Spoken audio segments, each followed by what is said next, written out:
Friends, we are live with the Inazuma 11 Strikers World Cup 2013 second semi-final. It's all getting a bit real, and that's why whoever's broadcasting this one has given you a nice little Joker-looking dude background. Not Persona 5 Joker, but the Joker, you know, just to warm you up. At the moment, there is no stream audio, so it should just be my voice, but let me know if you can hear it properly. And I will get to tweeting this out.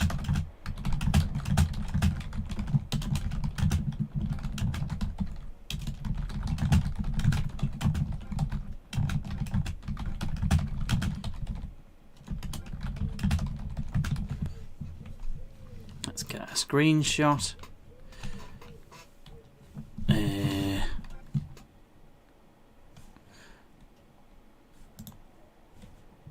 I will be with you soon. Yep, we can be heard, which is encouraging. I would like my promo pic to not have this weird Joker-looking ass in the background, but for now, what I can tell you is that this is the semi-final between France and Maghreb. Maghreb being the French-speaking region of Northern Africa. All of their players today are from Tunisia, just like last time. They have an Algerian and Moroccan player on the team, but they are not playing today. They're relying purely on the three Tunisians to carry the day. The match itself starts at 7 PM, so we've got still a couple of minutes before it properly kicks off. That'll do for a picture. It's kind of obscured Joker enough you can tell that it's Inazuma at this point, we think. But is it a tweet or is it an X? Oh, the one and only acknowledgement I will ever give. And back to calling it Twitter. I used to call it Twatter quite a lot when I was a kid because I refused to get one because I was like, how can you stop me from going over 140 characters? I can't say what I like to say within that short of amount of message. And then it ended up being the only social media I actually kind of liked. But that's the way it goes. Past tense with liked, I guess. I do have an Instagram, by the way, if people want to follow me upon it. It's just TaleOfTheToaster over there as well. I don't really use it much, but I'm starting to use it more now that Twitter is somewhat going down the chute. So you lot are probably on there. It's all nice load of real pics of me in the real world, with real friends and people and countries and robots. So there you go. That's as far as the plugs go. We've got Xavi LF in the chat for the first time, I believe. It's good to see you here. We've got a lot of regulars, like the Small Toaster, Janus Greenway, all of Troble's little friend group, like Rinsler and Ray, and everyone else. I've not seen Jay Dunnaby before. That's very, very cool. We've got the Logan man in there as well, and of course Haku, our German pro player, who can kind of teach me how things work. He might be joining us on the commentary a little bit further into it. TXM wasn't available for co-commentary today, unfortunately. I actually tried to get Breton Boy, because he's been wanting to join me for one for ages.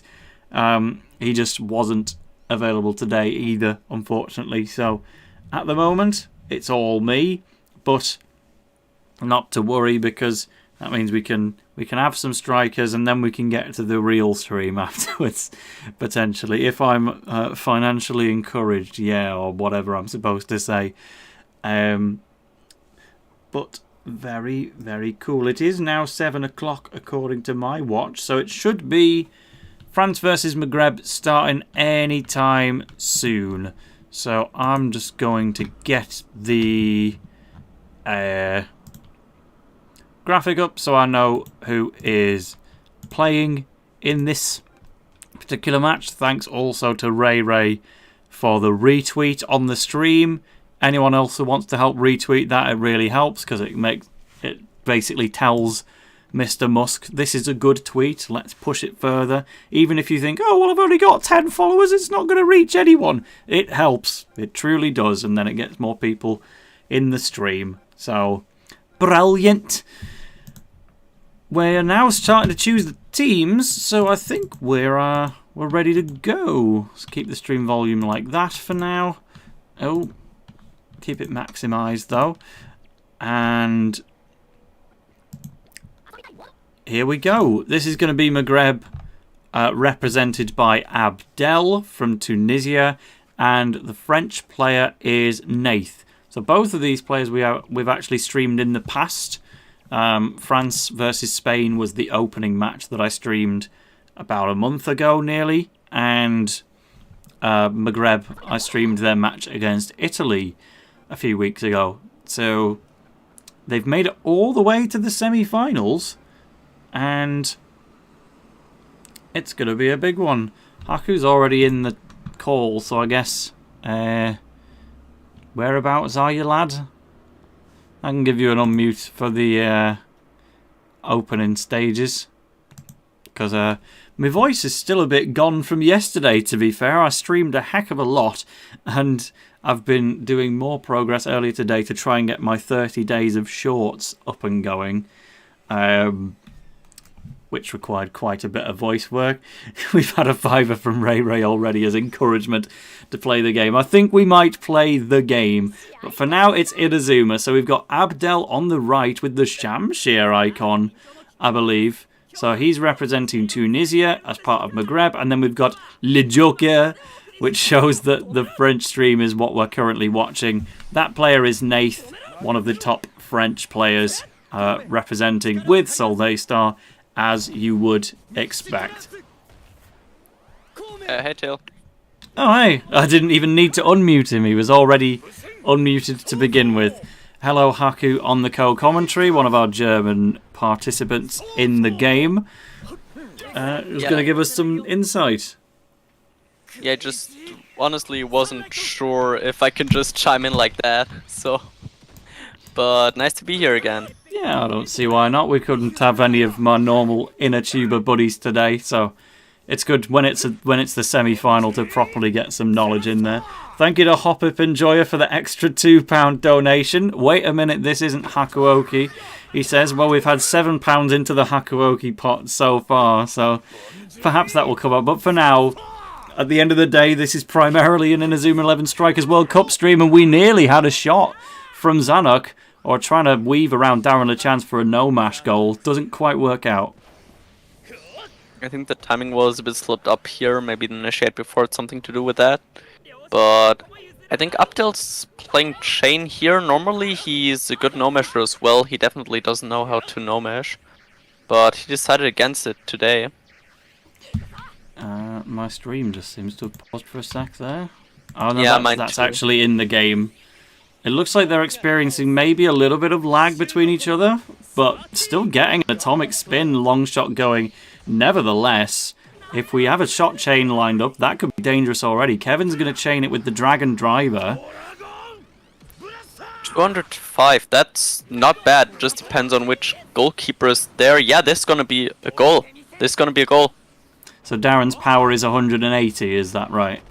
185 this time. Normally it would be 195, but he has one type disadvantage as Dragon Dive is Wind Element and Majin the Hunt is Earth Element, so that just reduces Darren's power by 10. So extra information. Yeah, we're starting to see the numbers in the top left, because Strikers is always a bit more like OG Inazuma, where the power levels, you can work them out if you're really smart, but they're not there on screen, so you can't just find out whether something's a win or a loss in the moment.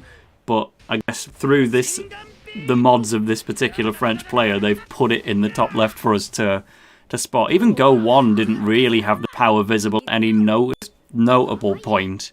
It was just Chrono Stones onwards where you could finally start to do the maths properly.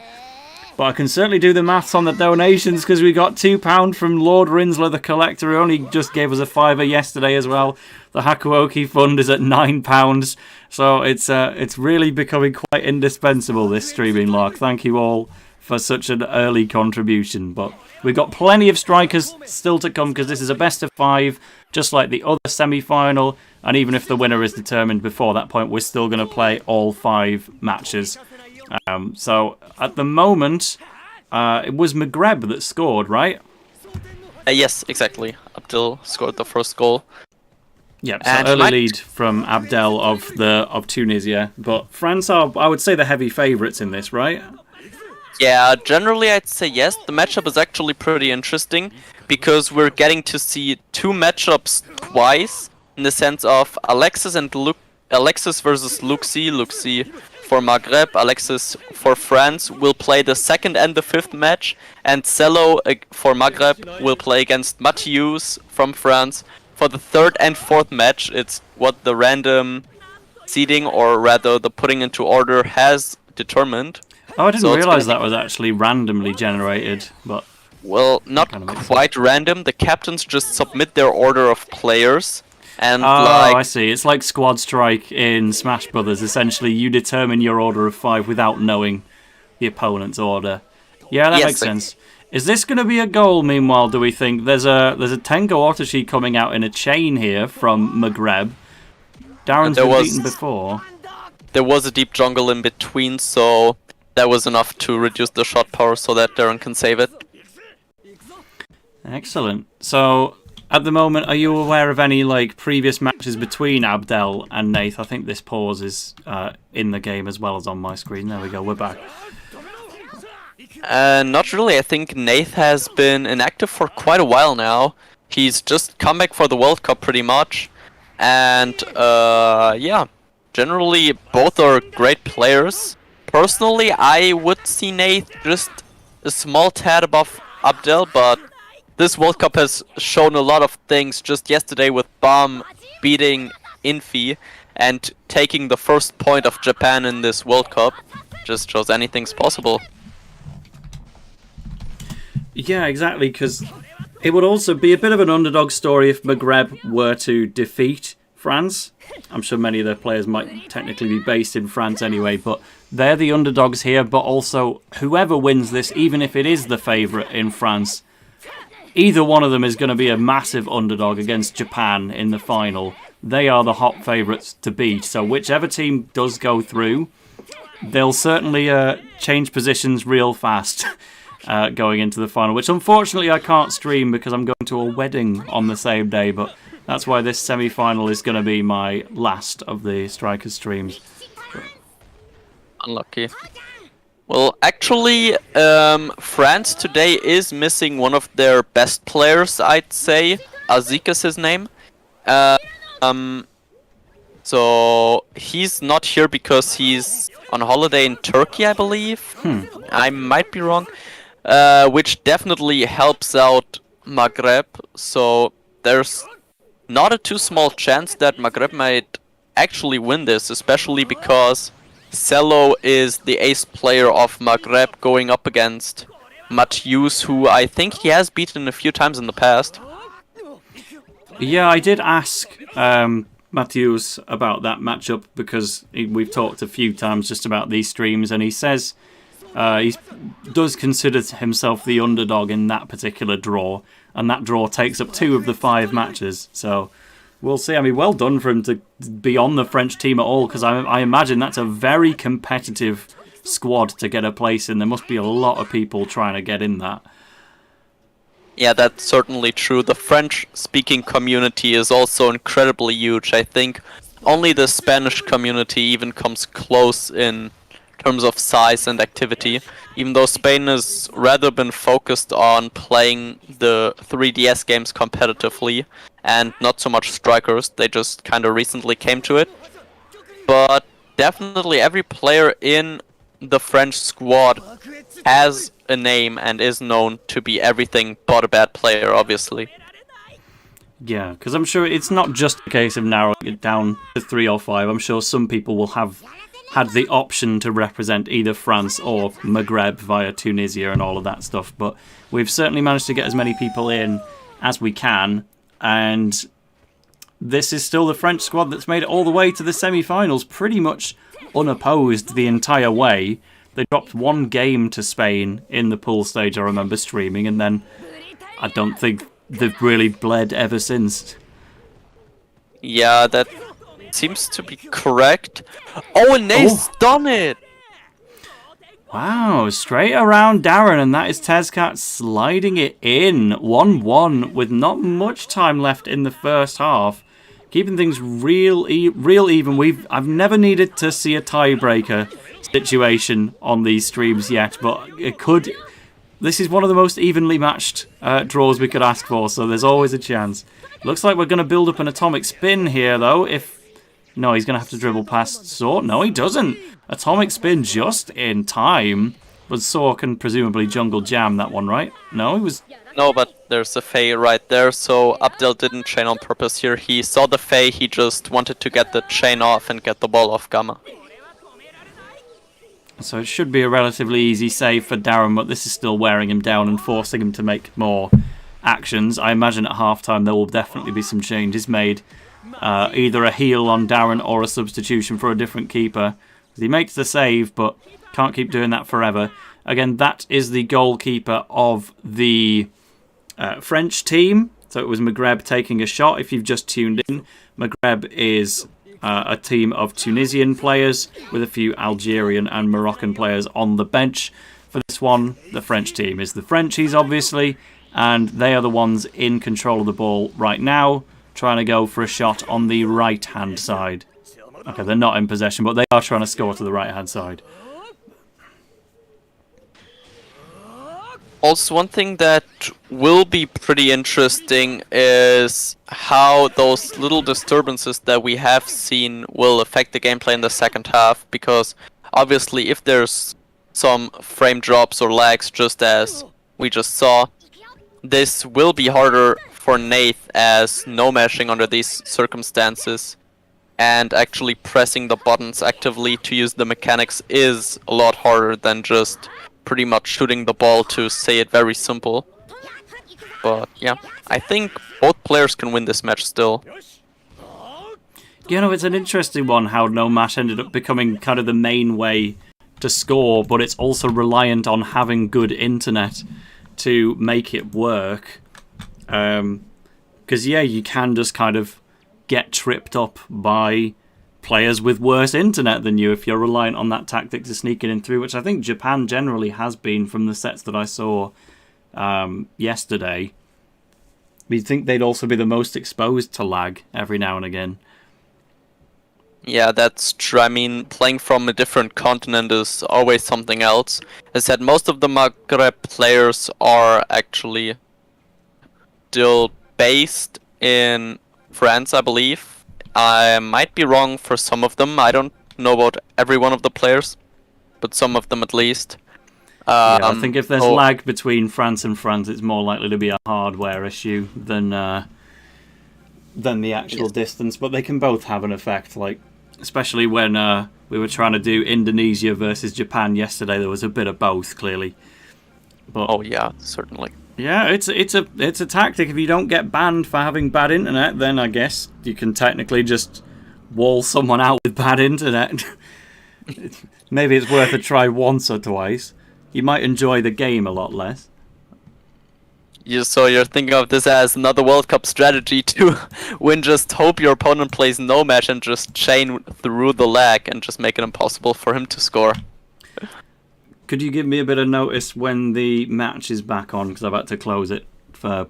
Oh yeah, 5 more seconds and we are ready to go. I think you can tune in again. Nayth already finished his changes. And we're back now. Cool. So, what changes have we made to the formation here? Were you able to catch that? I didn't quite pay attention. What I could see from those changes is Sean from Raymond 2 in his Sean form, not in the Aiden form, which is an indicator of playing guard keys, the maximum amount. You maybe saw the keys in this on the screen. If you don't know what they do, they're like stat boosts for the whole team, but they only work in the second half. And yeah, guard just is given through people like Raymond to Fubuki, Raymond to Sean, and Gabi. And it just basically increases the defense stats of the whole team, which is very handy for trainers, obviously, because it will help them defend against No Mesh. On the other hand, No Mesh is pretty strong paired with dribbling keys because it can guarantee you win a lot of matchups if you use your players correctly. Gotcha. I did see Simeon take the place of Bylong on one of the teams as well. Again, no mash for anyone in chat who is not familiar if they haven't tuned into a previous stream. No mash is just the technique for getting somebody into the box and then running around the goalkeeper to get into the box instead of trying to shoot past them with a move. Do you know why it's called no mash? I have absolutely no idea. It's just been this way ever since I joined the community. It's just always got called that. Maybe no, I actually have no idea. Because it seems like the opposite of what it is. It seems like yes mash. Like I feel like quite a lot of mashing is involved to make it work. But well, maybe because it's not just headless mashing, but rather tactical using of button mechanics and just game mechanics to your advantage. But Bobsled is here once again. Rat-a-tat pass is going to get him nearly into the box, but that guy from Eternal Light is always a persistent threat. Look at that chase. Back in the center now. Actual pretty good play from Nayth here, evading the hero time of his opponent. He just stalled it out perfectly. And now he has all the time to advance. His own hero time, or fire mode, I don't know how it's exactly called in English, is soon to be ready as well, so might just use that for his advantage here to score. Oh, is fired up in Strikers as well then? I have no idea about the actual official name. I'm on about the hold L and R in the original trilogy of the DS games mechanic that's not in the Go ones. But is that what you mean? Yeah, exactly. Yeah, where you like reduce your TP cost and have like a little. Huh. I have no idea that was happening at any point because there's no music change. Or what is the visual indicator for being fired up in this? It's like a Super Saiyan aura. Maybe you saw it on a few of the players. For the player that is not streaming, it will be blue on screen, as blue symbolizes player 2, obviously. And for if Nayth were to use his hero time, his players would be surrounded by kind of a red Super Saiyan aura. And you can use it to get a goal. It's 2-1 in Nayth's favour now, right? That is France regaining the lead after being behind early on. Thinking that into the left-hand side of the pitch. Obviously, Maghreb wants to score to the right-hand side now after changing at half-time. Yeah, big reversal of fates from Nayth and Team France there. Yeah, this actually puts Abdel into a position where he has to deliver. It will also increase the pressure on him most likely, but he does have a good chance with Simeon here right away. Oh yeah, certainly. Let's go for a shell burst. He went in pre-Mixie Maxed, right? Or did he have to do that during the match? But I think he Mixie Maxed him in-game because the pre-Mixie Max actually isn't that useful. As you could see, he was still charged after shooting. The one that is already Mixie Maxed just has his charging gauge work like any other player, so it would uncharge him, but as it's a Mixie Max, his blue waves at the bottom, how I'm gonna call it for simplicity, were still there. There you go, and Marge in the hand is once again enough to make a save with Titanius because Saw was there first with the Jungle Jam. Definitely was a partnership of both. You couldn't have one without the other to make that a save. It could have potentially been 2-2, and that's definitely what Maghreb needs as the certified underdogs in this one. I think it's going to be a big decider when we do see Game 3 between Mathiuze and Selow, because, as you said earlier, Haku, after they play Game 3 together, Game 4 is also the same players against each other, so potentially quite likely to fall the same way twice. It's essentially like one match with double the weight, unless they somehow manage to beat each other once each. So you want to get your wins in early before that kind of double bill happens. Yeah, also we can look forward to an insane last match and definitely crazy follow-up match to the once this match here is finished, because Alexis and Luxie are who I would supposedly call the aces of both teams.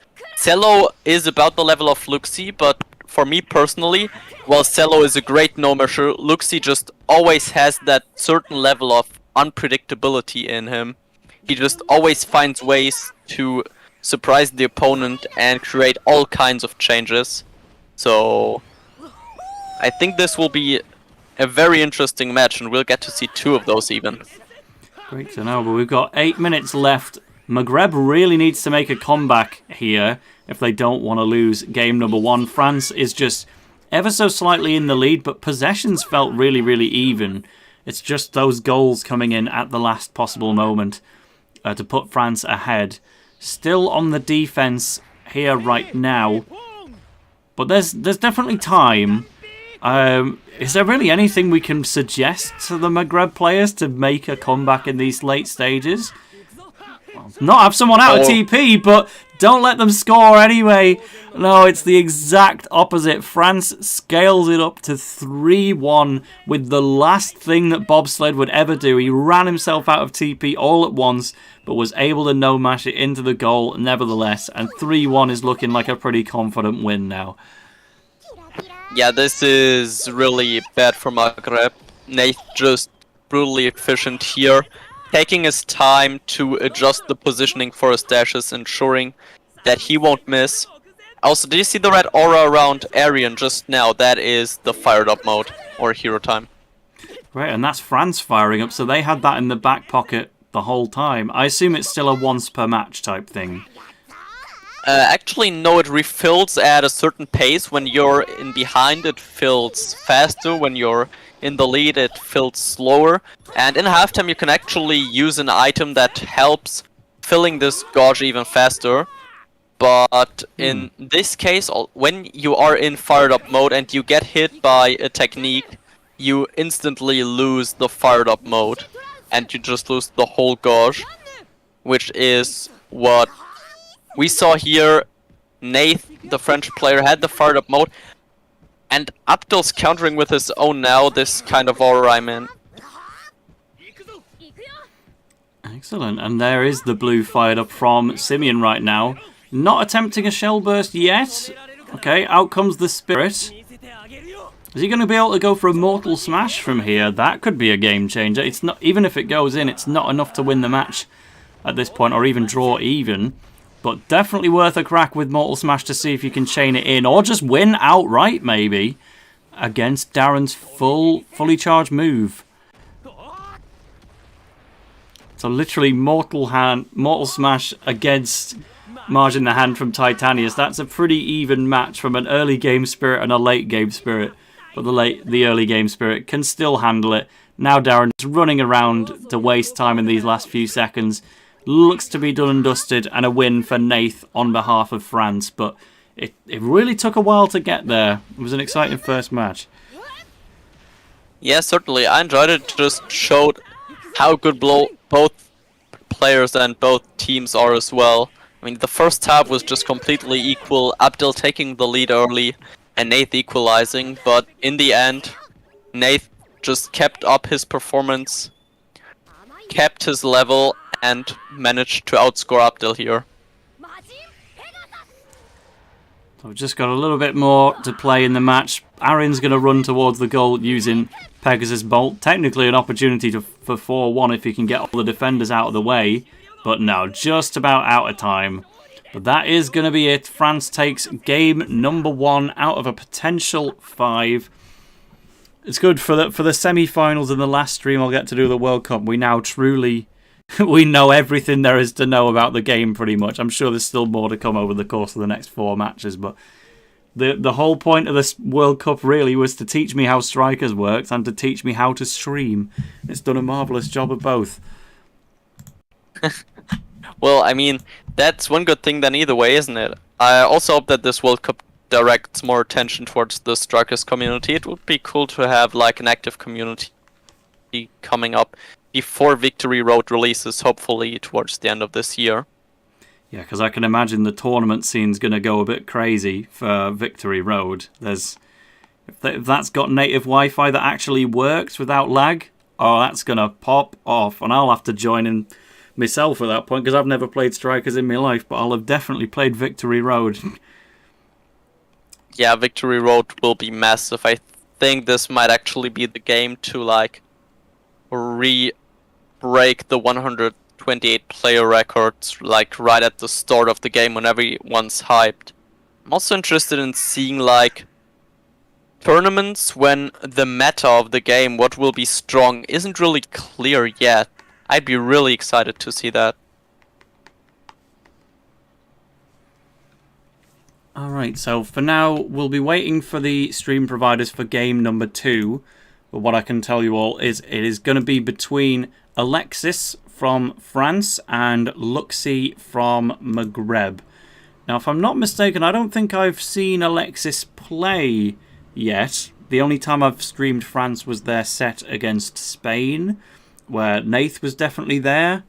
And I talked to Mathiuze after it, but I don't think he was playing in that one. So they've definitely got a lot of people they can choose from. How skillful do we think Alexis is, generally speaking? Alexis is, in my opinion, one of the best players in the world. That'll do. Also, yeah, if you were to ask me, I'd say he's the best player of the French team as well. I think this tournament so far he's been without a loss. He won 5-2 against Nayth from Sub-Saharan Africa. He has not played against Latin America, but in the quarterfinals he played twice, beat China's Memex with 5-2, and then unluckily lost to Matcha 4-5 after a penalty actually. So a bit of an unlucky loss there. But if Alexis is at the peak of his game, I think he's the opponent that needs to be feared the most from France. Well, that is exactly what Maghreb does not want to hear. Right now, that's pretty much a worst-case scenario from them. This could be do or die. If Maghreb loses this match, then they need to rely on Selow to beat Mathiuze 2 times in a row, which, to be fair, he's probably favoured to do.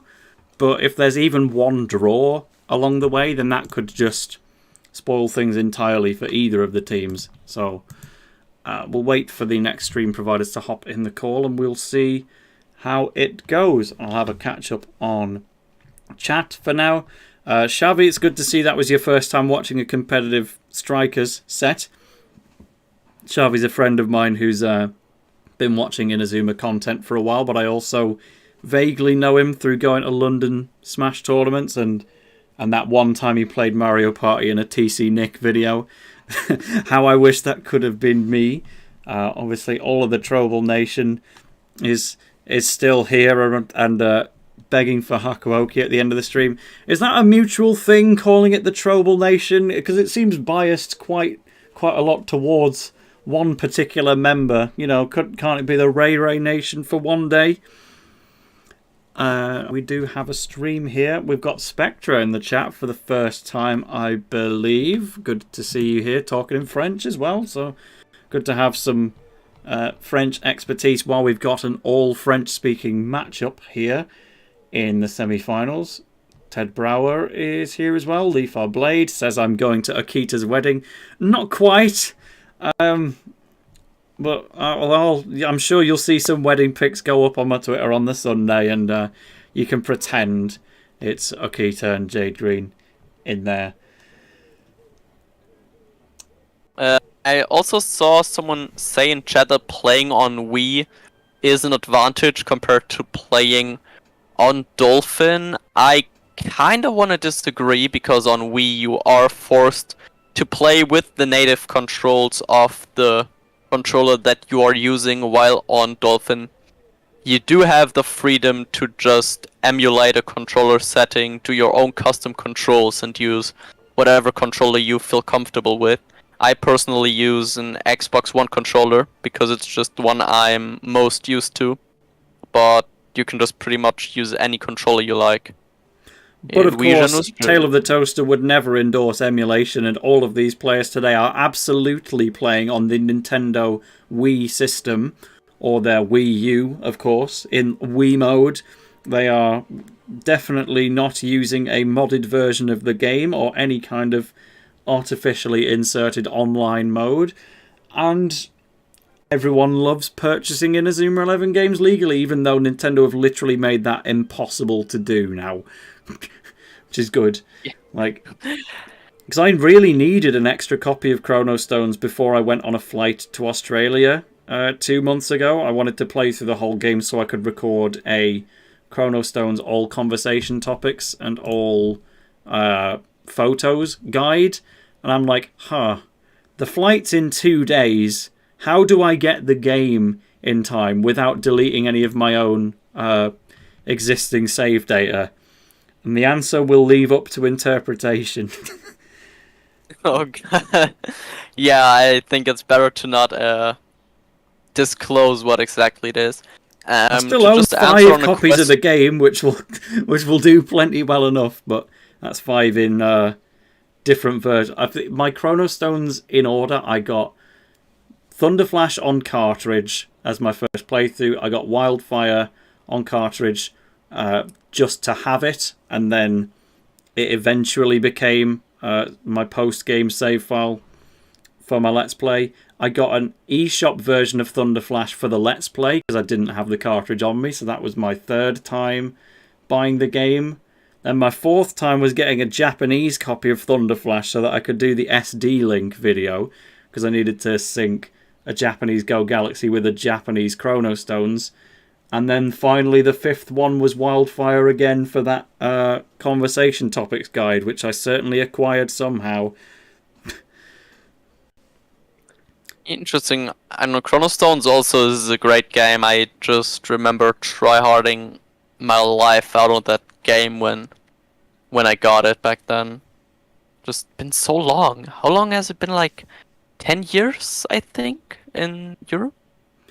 It came out in 2016 in the English language, but it released in Japan in 2012.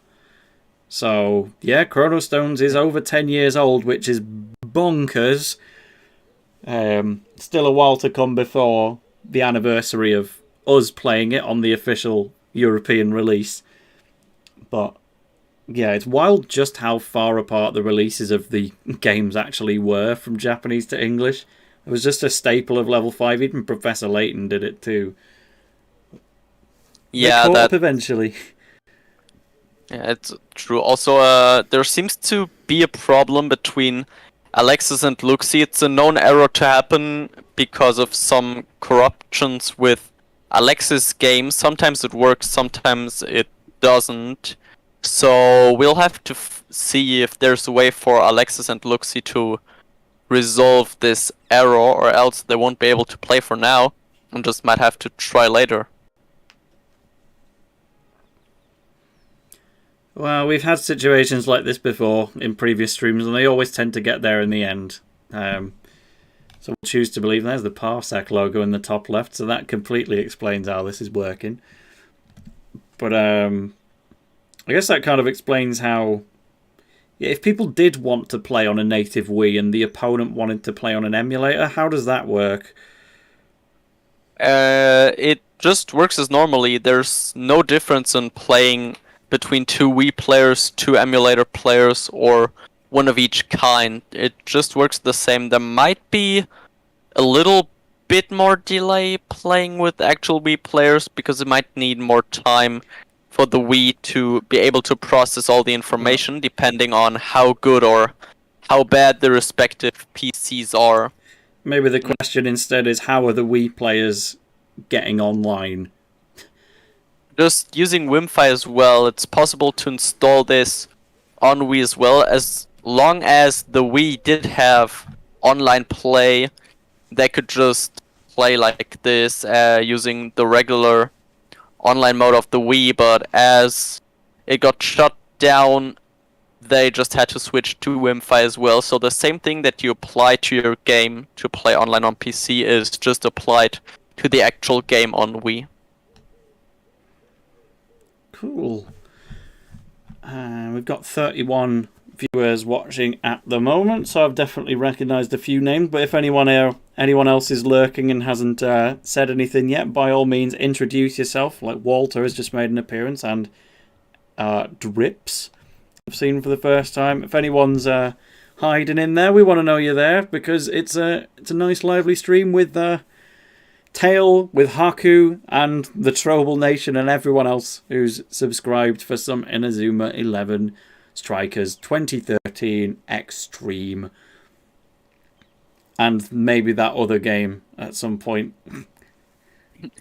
Yeah, I'm definitely hyped to see that Hakuoki stream from your Tale. Oh, you know I think about it'll that be as very well? Interesting. I thought I was just alluding to that purely to the chat with you having no idea of what that was. Have you seen any of that? I paid close attention. I have no idea about the game, but I heard about the story and you just finding out about the game and being interested in it because it had Shinsengumi in the name.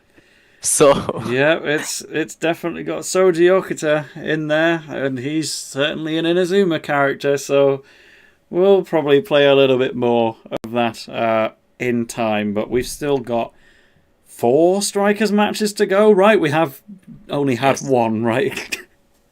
Yeah. Oh, the chat's going mad over the Hakuoki mention. It's like they came up with it themselves, you know, I bought the game and chose to play it on stream. But, you know what, you can take ownership for it, because everyone who's here in the chat pretty much was here yesterday as well. They all stuck around for the Hakuoki 3D, and I think that may be the main thing they're here for at this point, but definitely can't rule out all of the people who just need an English stream of Inazuma 11 Strikers right now. Let me go on the Strikers World Cup Twitter for a moment. Yeah, also it is being talked about maybe changing the matchups to try if Alexis would have the same problems when facing Selow or another Maghreb players. It is being discussed, there's no clear result yet, and to answer a quick question in chat, no, I wouldn't help commentate Hakuoki. I would dip again after the Strikers World Cup because I'm going on a holiday tomorrow. So ooh, may we ask where? Just an island in the northern east of Germany, directly at the Baltic Sea. The island is called Usedom. It's at the border to Poland as well. So I'll just enjoy 2 weeks of beach vacation, taking a rest before coming back here. Cool, because you really don't think of Germany having islands, and like it makes sense because it's like attached to Denmark, which is entirely islands, and yeah, it's got a coast along the top, but I think that's the first time I've ever heard anyone talk about an island of Germany before. I don't know if you heard about like holiday islands such as Rügen or Sylt. I don't know if those names ring a bell. I can't say I have, because let me remind you, I'm UK, right? So if people want to go to an island from the UK, we don't go to any of our own islands because it's mainly just Scotland that has them, or maybe the Isle of Wight if you're down south. But anyone who wants to go to an island holiday just goes to one of the Spanish ones, be it Tenerife, be it Gran Canaria, be it Ibiza. That's just the UK special. Like if you're going to a remote island just for the sake of being on holiday, it's pretty much always Spain. And then if we want to go to Germany, then we're like visiting a city like Frankfurt or Berlin, and you don't tend to find that many people, like not like family settings, just randomly deciding, oh, we're going to go to Germany. I think most people who go there have like a reason for going. I've only ever been to Frankfurt Airport myself, but I have been to Vienna in Austria, which is how I ended up in Frankfurt Airport in the first place. But I'm really keen to go there eventually. Just I need probably to commentate some kind of esports tournament. I'm kind of waiting for Germany to start hosting something like that so I can hop over. Yeah, I mean, you never know what will come up in the future. Maybe one day, if there is an Inazuma 11 real event, it will be hosted, but obviously it's not possible without correct funding and everything.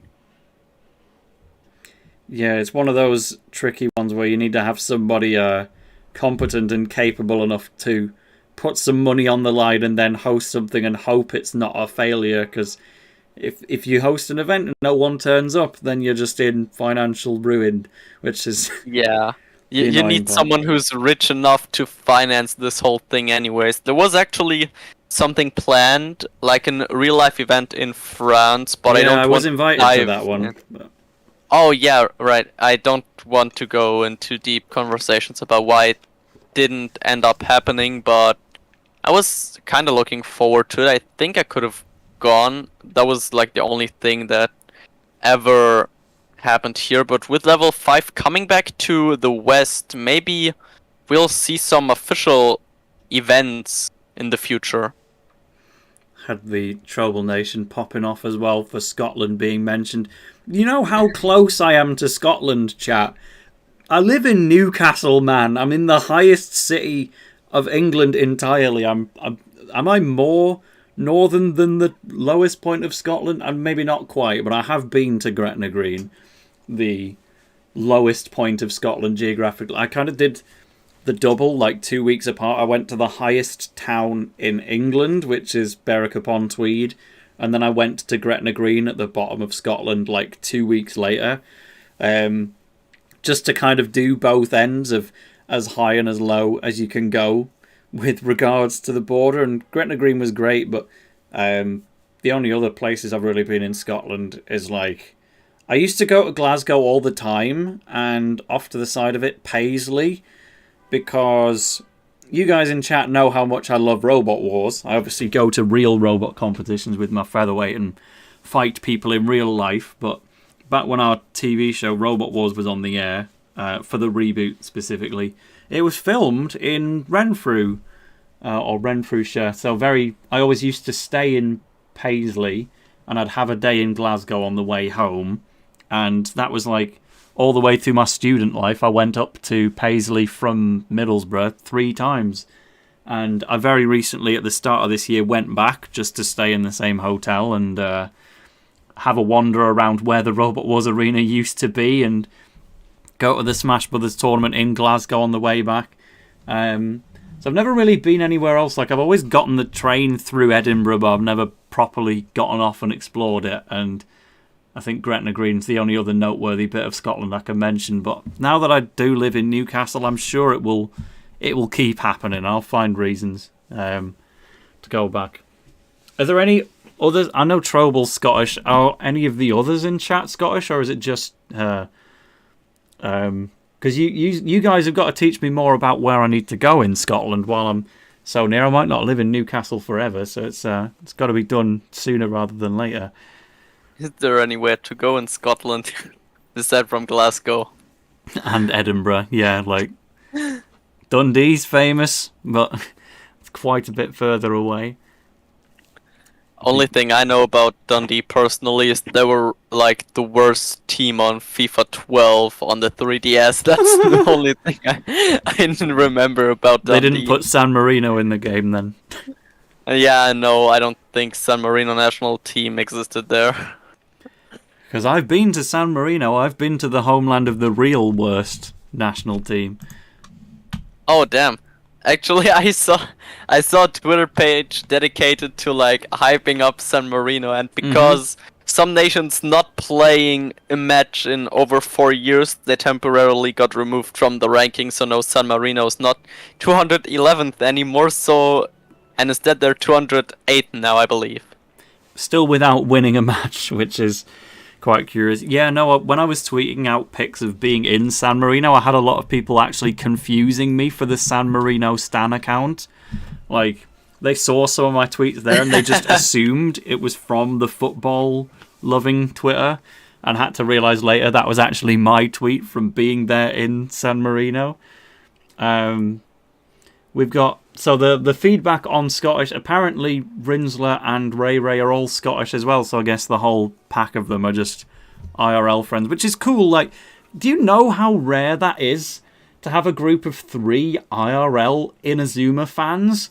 Like, I had TXM within an hour's train back when I lived in Middlesbrough, and he was up more in the Newcastle area. I could like go and see him to do multiplayer videos if necessary, but we couldn't just like pop round to see each other on an afternoon just for the fun of it. Having actual Inazuma fans in the same place is insane, especially because now that I do live in Newcastle, that's the moment where TXM moved away and now lives in Liverpool instead. Oh no! Like, I had the chance to finally have a nearby IRL Inazuma friend, and it moved away. So you guys having a bunch of 3 in Scotland, how does that even happen? I guess one of them got the others into Inazuma, which is my understanding of what I'm reading. I just forced my friends at school to play Inazuma, and they just went along with it for a good while. So I had someone to play there, but that was before I knew anything about the game, like how the games actually work. So it was like full-on casual, just small child dumb shit gameplay. I was able to get quite a lot of my internet friends to play Inazuma that didn't just discover it naturally. Like, the main one my chat would probably be familiar with is Alexander Greensmith, who's been in a few of my videos, and he got into Inazuma purely because I made him play it. And I still see him like on occasion, but all of the internet friends that I got into this series were still not especially close. Though obviously Hopip in chat was saying apparently you're a Newcastler as well, which means technically there is another Inazuma person in my chat. You kept that one quiet. As in my area, you kept that one quiet. But apparently Ray taking the credit for getting the rest of the Trobal friends into Inazuma by watching my playthrough and putting on episodes of the Nintendo Anime channel, which is pretty cool. Like, because it's good to have a clear reason behind how you managed to get someone into it, because my approach to get people into Inazuma was just to beg them and not shut up about it until they finally gave it a go. And it works. It works when you're young. You can't really do it at my age now. You're not going to convince many people. Yeah, that's true.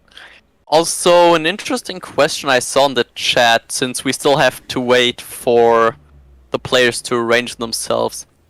If you could master a Hisatsu, which one would be the best and which one would be the worst to have?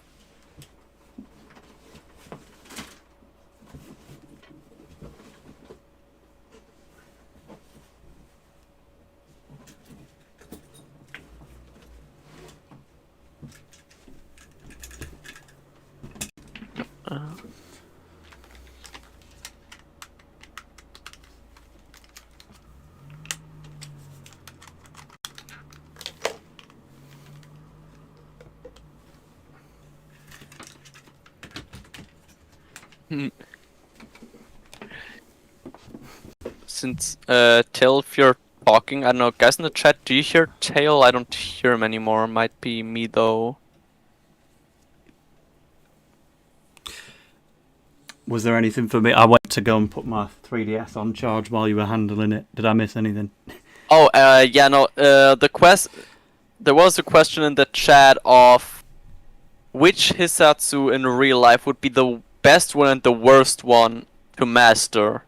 Last Resort is the answer to that one. I mean, I don't know if the person asking that in chat knows that I've got a video on my channel of doing Hisatsus in real life.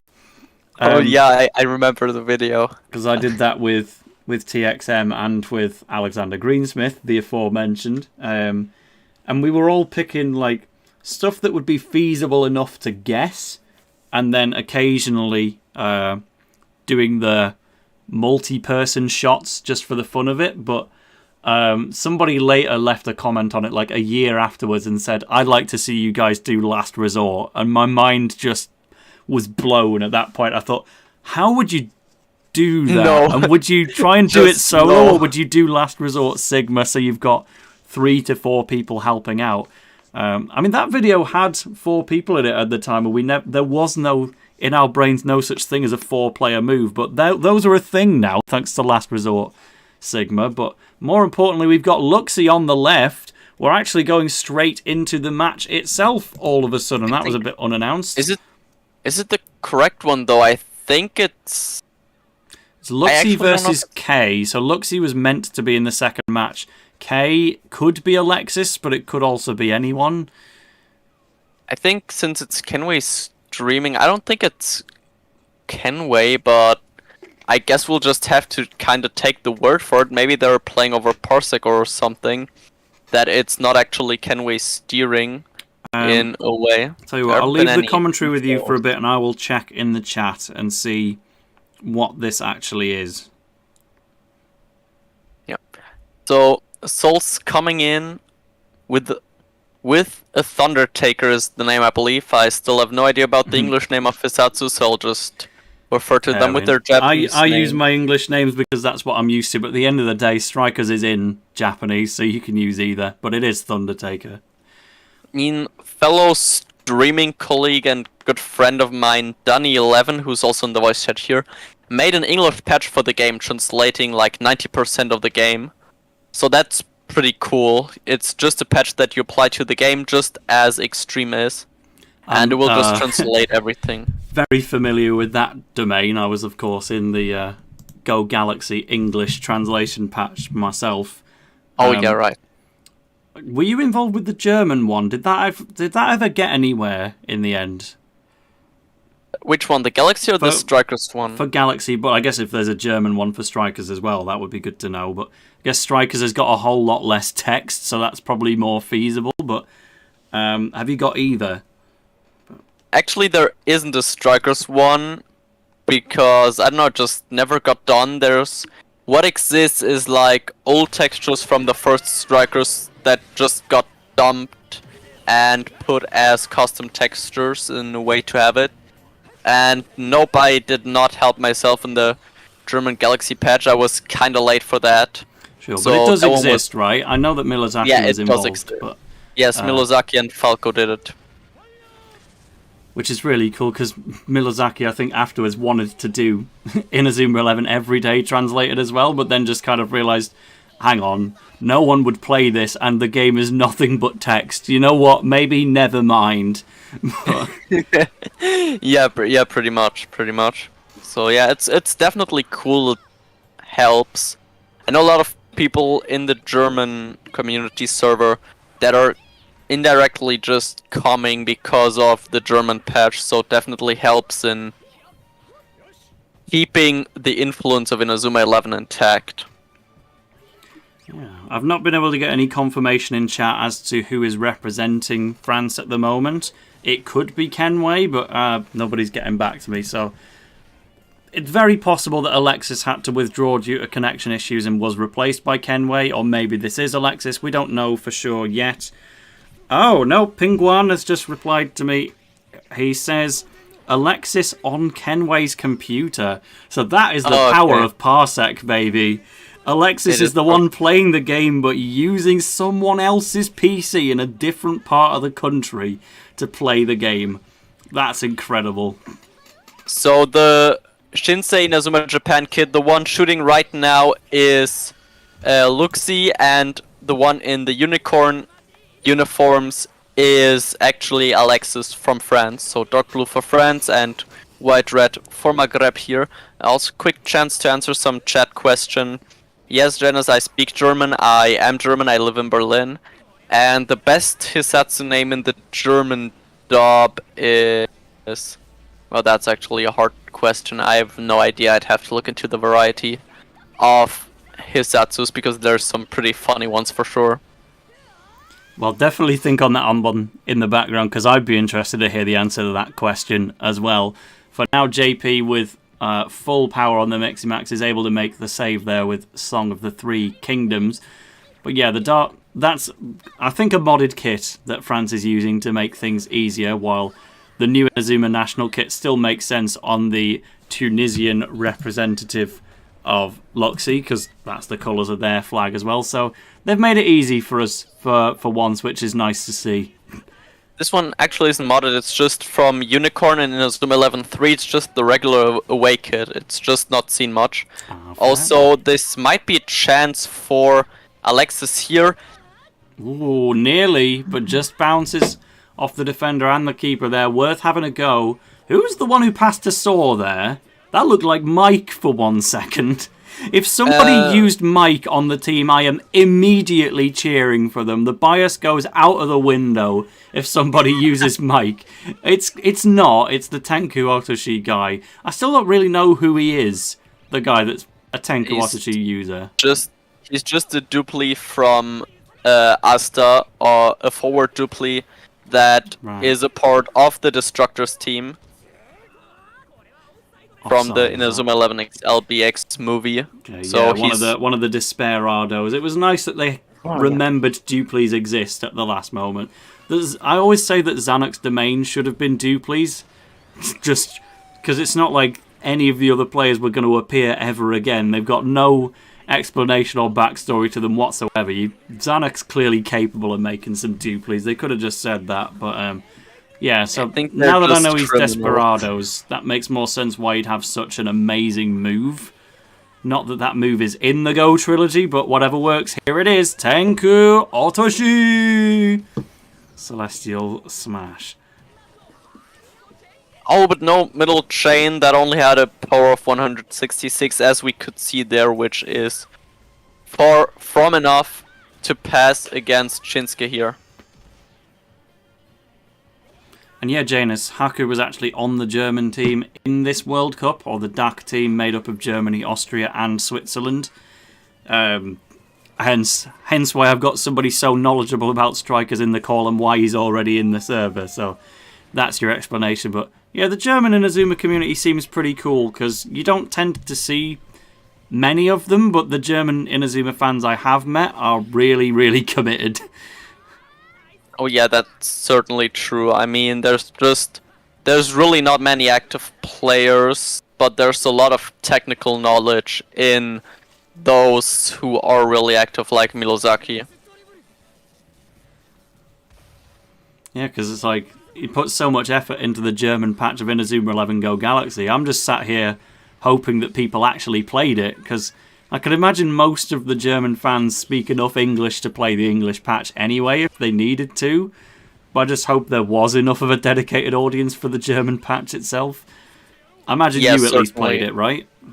Yeah, I definitely played it. It was also like the first chance I got to playing Galaxy, because I wasn't really...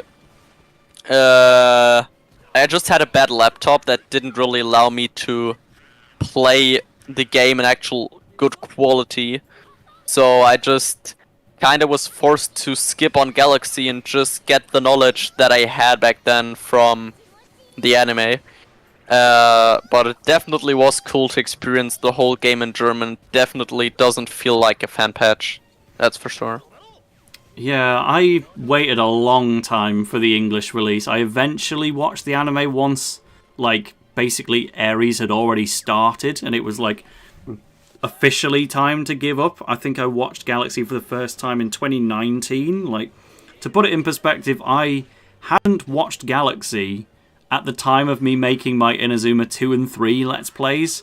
I think I watched it during my Go 1 LP, which is bonkers. Like, I remember I included Go Galaxy Jude in the thumbnail for a Royal Academy video, because I hadn't watched Galaxy to know what it was from at that time.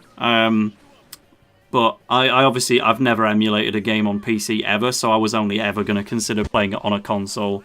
So wait, essentially, there's actually a chance here. Sorry to interrupt you, but this is a chance. There's a certain way to score from a corner, but okay. Torben intercepted. I'm really sorry for interrupting you. Please go ahead. But normally, if there wasn't a defender charge, this would have been a certain 1-0 for Luxie. No, good to know. My first playthrough of Galaxy was while doing the grammar checking. That is half-time at 0-0. What a match after such a wait. They did nothing. But that's fine. Yeah, so I was play testing the English patch, which I'd already helped to partially translate, but I was only doing the grammar checking for the story dialogue. So any of the optional dialogue on NPCs I'd never read before, and I had quite a few corrections to make with it, so I was kind of half playing and half working on it. But I was still having a really great time, and like I spent a lot of time in competition routes early on just to enjoy the new parts of the gameplay without having to do any grammar checking, and that was kind of my first playthrough. And then literally the Let's Play itself was my second playthrough at that point, the first like uninterrupted run. You still have the stream on. You still have the stream on in like my YouTube stream. You might want to switch away from the actual game. Sorry. True. You could have merrily interrupted with that a bit earlier, but yeah, whoops, my fault. Yeah. I always feel so rude interrupting, so I just try to stay in the back unless there's something like really exciting going on. It's too focused on me Galaxy reminiscing. The whole chat's exploding at me as well for that one. But it was oh yeah, it loaded just a little bit too late. But yeah, it's fine. Nobody from France is actually watching this stream, right? Because they'll have loads of French language streamers, right? I mean, Luxie's already finished his changes now. It's still Alexis who is on stream, so if anything, Maghreb could snipe Alexis players. But yeah, some interesting player changes. We saw quite a few players coming in. Vladimir going out, for example. The game's back on. Yep, I'm back. Alright, perfect. And here we go. It starts in the same way you would expect. Soul is going to get his Mixie Max on board straight away. Was Soul not there in the first half? Did they only just sub him on? Yeah, I think he was just being subbed on, but who was on the field was the already Mixmaxed version from Soul. I think Alexis used the version that was already in the Mixmax that just comes like that in the first half as an offensive midfielder, and now he switched to using the regular one. Good fire-up mode from Alexis here, but Alexis now definitely isn't playing guard keys, otherwise Gamma would have no chance of passing Soul here. And now Soul is going to get involved with Tezcat. Always wearing the Zero kit, which doesn't feel quite right. I wish he could have just been wearing the Ancient Darkness one, but I would guess Strikers probably doesn't have Ancient Darkness and Eternal Light in it. I guess it just has Zero, right? Yeah, exactly. Also, it doesn't have the kit, sadly, but I did get some custom textures made for that. That's nice, because I especially like Bylongs. Yes, the Zero kit itself, it's really nice colours. But I don't think it suits Tezcat that well, and I just don't get what's going on with the random letter in the middle that stands for nothing. We're gonna have a goal here, I believe.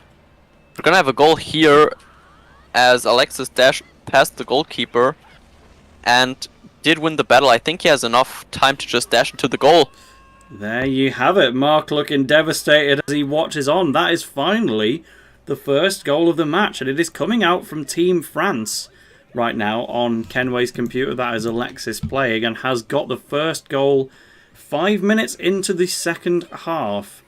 So Maghreb will be looking to pull back. They can take a little bit of consolation that in all of the defeats so far, they've at least kept the goal difference pretty even.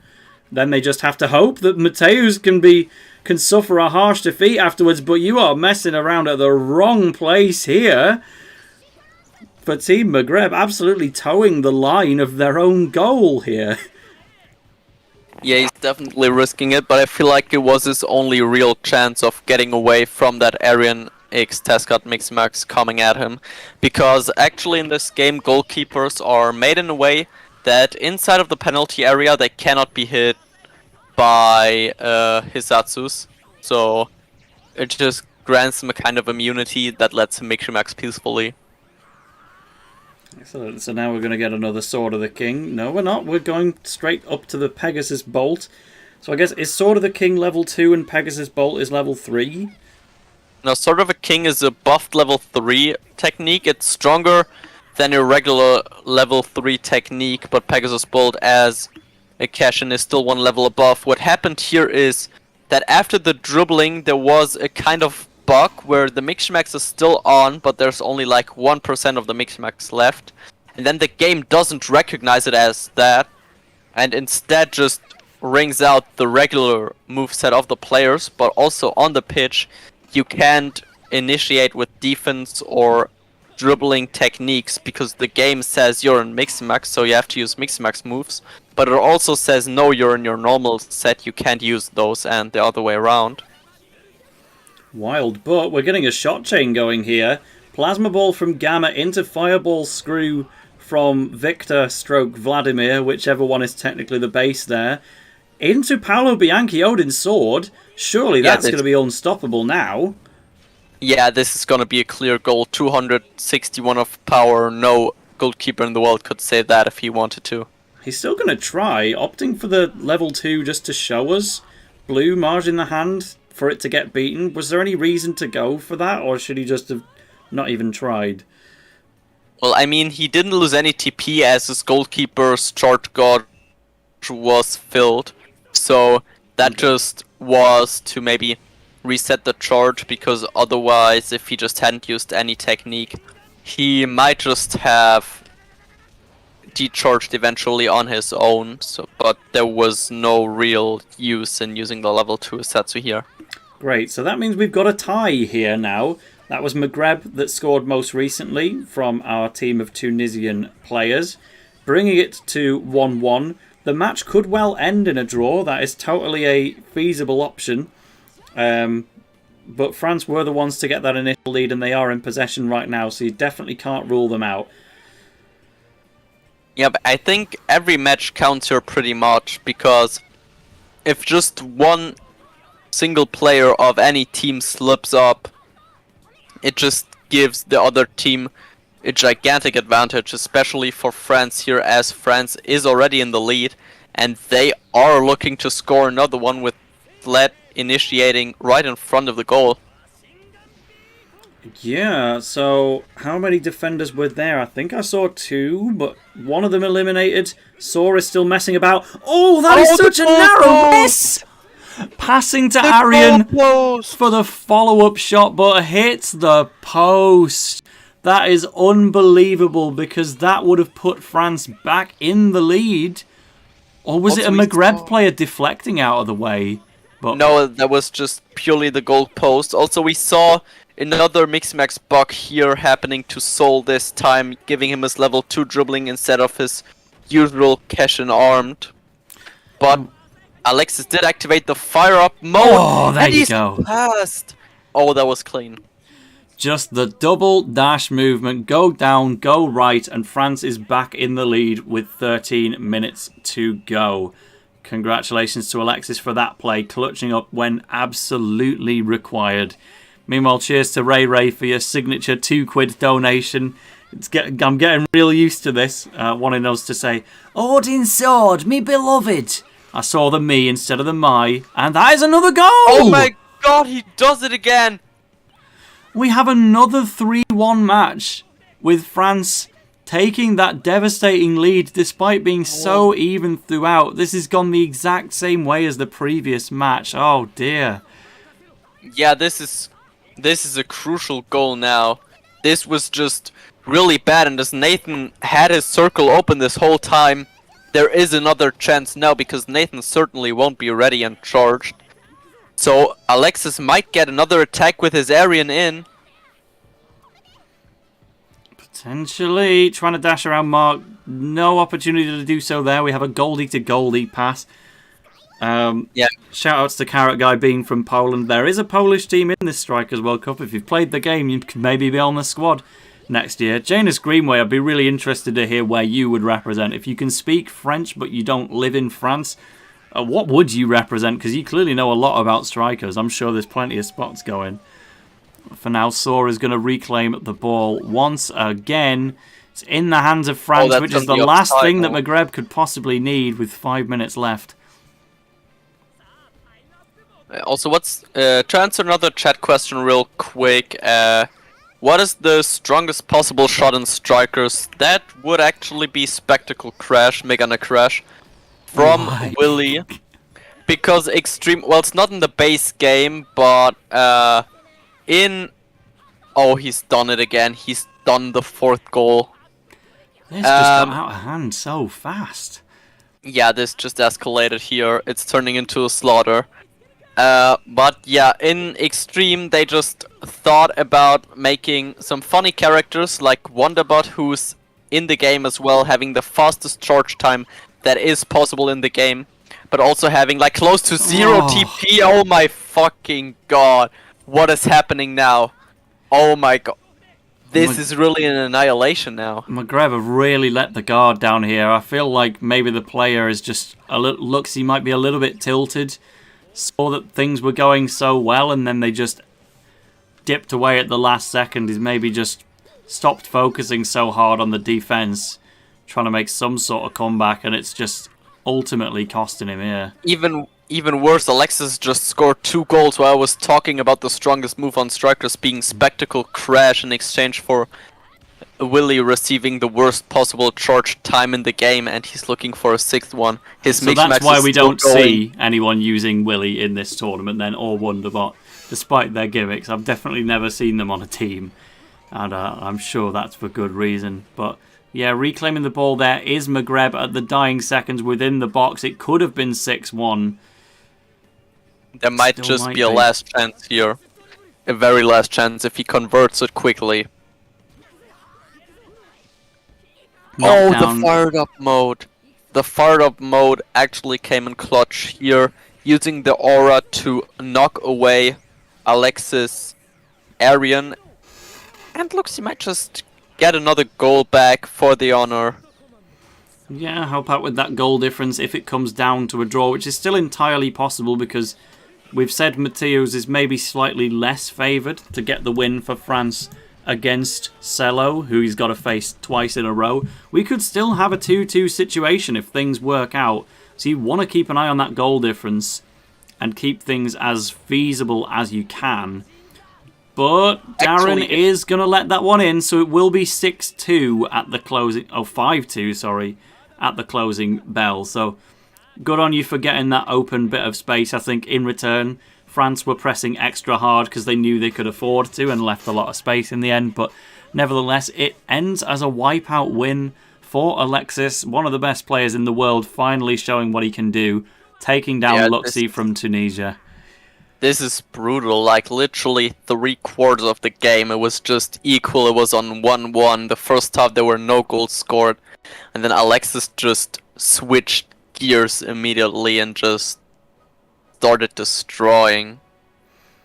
And that's an interesting one from Janus Greenway in the chat, by the way. You live in Belgium, but you're from Congo. I guess that's the Republic of Congo rather than the DRC. But either way, there is sort of a Belgium team in the form of Benelux. Like, that's made up of like 1 Dutch player, 1 Belgian player, 1 Luxembourgian player, or maybe it's just 2 Dutch, 1 Belgian. I don't quite know the breakdown, but with enough people joining, there could potentially be enough players to form a separate Belgium team and then a separate Dutch team for a future one. Or if you lean into the Congolese aspect, we already had Sub-Saharan Africa in this tournament, which was Ivory Coast and Senegal, and then there's obviously Maghreb for the Northern African countries. So was there another African unified team in this, or was it just those two, Haku? No, it was just Maghreb and Sub-Saharan Africa, as the Sahara is still pretty high up theoretically. Like all of Middle and Southern Africa has just been merged into Sub-Saharan Africa, as far as I am aware. I wouldn't take my word 100% on that. Sure. Also, I just got pinged on Discord to give a shout out to Krizo, a Bulgarian Strikers player and also translator of the anime for the Bulgarian audience, which is bigger than you'd think at first. Is so it like a fan translation of the anime? I assume there's not an official one for Bulgaria, but that's very cool. I think just like in Germany, there's only the first season of anything. Yeah, like it's great to know that there is a Bulgarian community, but they'll probably be starving just a little bit for some official support. But yeah, Janus, it's like you could lean into representing Belgium, or you could try and form some kind of Central African team, or if you want to twist the definitions a bit, just join Sub-Saharan Africa. Like, there's a lot you can do with with those kind of origins. It's not like there's a correct one and a wrong one, and you have to choose one in particular. You could just represent either. Like, all of these Tunisian players that are representing Maghreb now, I'm assuming live in France. I could be wrong about that, but... Also, we're finally getting some in-game music now. Some in-game music that isn't just really quiet. What food am I looking at? Is this like a native Tunisian dish or something? Like... I have no idea. I kinda doubt that, as it's the French player Mathiuze streaming for us. Got it, yes. Mathiuze, so I'll recap for people in chat. Mathiuze was watching the very first stream that I put on of France versus Spain. He quickly became a fan of the style, but this is my first time getting to actually commentate him as a player.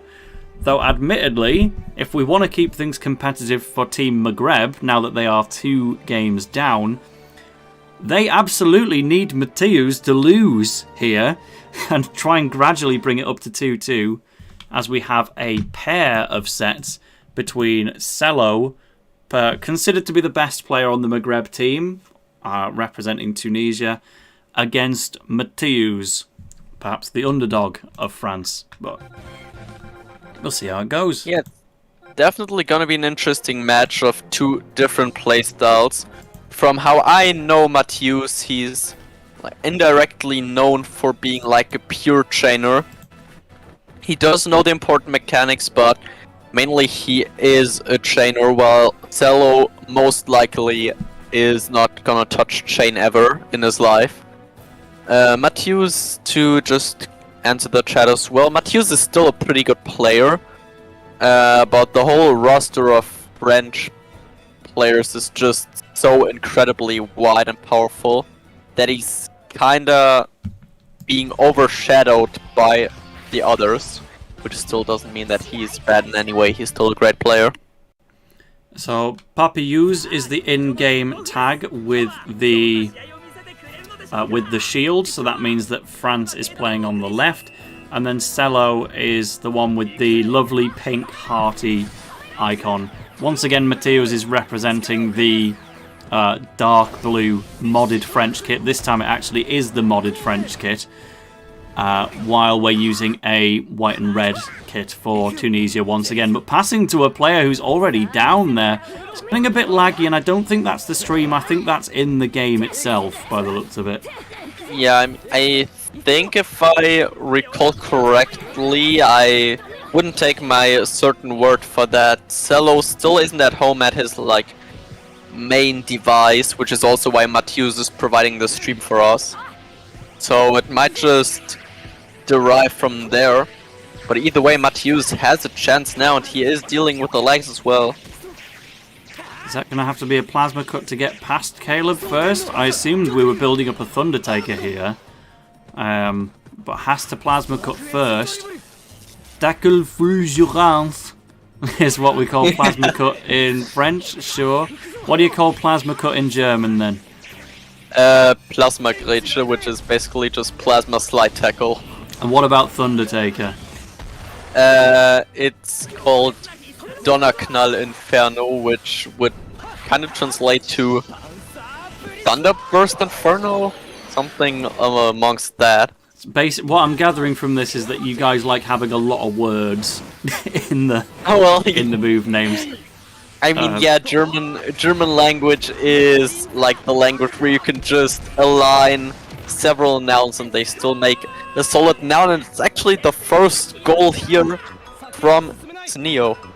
Yeah, that is Mathiuze scoring for France, so if Mathiuze wins this game, then that's kind of it. That would be a straight 3-0 win. We'd still have the other games still to go, but I've never on this channel, even while streaming a Japan set, never had a set so far in this game where the opponent, well, the losing team didn't win at least one game. But this could end up being the day if things go really unfortunately, but still plenty of time for Selow to make a comeback and claw one onto the board for Maghreb yet. Yeah, I think a 3-0 out of 3 matches would be pretty outrageous, personally, because I do think Maghreb and France to be relatively equal in terms of skill on their best players. The difference is just the same as we have already seen with Japan, the incredible squad depth that the French team has as well, despite some of the players being unavailable. But Selow is pushing forward, he's definitely not backing down from the challenge of catching up.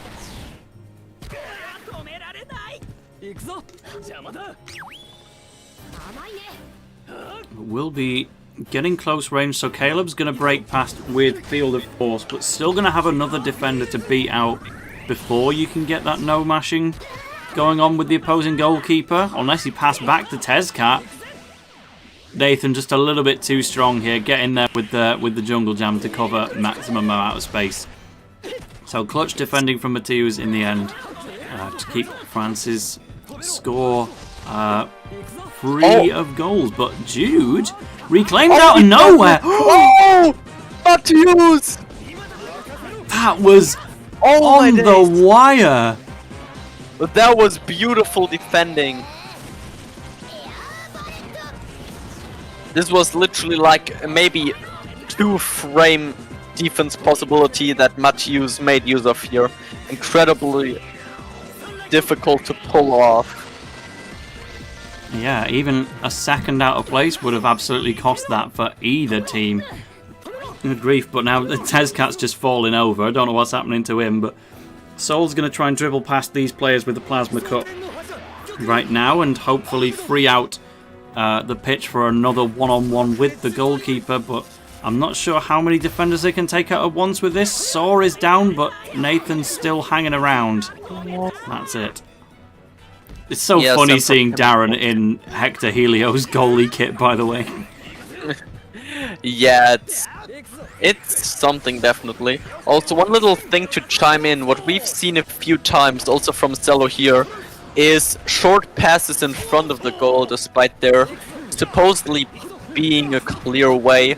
This pass, actually, how Strikers is written is, it has the ability to switch the opponent's player away, like to switch away the player that you are controlling, which just can be used to catch the opponent off guard right away and have them unable to defend, just as Selow is going through here. Maybe a good chance for you to think of more of those funny German names if you've picked a favourite by now. I always love knowing about the dub names, but I love to see a goal, especially from Luxie, from Selow, to even things out. Maghreb and France are back on even footing now. It seemed like it was inevitable at that point. Ever since Mathiuze got that first goal for France, Maghreb have been dominating in terms of possession, and they were taking all the shots. Especially, it's exactly evident what you said. Mathiuze is more known for scoring with long shots, and that's exactly how the first game came out. But it also means if you're not starting a long shot, you're not really doing anything. And that's why it feels favourable to Maghreb at the moment, I would say. Yeah, that's the thing I personally dislike about the chain play style, that you are forced to depend on your players charging up front, because else it would be pretty stupid to advance with players who are bad at dribbling. So all you have to do pretty much is just stall and wait for players to charge up to then land the shot. But it seems like we're going to get that kind of opportunity right now. Here comes an atomic spin. Armorified as well, I believe, from Gamma. Even rocking the Zanuck Mixie Max. This is as much power as Gamma could possibly put out, but very dependent on having people to shot chain up front, especially when pretty much all of the players on Maghreb's team look to be fired up at the moment, or at least they're glowing enough to have the option. Does that help the goalkeeper at all, what I'm seeing? That is a good question. Without a block, that chain will definitely enter in the goal. Onizuka, Ray Beamer definitely won't be able to reach that. The question is, will there be a disconnect here? No. Zor is there. He will be able to block this here. Yeah. Getting involved with the jungle jam as ever, so that's probably not quite enough to go in. Total 141 power is now blockable by the Man Magique, the man of magic. Marge in the hand will stop that one dead. But good effort from Darren. Hope we're enjoying the Gen 5 Pokemon music in the background here. Bit of black and white representation for everybody, but all of the Maghreb players glowing blue as they head back towards their own net at the moment. And this is another chance for Selow to score here. Yep, dash it back and whoa! The crossbar! Oh my. Had the goalkeeper beaten with that, but just had to aim high because Darren was still body blocking in the way despite failing with his own charge. But, yep, just a little bit too high with the shot on goal, and off the crossbar it goes, which leads us to a soul versus soul in the middle of the pitch. That one just crept away, and it was Maghreb's chance to get into the lead. A draw is not really enough for them here, and they're going to have to deal with a disconnect. So the disconnect here happened 25 minutes in. So what I imagine the players are going to do is get the match restarted, remember the scores from last time, and then just play out that final 5 minutes. They could technically choose to do nothing in the first half and then just skip straight to the second, but I guess that's up to the players and the tournament organisers to decide. Yeah, another option would be to just keep the score was tied anyways and just replay the entire match as a whole as to keep things going smooth and have like more entertainment and not just a full half of doing nothing and stalling around. But yeah, we'll see about that. That would make sense, but they've also got a whole other match to play against each other afterwards, so it's funny, they could start another match now, they could play it out in full, except the first half belongs to set 1 and the second half belongs to set 2. I think that just overcomplicate everything, but it definitely is a possibility up there. But for now, they're just discussing amongst themselves to figure out what to do in the event of a disconnect, because no disconnect is like the previous. There is no firm rule on what you should do in any given situation, so they just kind of have to work that one out. I mean, there's also a difference between just rage quitting or actual disconnects, but as they are still figuring out what to do, I might be gone for a bit to take a small pee break. Very, very fair. You're not missing out on too much while we sit and look at the scran on the menu. Thank you, Hopip Enjoyer, for that one. I can really tell that you are, in fact, from Newcastle. You've made that one true. Do you have a Twitter, Hopip Enjoyer? Because I think I've seen you in a few stream comments, but if someone's from Newcastle, I should be seeing them seeing all my Newcastle pictures from day-to-day life. Like, it's pretty easy to track down where I am at any given time in Newcastle upon time, if you're looking in the right places, but don't know if you're on there yet. Yeah, like you say, Janus, this definitely wasn't likely to have been a rage quit. Not at this point in the proceedings. It will have just been a genuine accident, but they've still got to prove it beyond doubt before then getting things going again. I think I'm okay to show the formation select here because they'll be going with the same formation as last time, as though nothing ever happened. Ted Brower is asking, what's my favourite track in the Inazuma 11 soundtrack?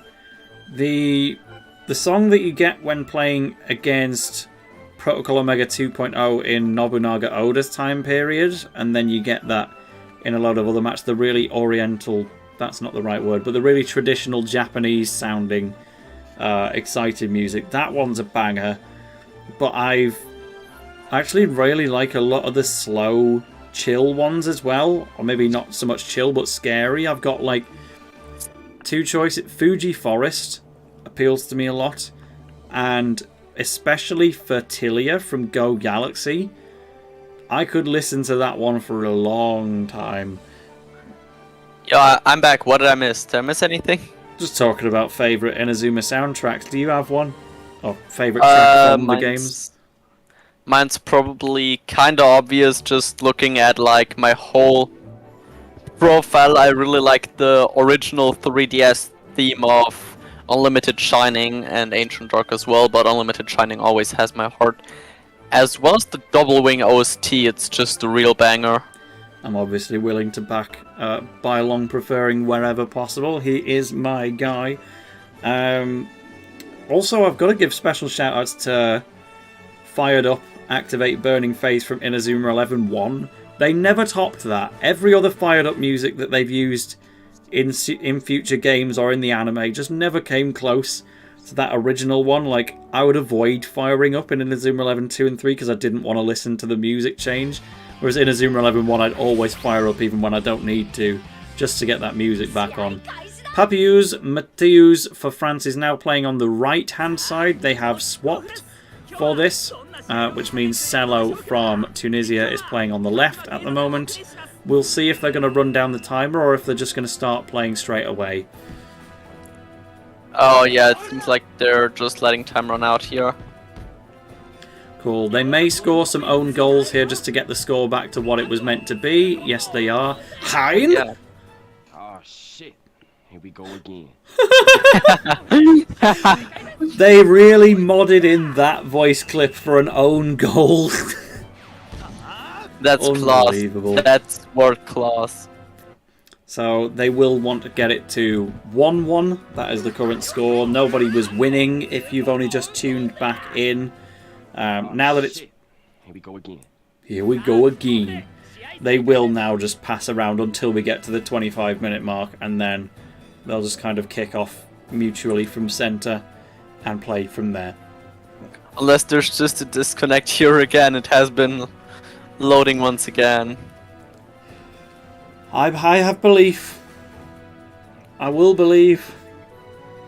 Maybe it's actually the servers trying to kick people off for throwing. Yeah, that can happen in Smash Brothers. If it can tell that you're just not doing anything or messing about, it might just randomly kick you out. No, that doesn't happen here. But it might incidentally happen. I have two people try to get the maximum score possible in the game, which ended up being 60-0, scoring 60 own goals. So I don't think that is possible. Glad somebody gave it a go. Logan7 Titan is back to tell us Burning Phase is goated, and Lux King, I haven't had a chat with yet in chat, is welcoming him back. It's great to see. Time is running down. They're literally now doing nothing. Even when they were allegedly doing nothing before, they were still kind of squabbling a bit in the centre. But yeah, we will now wait.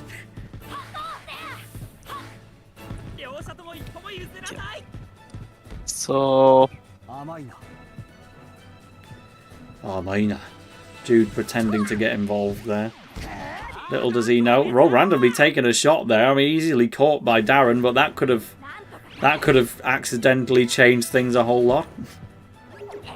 I think we're just in for some real FIFA gameplay without no meshes. Yeah, it's like they're pretend playing. This definitely doesn't count as the match itself, hence Darren running all the way out of goal. Yeah. Oh, look at the skills there. He's kicked it all the way over his head. Let's go, Darren. Bro's got the tackers.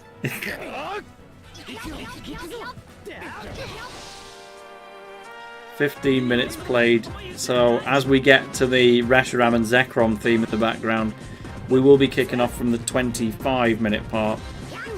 Oh, Zikria, you didn't realise I was streaming until now. We're on game 3, mate. France are on the verge of potentially a victory here. We're relying on Maghreb to win this particular match to keep them alive at this point. For all the Tunisian players, 5 minutes away from getting back into real time. This is just playing out the course of a disconnect, which happened at the 25-minute mark. But they'll probably need to get it back into the centre soon for a fair resumption. Or they might just actually only play the second half and just screw over the first half as a whole. I don't know. I think that would be fair to do, considering it's a draw. It doesn't really advantage or disadvantage anyone in particular. I guess Maghreb needs the time more because winning is more important to them. France would be plenty happy with a draw. It does look like they are doing nothing though. Cool. Yeah. And that's a fair chance for them to make their substitutions at halftime as well, having not even really run down the TP of the players anyway, but they'll just probably act as though they have. And this time doing the changes with the screen not being the match.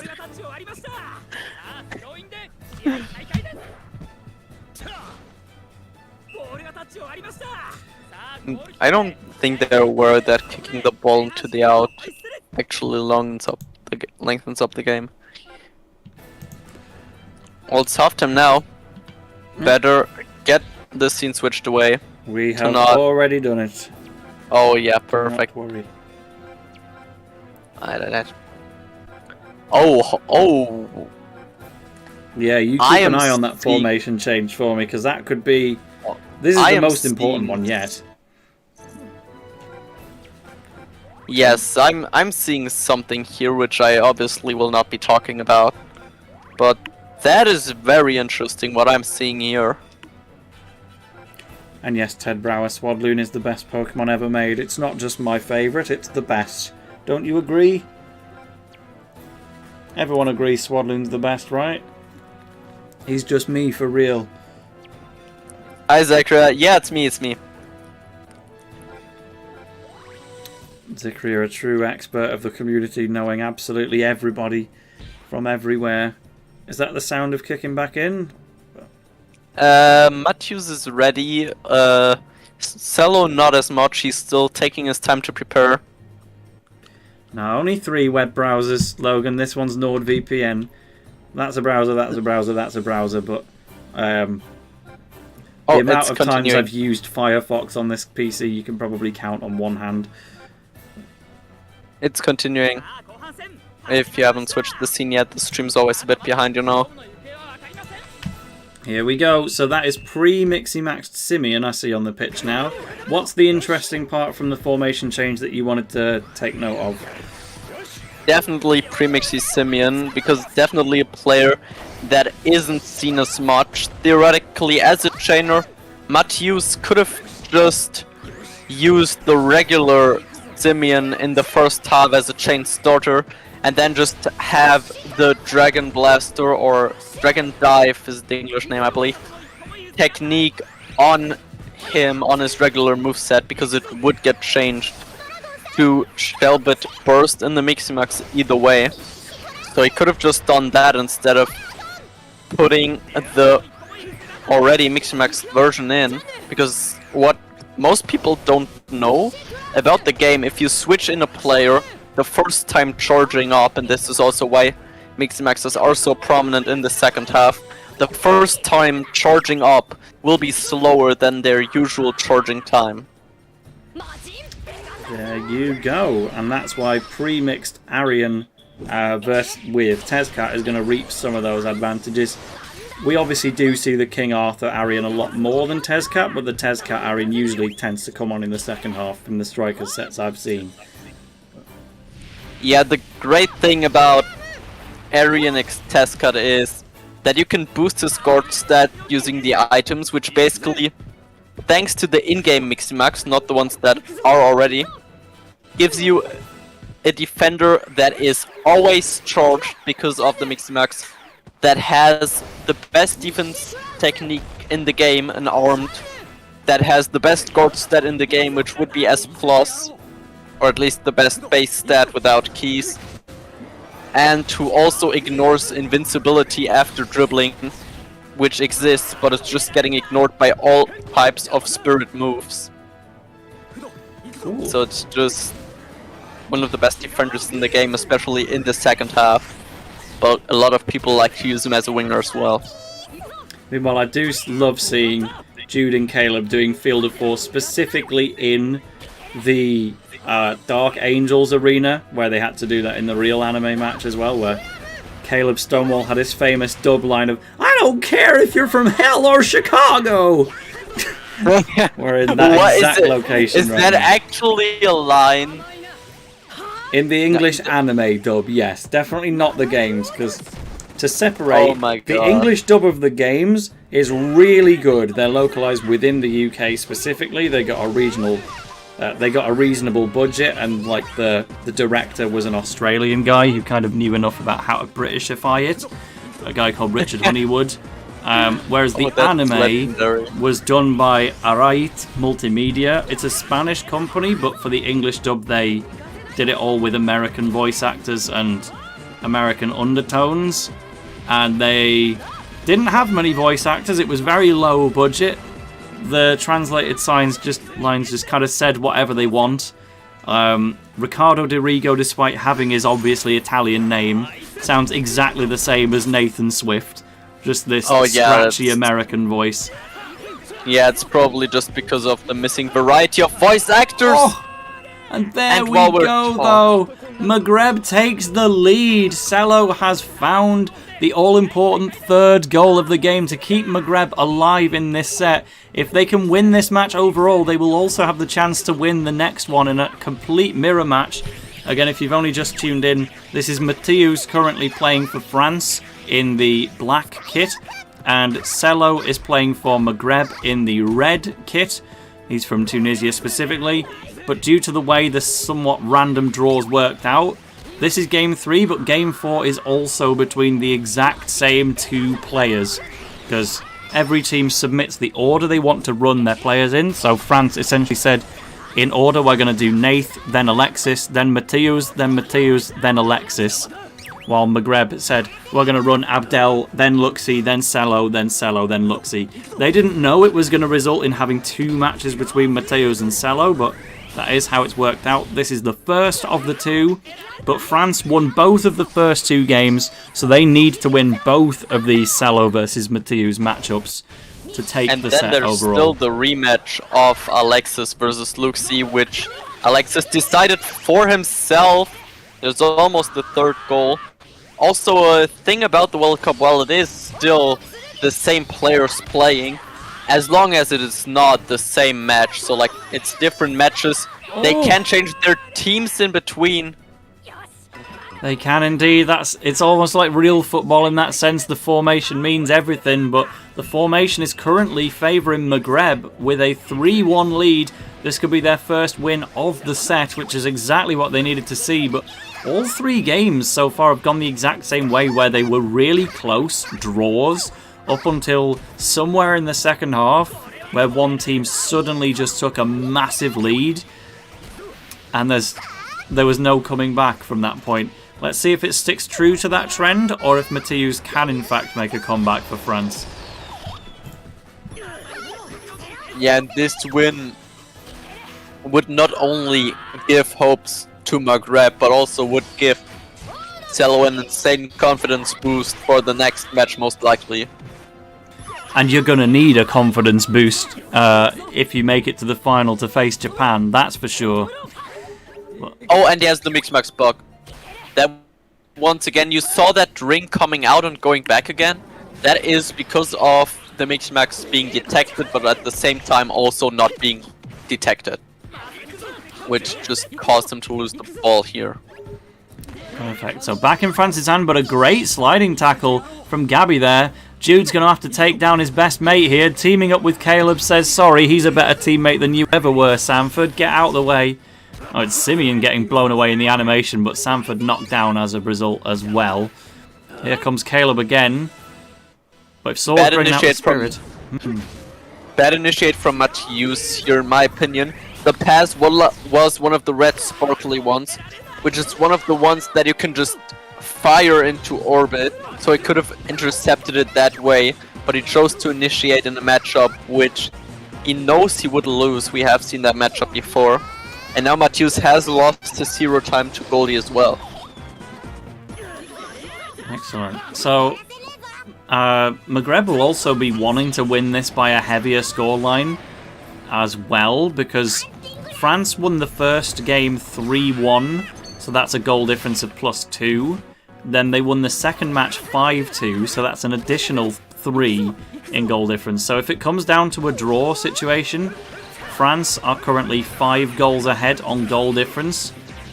This match is starting to reverse it. We've got a 2-goal lead from Maghreb, but that's only kind of undoing game 1. You'll want to make a bit of headway into fixing up how badly game 2 went in that final 5-2 score.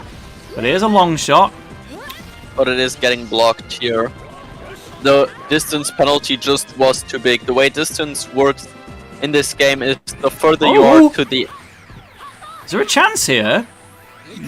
And he had to back out because Mathiuze had the Mix Max ready which he could just use to cancel the dash animation and reset the goalkeeper, meaning it would basically invalidate all of Selow's no-meshing attempts. There you go, this is why we have an expert. Glad you were on hand. For now we get yet another obliteration. Goldie has been a bit of an MVP in this match. Been a big contributor, but her Miximax has worn off, probably as a result of having to do so much. But now we've got something of a one-on-one building, but didn't have anyone appropriate to pass to, couldn't no-mash around in that kind of angle. So in comes Saw to save the day once again. Mathiuze back in possession, but still 2 goals down with only 2 minutes left of regular time. It's looking like Selow's going to take this one for Maghreb. We get another Angel Ball, which we'll see far more in Strikers than you ever would in the main Inazuma games. Nice to see. On the home stadium as well. That is true. But Mathiuze has not given up. He is going for it still. Oh, this looks pretty promising, actually. Axel's going to bring out Surtur to go for a Fireball Storm. What does that purple Force icon mean? It's basically boosts that are exclusive to spirits and armed spirits that add additional power to the number shown at the top left. So for normal spirits, this number is plus 20, and for armor-fied spirits, it's plus 40. But thanks to the block here, this shot won't go in. Basically securing Selow's win here. Yeah, what a scene of seeing Axel chain-shotting with Axel. It was just barely not enough. 203 versus 195, if I've read that right. So that is probably going to end as a 3-1 in Selow's favour, and he definitely needed that extra goal to cancel out the effects of Game 1. He just now kind of needs to win even harder in the rematch if he wants to undo the goal difference suffered in Game 2. But for now, the main thing that's most important is that he did in fact win, so the set will continue. Maghreb are on the board with a Tunisian win. It is now 2 games to France and 1 game to Maghreb, but we're going to move straight into Game 4, which is between the exact same 2 players. So potentially we could be looking at a 2-2, but Mathiuze still has every chance in the world to try something new and get the win outright for his French squad. Yeah, I'm pretty much convinced that Mathiuze will go for something entirely new, or at least change the team in any kind of way. We'll just have to experience that ourselves here, what Mathiuze is preparing for the rematch, because I don't think he's willing to go into the next match with the team that did not help him here. But yeah, it is also interesting that you say Game 5 would be a rematch between Alexis and Luxie, because that is the game that properly got out of hand last time. Luxie would need to keep the mental really composed for that one and not open up spaces towards the end of it. But we will definitely see that either way. We just have to get to the point of seeing whether or not it truly matters. If Selow wins this one, then it absolutely does, and it would all come down to Game 5. Yep, that is true. So we're definitely in for a treat today, as I already expected lots of really intense matches. Luxie versus Alexis certainly being the decisive ones today. And Alexis was already able to take that first win. So if he is able to do it again, my bad, I forgot how to English for a second. Mathiuze's match won't even matter here. But fingers crossed, we may get a Game 5 finisher to decide who is going to be our representative to take on Japan in the grand finale. I think this might then actually be our first Game 5 finisher. Oh no, not quite. There has been one in the match between Southeast Asia and Bulgaria, the quarterfinal, which has ended in a 3-2 for Southeast Asia, with Zuki, who I also saw in the chat earlier today, beating Krizo, who definitely is in the chat, by 4-1. But aside from that, there hasn't been any fifth match finishers so far that were really decisive to the score. Interesting. We certainly had plenty of game 3s in the pool stages, just now that we've made it to best of 5 territory. For Light Sama in the chat, the final is taking place this Sunday, regardless of which team is going through. Just I cannot personally stream it because I'm going to be at my friend's wedding. So you can blame him for the lack of Strikers finale that day. I would have enjoyed to do the finale with you. I think it would have been really cool because Japan against France or against Maghreb, whoever wins here is definitely some hyped matches we have seen what both teams are capable of today. I think just every player that did play showed a great performance, including Luxie, who just got rushed, conceding like 4 goals at once without being able to defend against Alexis out at 10 in the end.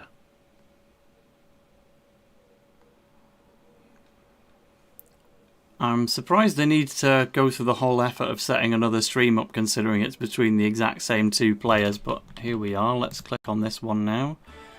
I just suppose that Mathiuze made some major changes to his team, which he obviously does not want to stream publicly, so he most likely has modified his team now and has come up with something new to try and take out Selow this time.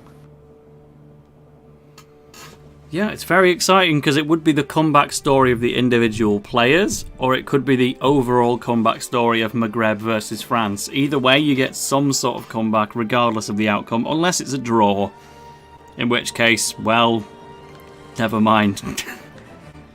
Well, I don't think there will be a draw here. I think we will have a winner either way. The question is just who will the game favor, or rather who will the luck goddess favor in this match.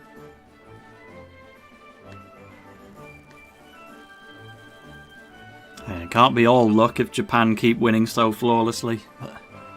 Well, fair enough, but it definitely helps. I had some matches where, speaking from players' perspective, just everything possible went wrong. My players kept on charging by default because they didn't use a technique exactly when I was attacking, and getting low RNG as well. This only applies when playing against changers, obviously. It was just all in ones. There are some matches where just the whole world seems to be against you, so that definitely is a factor as well. Meanwhile, I've just seen I've got a tweet from Rinsler, or just simply Joseph King, on Twitter, showing their the exact Scotland regions of everyone in the Trobal Nation. Obviously won't say it out loud on stream, lest I dox, but that's good information. They're all seeming a little bit far away from Newcastle, but hey, I can see Coldstream. That was one of the random places on the Scottish border where I was telling my driver friend, can we go to Coldstream, just because it's right over there and it sounds funny. It's on the way to Berwick upon Tweed, but that one counted as over the Scottish side. But I have not, unfortunately, been to Coldstream because there's nothing there, but at least it was on the map. At some point I'll go somewhere that's not Paisley, or not Glasgow, or not Gretna.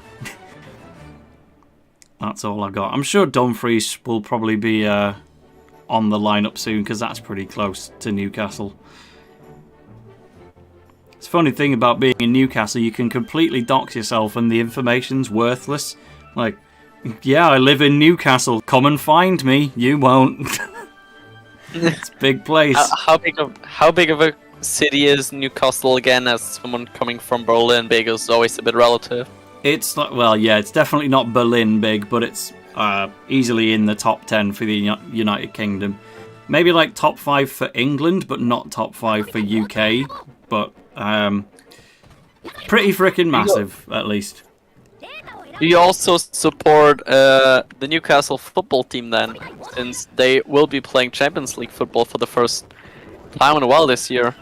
By obligation, sure. I don't pay much close attention to the Premier League. I'm more into the World Cup and Euros exclusively, but I like pretend to stand Newcastle United. In reality, the whole Saudi thing is a bit weird, and I just can't really feign that much of an interest in the Premier League in general. But it's like, if I've got to pick somebody, it might as well be Newcastle United, seeing as I go past their football stadium on the bus to get into the city centre. That's cool. And I went to an anime convention there once, one called SunnyCon. I met up with a few Inazuma fans there. Again, Trouble Nation and everybody else watching in chat, if you want to come to next year's SunnyCon, Newcastle is not that far away for you, and it'll probably be in Newcastle United Football Club again. I'll be there in Inazuma cosplay with at least a couple of other Inazuma enjoyers there as well. That's your perfect chance to come and meet Tale of the Toaster. It's just a year away because it's like a June/July yearly thing. So it's not anytime soon, but it'll always be there.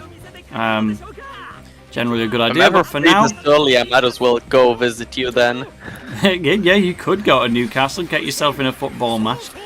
But for now, we're kicking things off in the rematch between Mathiuze and Selow. They're in the same kit, so look for the black kit for Mathiuze, the French representative, who's looking to get his revenge on Selow this time around, while Selow has the overall goal in the red kit of equalising the overall score between France and Maghreb up to 2-2.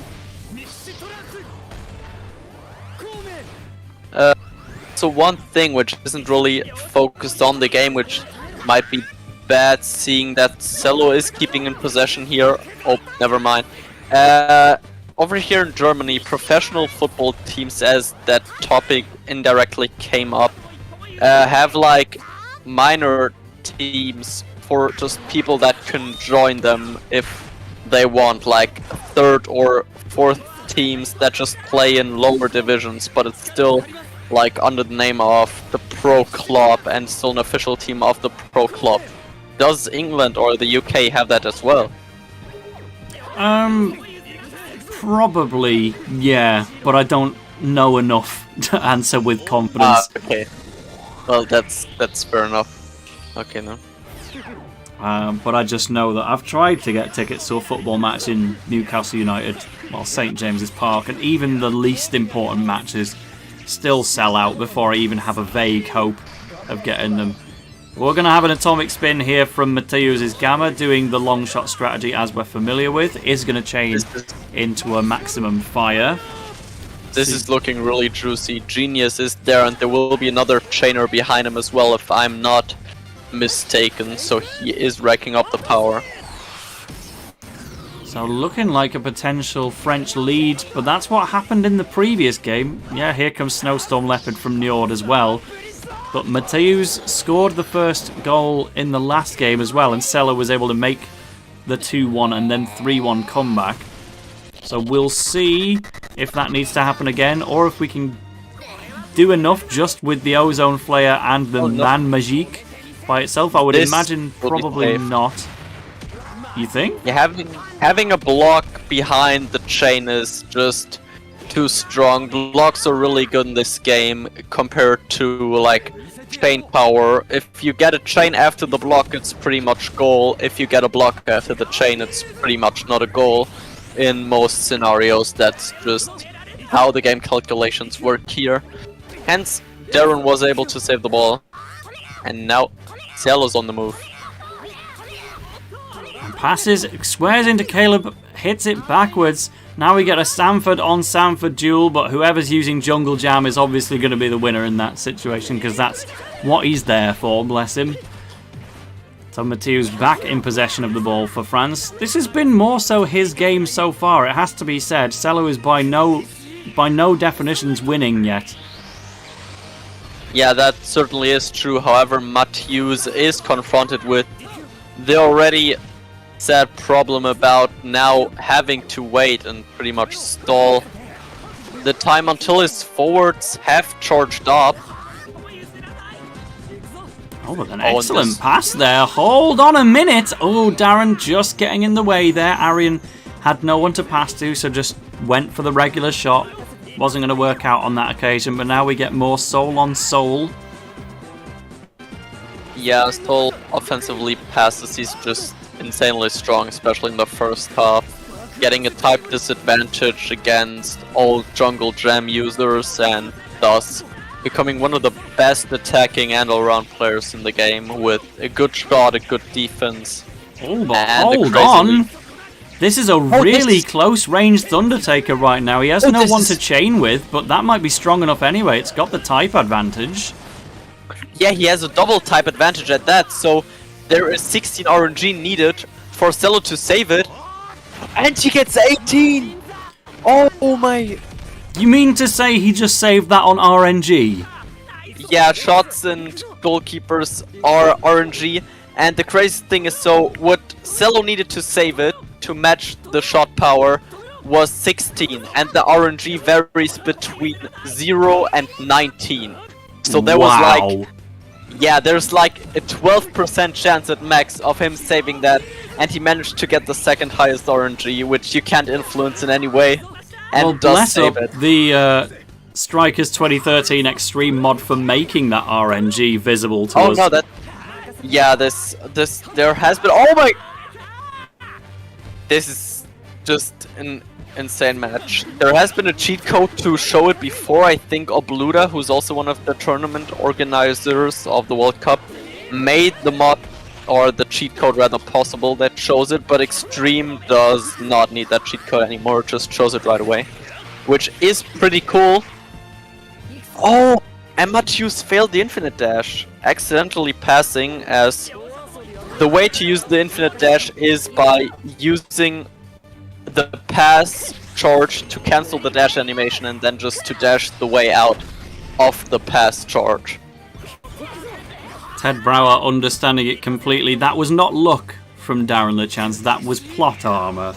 Maghreb need that final playoff between Alexis and Luxie in Game 5. So the game doing everything in its power to not eliminate them at the hands. Oh, that could have been the winner! But Jungle Jam at the last second will stop Arian dead in his tracks. That was so close to being a Tunisian goal. But now we've got a goal kick to completely intercept it. We were one movement away from getting a 1-0 lead for Maghreb, but it is taken away at the last second. This is already being an insane match with the RNG dot and now this. As well as it needs to be said that Mathiuze was extremely lucky to have his player charge up just in the moment where he needs it. He just has been charged. He hasn't been charged upon Selow passing the goalkeeper. I think I'm finally starting to work out that the Reshiram and Zekrom music kicks in when somebody's fired up. Yes, exactly. Normally it's the Unlimited Shining movie theme, but of course it can be modified as well, just as Mathiuze has it here. It's better for my monetization settings. I know that I've had 2 of these streams demonetized, and those were probably because of that song. Oh, yeah, that might be the issue. Copyright is just really difficult whenever I'm streaming as well. The first stream got away with it, and the 4th stream got away with it. This one, we don't know, but that's why we have a goal from Luxie to put Maghreb in the lead at the death of the first half. 30 minutes had already expired, but that is exactly what Selow needed. Again, it's the player is Selow, but the name Luxie is a tribute to their other team member. Luxie with an E on the end, I guess. This might be a last-second chance here if Mathiuze can turn this into a no-mash. He can't chain from here, there's not enough time. If he can turn it into a no-mash. Oh, good attempt. It doesn't work out, though. Darren, no luck involved with that one, just picks the right place to go and catches it. And the first half will end at 1-0 in favour of Maghreb, but only just. Yeah, it's only 1-0. There's still a lot that can happen, and not to be underestimated, Mathiuze has the kickoff now, which means he will be the person to make a better use of his items. Also, I'm seeing some very interesting changes from Mathiuze again. So we can definitely look forward to a second half, which will be different from the second halves we have seen before. I will look forward to seeing it. What I was saying before that goal is, if these streams are getting demonetized, that's why we're relying on the lovely people in chat to give those super donations. We're up to £11 today, which is very, very nice of you. We'll see if we'll have to see if Hakuoki brings in any more potentially, but to be making even a sliver off streams is amazing to me, because I never even considered that. I was just doing these streams to reach more people worldwide in the Inazuma fandom with the World Cup and to be the English representative for it. But the fact that it happens to have made us a little bit of cash as well is very, very nice, and it's a lesson learned for if ever we want to bring back streams in the future for some other purpose. So I can't see myself making a regular habit of it. I'm too much of a boomer who likes pre-recorded content, but there's always a chance. We'll see how far we get into Hakuoki. Now. Yep, we're back. So that is the Mathiuze catch-up kick-off. He's used his items, already trying to charge up at David Sanford, Emperor Penguin 7, but gets tackled there. It was a free kick given back though, but it's still putting the players more in the way than they were before. Looks like he's going to make it to level 3 to fire off the Emperor Penguin 7, but it's pretty far away right now. See what we can do off the back of this. Nice rainbow for everyone in chat. Here comes Simeon with Dragon Drive. I was expecting triple threat there. No, it doesn't have that. He only has Dragon Diver as a chain shot, and this will be a goal. It's in. Because it's Maj in the Hunt, which has a type disadvantage. So the shot is out of Darren's range, and the score is tied.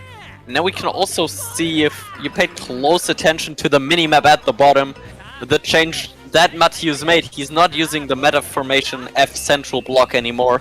He has switched to F Funlux with 5 defenders, 4 midfielders, and a single forward, which is a formation that has just recently found its way into the meta.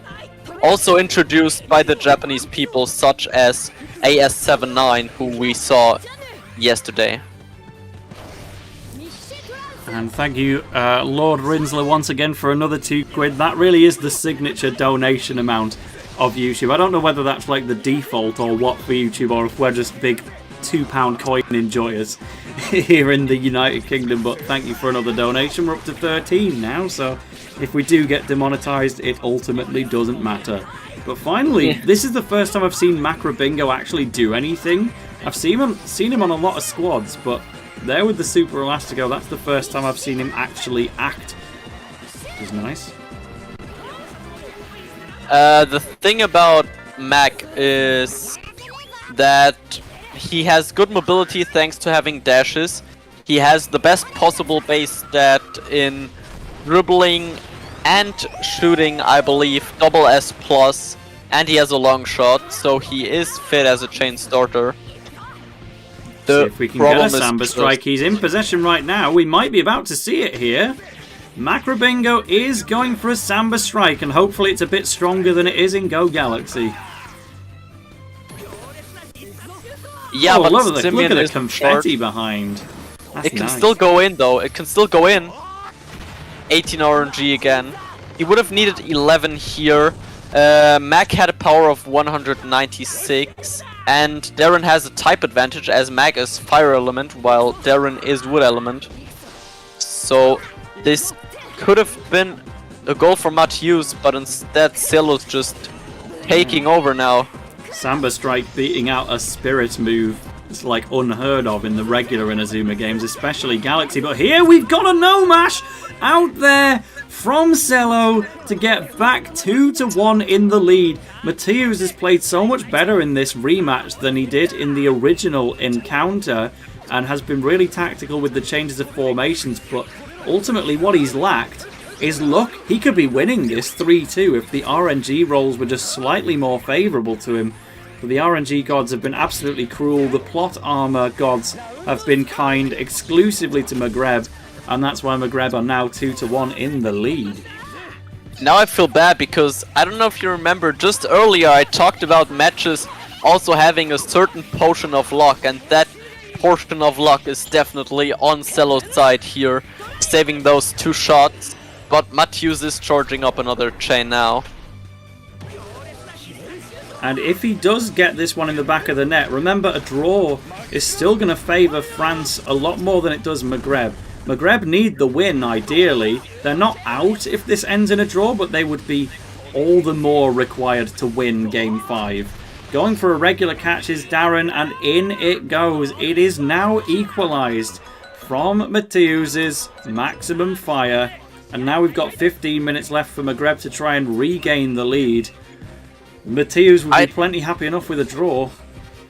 I'd actually argue that Mathiuze is in a pretty good situation here, because now all he needs is a chain starter, as his Simeon was seen at the kickoff to be almost charged. So if he waits like another in-game minute, his Simeon will be charged and he will be able to get another chain off against Selow. So that is piling on the pressure. Maghreb absolutely needing to win that encounter, but I didn't expect you to have that move, David Sanford. That's the first time I've seen him use that. But Arian, are you going to be able to reclaim here with a whirly or a hyper swiper? Yes, you are, off of Maghreb Bingo.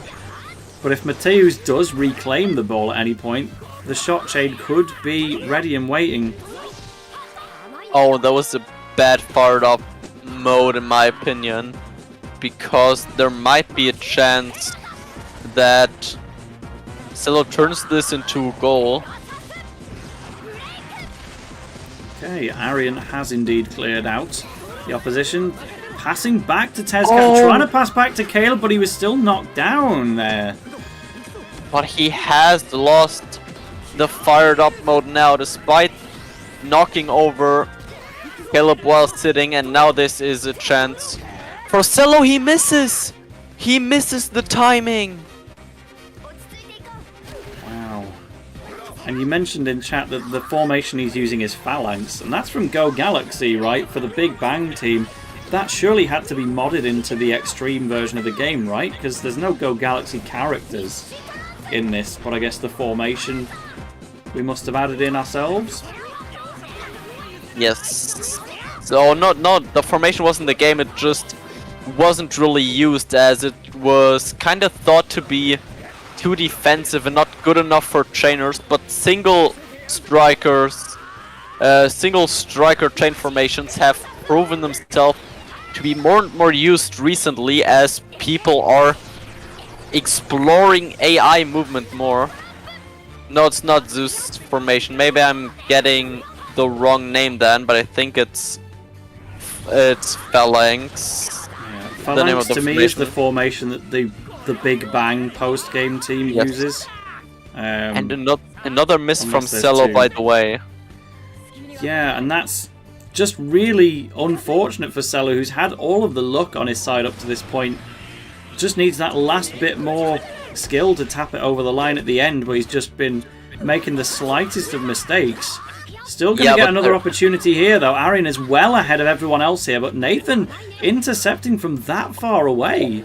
And now Ozone Flare from Eternal Light Man. Yeah, the deep jungle range is just crazy. Great defense by Mathiuze here, making use of the tie in the calculations, knocking over both players, so that he ensures initiating with Onizuka, the defender. Now he's got a last chance, but the question is, will Simeon still be charged or not? Because he is there, there's no defender near. Either way, if it doesn't go in, it's still running down the time and getting that all-important draw that France benefits so much more from. Selow will be desperate to get a win here to take us into a clean Game 5. If it's a draw, they're not eliminated yet, but it puts all the more pressure on Maghreb to win Game 5 outright. Let's check the RNG rolls from Darren here. It's an 11. This here wouldn't really have mattered. He would have saved the shot once again with exactly the RNG needed, but as there was a jungle gem in between, the RNG didn't matter here. He would have saved it either way, but there's still a chance in the 30th minute. Just a level 2 from the looks of it on the Emperor Penguin 7, but it's again running down the time and stopping Selow from doing everything. Oh, there's the chain! It's the goal! It's in! He's done it! Are we going to see France move on to the final just like that? We are indeed. Nothing Darren can do about that with God Hand.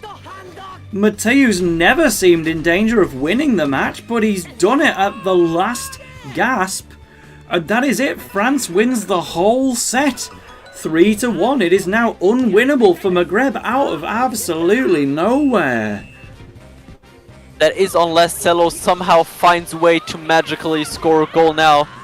But Mathiuze is just defending here, takes the ball. I think that's game over. Wow, and that is the comeback from Mathiuze, having lost game 1, but he tried out a new formation and it took its time, but it eventually worked. And you know, Mathiuze had such bad rolls on the RNG of the goalkeepers earlier. That could have been an even bigger win margin. It could have been like 5-2. But Mathiuze, in the end, gets the win, and I have to say he really deserved it. Look at the possession stats, for instance. And the total number of shots. Mathiuze on stats had that all the way through, despite having to get all of his goals in the second half. Which means Maghreb will be eliminated at this stage. I don't think there's a third place playoff. They would have been facing... in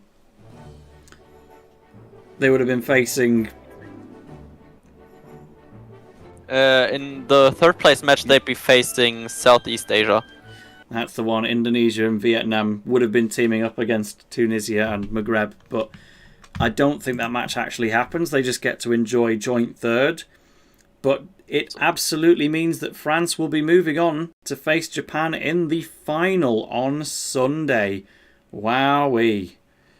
And the changes that Mathiuze made to his team, as I suspected, they actually made the gigantic difference. Yeah. He went from being beaten 3-1, was it? Right? Was it 3-1? To beating Selow despite getting bad RNG compared to Selow by 3-2 in the last minute of the game. Insane. Yep, Janus Greenway puts it best. That was an actual Inazuma 11 match. It ends in a 3-2 comeback for the losing team.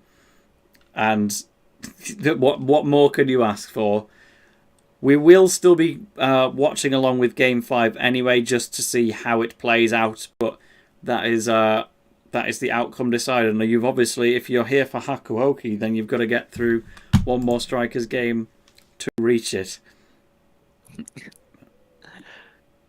No, the chat's gonna go crazy over the Hakuoki mention again. I'm just waiting for it, honestly. They know what they like. They hadn't heard of the game before yesterday, but all of a sudden it's their favourite thing ever. One of them genuinely bought it, by the way. I think it was Trobel herself.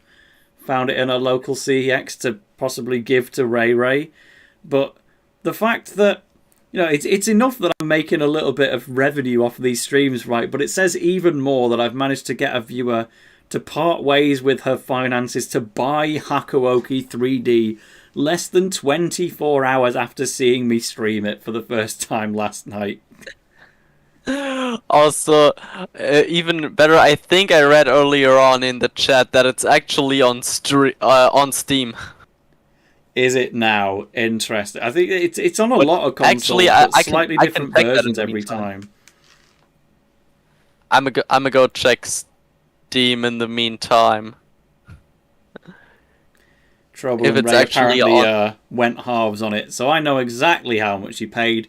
Half of £32 is £16 each, so L losers get financially broke for a friggin' Otome game. As if I didn't also do the same. Hop Enjoy is saying, kind of insane, you might have sniped that from my local CEX. So I got it from the one that's nearer the train station of Newcastle. I don't think they have one in the one that's nearer the Halifax, but that one that's nearer the Halifax is where I saw a physical copy of Yokai Watch 3 for the first time ever. And I also got Rhythm Heaven Megamix from that CEX, which is very, very rare as far as 3DS games go. Haven't had as much luck with the CEX nearer to the train station, but it is what gave me Hakuoki, so it's definitely got that to its name. Lord Winslow saying, I paid nothing for it, I tried to stop them. These streams have basically paid for Hakuoki at this point. I think I made 20 quid off yesterday's and £13 off today's. So both of those streams together has exactly recuperated the costs of Hakuoki itself. So thanks everyone for that one. Up from Forbidden Planet. Yeah, that's the one I mean by near the train station. While the one near Halifax is the smaller one. I hope we've got some... Is this formation editing that I'm going to have to censor here? Yeah, maybe. Well, the question is, what will we see in the last match between Alexis and Luxie? Can we actually see, like, the double turnover, Mathiuze losing the first match to Selow and coming back in the second? Will Luxie be able to do the same against Alexis? Potentially. Like, that was the most lopsided match we had between any of the two players, so it's going to require some real readjustments to make that one work. Ray in chat is begging me to watch the Hakuoki film. Do you want my channel to get taken down? There could be no Tale of the Toaster if I watched a film, an anime film on this channel. Much as it would be funny, I'd rather experience the plot through the game, I think. But yeah, it sure does have 1 or 2 movies. That's funny. Haku, you can just let me know when the stream is safe to get back up. Yeah, I'll do that. I'm just watching some interesting team building here. Kenway might want to turn off the stream himself, but I don't think anyone in the voice chat really minds unless Luxie is actively stream sniping on what Alexis is doing now. Yeah, at the end of the day, the outcome has already been decided, so it can't always matter too much. That is true, yes. I'm actually seeing some interesting things if the team doesn't get changed any further. But we'll just have to let ourselves be surprised in the actual matches.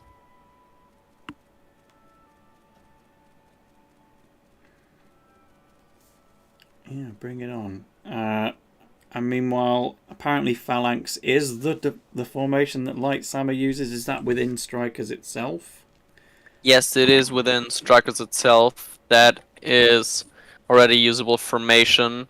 I wouldn't recommend using it right away, especially not in the first half. But it can be very situational because, well, there is still team building going on. Maybe I can briefly summarize why Mathiuze probably decided to go with this formation. So how the AI movement works in these one top formations is, unlike in the two top formations, the one striker has a wider range where he will always appear to chain in. This limits you in the sense of that you can't chain on the very outside of the pitch as you could, and we saw a few times in the normal central block formation. However, you'll have it much easier to connect to your main striker and maybe even get a double chain off through the central midfielder that is positioned right behind the striker as well.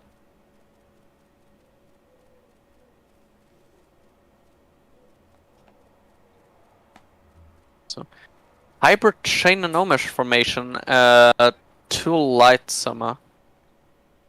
How would you use it for no-mesh? I don't see the use of it in no mesh, honestly.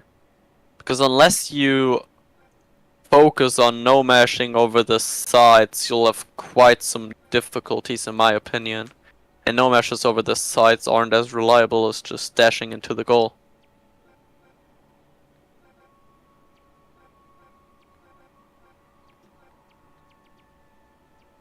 Rinzer, Phalanx is not the Zeus formation. The Zeus formation is a different one. That's a 4-4-1-1, while Phalanx is rather 5-1-3-1.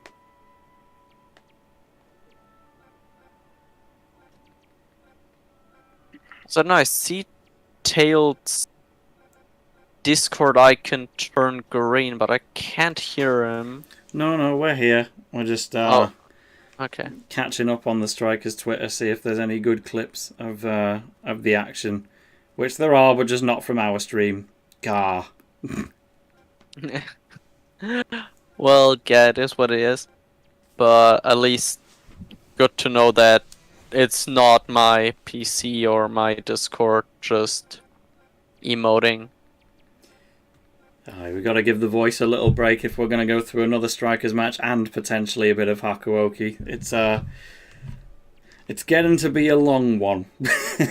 Yeah, it's gonna be a busy evening. Oh, well, I've still got to find the time to edit enough shorts in time for the August month of shorts. If I've not mentioned that to everyone in chat, I'm sure most people have heard about it, but I've got an idea which should allow me to make a YouTube short for every day in August. But I can only commit to starting it in August if I've got most of them edited at that point, so that I know it. I don't want to just start releasing them every day and say it's daily shorts and then fail to provide.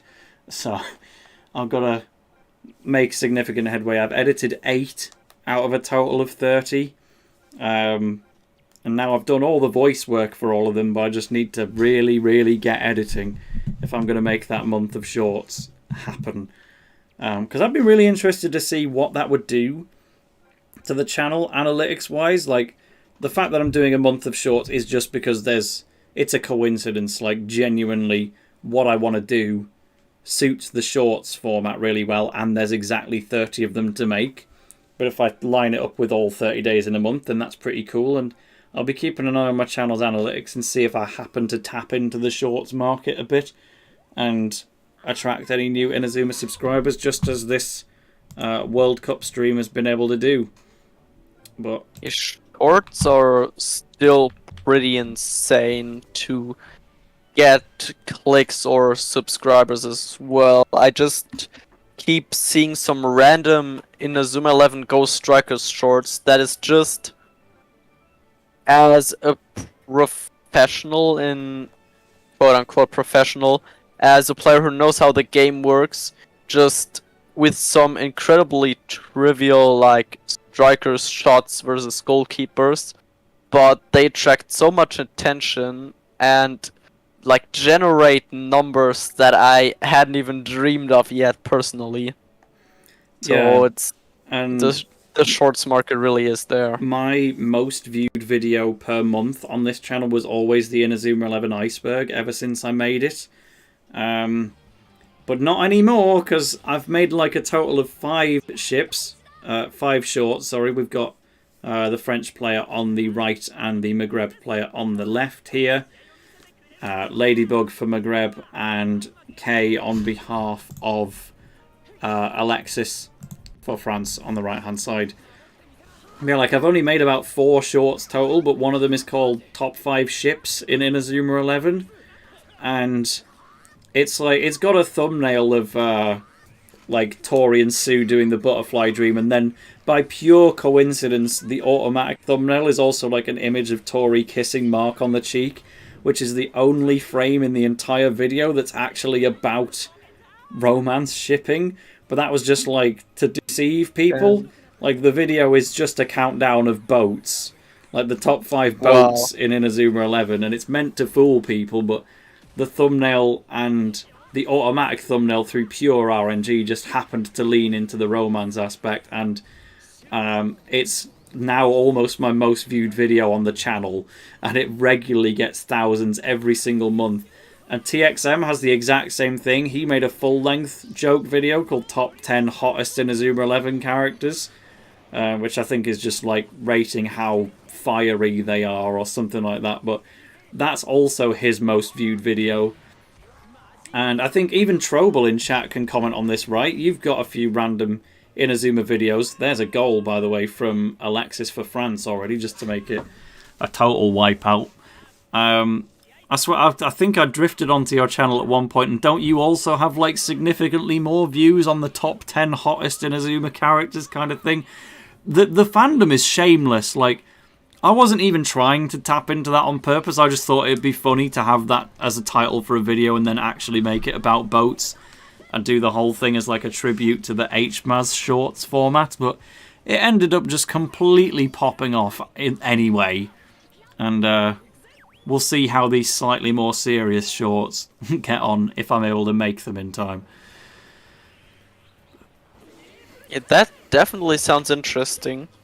Also, fun fact about this match, what we're seeing from Alexis is rather chaining here, while Luxie's going with no mesh, which is ironically them using the exact opposite of their regular playstyles, as Alexis is normally a no mesher and Luxie is normally a chainer, and we're getting a disconnect early on. That's too bad, because it was right in the middle of Arian's move there as well. I guess that was going to be a Sword of the King rather than any kind of long shot. But yeah, still could have been turned into a chain here. Judging from the in-game time, the chainer surely must have been charged there.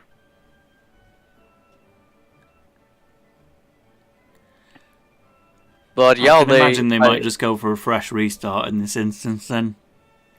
I mean, they might keep the score of 1-0, honestly, but Not true, I did forget because about the goal. Yeah, outside Fathom, it would be rather unfair for Alexis here, but they might actually just do a full match again, yes.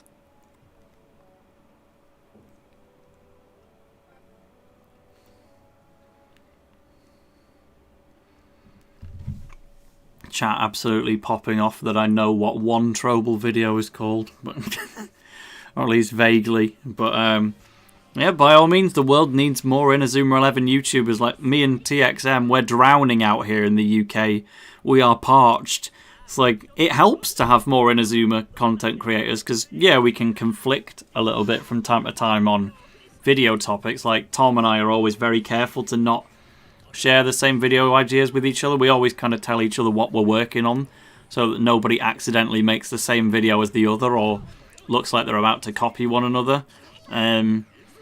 But more Inatubers means more people to play online matches with in Victory Road when that comes out, and more people kind of coming up with new ideas to change the game and get involved with IRL videos, potentially like the IRL Hisatsu's was. It always helps to have more people making Inazuma content. We don't like own the domain. We are just genuinely the only two people in the UK really properly doing it at the moment, at least within the gameplay and general discussion kind of things. I'm sure there's probably, well, like there's other UK Inatubers in a sense that there's people like the Statistician who made the Hisatsu montages, but that's kind of a different thing, you know, in terms of like personality-based Inazuma content creators. As far as I'm aware for the UK, it's mainly just me and Tom. There was a little bit from Inazuma Yoshi from time to time, but I don't think she's really doing much of it at the moment. I mean, I got into like content creation as well. I also do create content, but I do a different type of content than you guys. Most of mine's Well, tell us about it. You've got the perfect opportunity here. Tell us as much as you can. I don't really like to like advertise myself to like when this is like your stream, it's your shit. I want you to. I want to know, because the only German content creator I know about is Milazaki, pretty much. That's it. It's like an untapped market for me. Do you make videos in German, or are they English, or is there not really any commentary to begin with? It's actually both of them. I do make videos in German and in English. Most of my videos are just Inazuma 11 GO Strikers, like tournament matches or like stuff that happens in the German community, mostly like I had in preparation for the World Cup a series that I launched in German to kind of like get more German people involved within Inazuma 11 and maybe build like a little hype for the World Cup, where I just played random matches in a public voice chat where wherever who was coming along just could join me and just be part of the video, which I really enjoyed. So I might make more of that kind of stuff in the future in German and in English. Cool. But yeah, I tried to balance both things, but I started to think about maybe doing Let's Plays as well. The problem is I don't really have the time nor the real competency to do some extreme editing or stuff, and because I am a student at university, still I'm flat broke, so I can't really pay anyone. So that just kind of put me in a bad situation there. I might have to see how I can work this out in the future, but I definitely be up to do some content creation that goes in all kinds of directions, and Alexis has just scored the second goal. Brought it back to 1-0. I don't know whether they are still counting the goal that happened in the first attempt, because they haven't like given a free goal away on the scores. So it could be 2-0, or they may have just written it off and called it new 1-0. But either way, we'll catch up with them on that. Janus Greenway, Tezcat Storm is Spanish. He's the one who broke the 100k barrier. I think maybe Puncho did as well, or at least one of them's really close. But Spanish content creation is a different world. They get numbers. Any other language, even the French YouTubers, I don't think are particularly big. I think it's just Spain where there's actual like money in it on a few YouTube play buttons getting handed out. It's not really the place to get. So I think there's a Brazilian Inatuber with near enough 100,000 subscribers as well. Eliminate Eventos is it? I believe it's managed by multiple people. They are also a caster of this World Cup, if I'm not wrong. Oh, there might be two. I don't really know too much about the Brazilian market. I do know that I get quite a few views from Brazil, which is in comparison to France and Spain, where I don't really get any because they're too busy watching the creators of their own language. But Brazil does in fact contribute quite a few views to my channel, which is interesting because like my main two audiences are obviously the United Kingdom, because that's where I'm from. I'm speaking the native language, and then the other one is the Netherlands, because everyone in the Netherlands already knows how to speak English anyway, and even the Dutch creators that do exist, like Dragon Blaze and Sync, they just make content in English anyway to reach more people. And even the games in that country, they were released in English, despite that there is no Dutch release of the Pokemon games or of Inazuma 11. They just have to learn English through the games. So that's why like my main audiences are UK and Netherlands with a bit of America. But then after that you kind of get like a bit of Philippines, a bit of Brazil, a little bit of Portugal type of thing. But every Inatuber in every region's going to get different stats. Like Germany's nowhere to be found in my analytics, but I can imagine it's in your top 2 or 3. Yeah, it's actually first, followed by Spain. Like Germany and Spain are actually. So you do get a bit of Spain, unlike me. That's interesting. Yeah, I mean not too much in. I can check. I've been doing Inazuma content for like almost a year now. I think I started around October 22. But Strikers is also a pretty universal language, to be fair. You don't need to understand what's being said to enjoy Strikers content, I would say, whereas to watch my content, you definitely do need to know what I'm saying. Same with Tom, who's got pretty much the same geography analytics that I do. Megados Games is the Brazilian Inatuber with 150. Thank you for that one, Leaf Our Blade. Oh, okay. I don't even know the name from my head right now. I think that's the one I was thinking of, though. Meanwhile, we've got a Do-Re-Mi into Maximum Fire right now. Is that going to be another goal for Alexis, potentially? Well, it's definitely going in. It will be another goal. He's just turning it up. Also, looking at all-time analytics, Germany only ranks 3rd there. Surprisingly, the the US are second, and first is Italy by a 1,000 views difference to the United States. Well, that's the thing. Like, US has always been my consistent number 3, but that's not all necessarily from Inazuma 11. Most of my content is about Inazuma, but I had a lot of Let's Plays before then, which will have naturally gotten Americans just because it's the biggest market for any video in general. And there's still some American Inazuma fans, but also any video I do make, like my Blue Lock stuff, for instance. Wait, you also do Blue Lock stuff? Wait, what? I didn't even see that on your channel yet. Oh, have a look, mate. I've even got a merchandise unboxing with Bailly for them now. I've got 4 Blue Lock videos, I would say. Oh, that's insane. First one was top 10 favourite characters from Team Z. Second one was top 10 favourite characters from everything else. The third one was what Inazuma Hisatsus would the Blue Lock characters have. Oh yeah, I'm seeing that. And then the fourth one was unboxing Blue Lock merchandise from Japan, which is the sponsored one with Bailly. Let's get this formation closed. That's cool that you got a sponsor on that, bro. That's I mean, I got the sponsor because of the Inazuma stuff, but I just kind of asked the question to them. We're already doing an Inazuma sponsored video right now, which, spoilers for everyone, will be out in the next couple of days. The Inazuma one was the main proposal, but I just wanted to buy some Blue Lock stuff for myself while I was already on the site. And then after buying it with my own money, I just kind of said to them, do you want to do this as a sponsored video as well? I could just unbox the Blue Lock stuff. What do you think? And they were like, yeah, sure, we can do 2 videos. We've not had any sponsored Blue Lock content yet, so it didn't do very well. So I hope they're not going to take it too personally on that. The video kind of bombed, but I really, really like having the figures around, and still got paid for it at the end of the day. I just hope Bailly got the money's worth out of it, because I'll want to keep making videos with them in the future. But definitely keep an eye out for the Inazuma unboxing that I'm releasing with them in the next couple of days, because that is something that I think has never been on YouTube before, the actual item that I'm unboxing. I've barely even seen images of it existing. It's really, really rare, and I'm so excited to show it off literally in the next couple of days. I have a bit of Inazuma 11 merch as well. I don't know, I ordered way too much stuff from Bailly, probably. But the problem is just I don't really have like a good camera to use, so I couldn't really record it. Oh, I just did it on my phone, lad. Oh well, people that's just can't tell.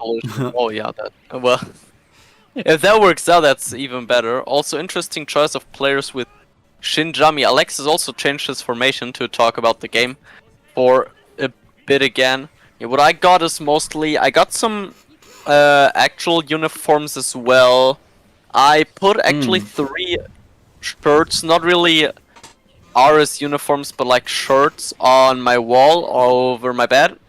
And I also got the mini Bylong plush. Yeah, I've got that. That's my prized possession. I've got the Sanford one as well, but not the Gabby. That's the one that Trobel will make memes forever with, and I will never get to own one, probably. I mean, I'm pretty sure I can find it.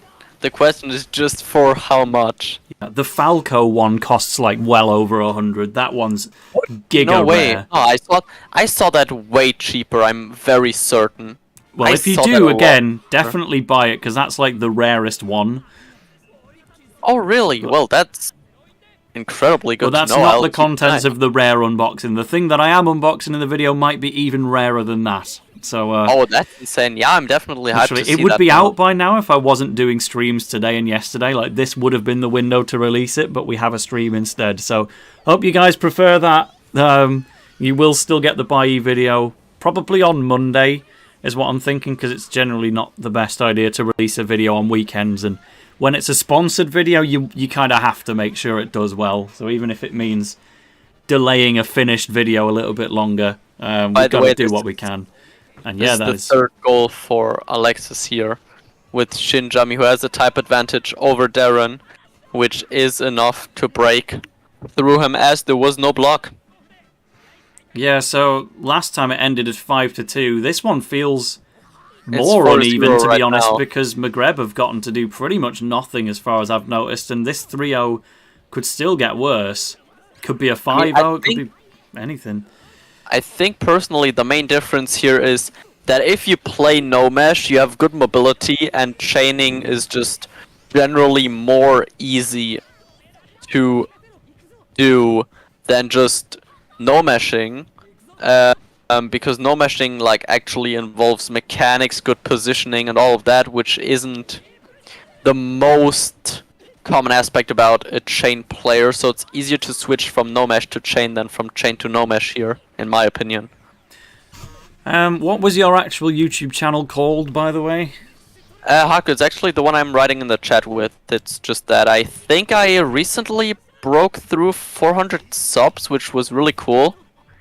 And I also wanted to host, I have 402 now.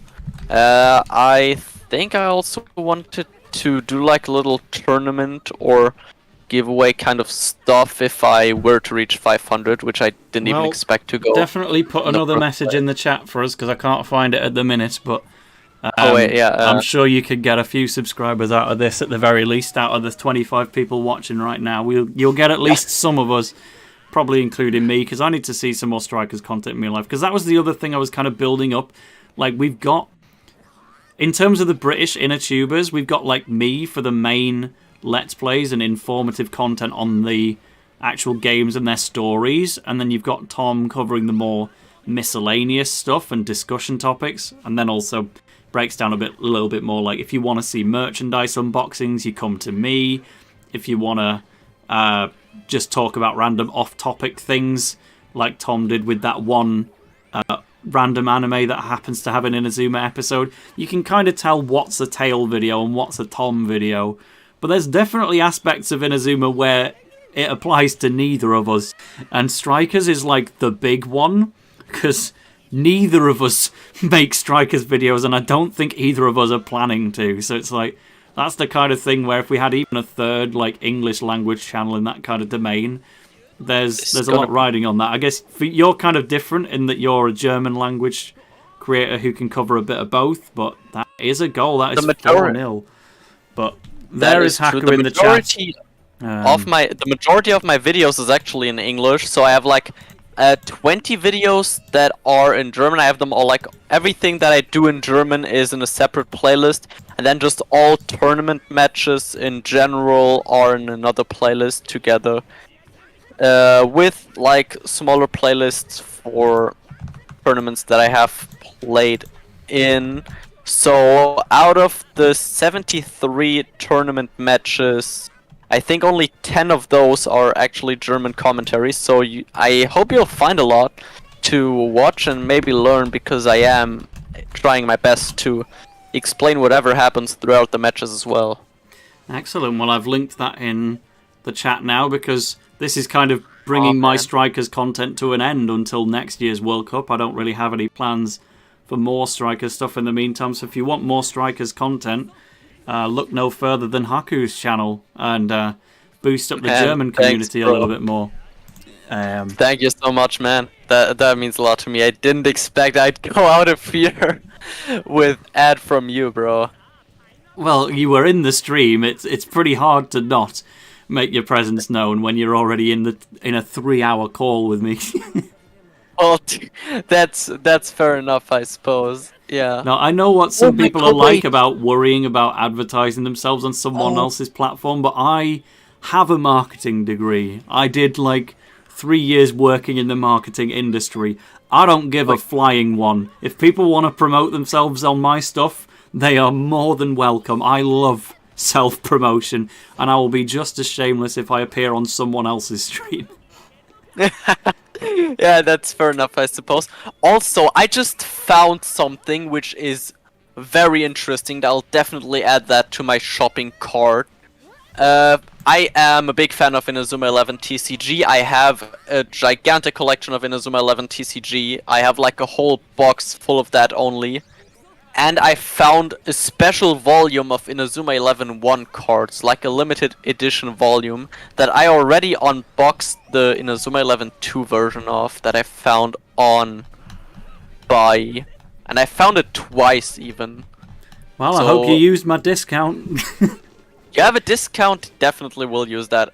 Well, you'll see it. Oh, Golly trying to kick it into his own net there. What's going on?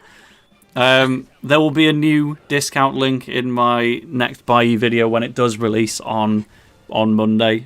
So keep an eye out for that one. It's meant for new users. You can kind of make a new account anyway, but I think it's with new people in mind. But it's good to see you've got Blue Lock videos as well, because I've never looked at the mobile game. I'm always too afraid of seeing footage of the Season 2 characters, because I watched Season 1 intensely and loved it, but I haven't read ahead in the manga, and I don't know anything about what's going to happen in Season 2. So me neither. There's no Season 2 content just yet, at least at this point in time. I've been slacking off on Blue Lock videos, man, but I have been grinding the mobile game quite a lot, so I have been playing it, and I have kept improving. So I think the power difference and team power from my last videos, again, my power 1.5 times as much. But yeah, back to the main topic. The match is over now. I think it'll count as a 5-0, as a 1-0 and a 4-0. Yeah, either way, it was destruction.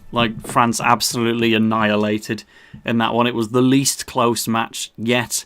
So it will go down as 4-1 overall in France's favour. They have, either way, made it through to the grand final. Maghreb are unfortunately done, but good effort from the Tunisian players.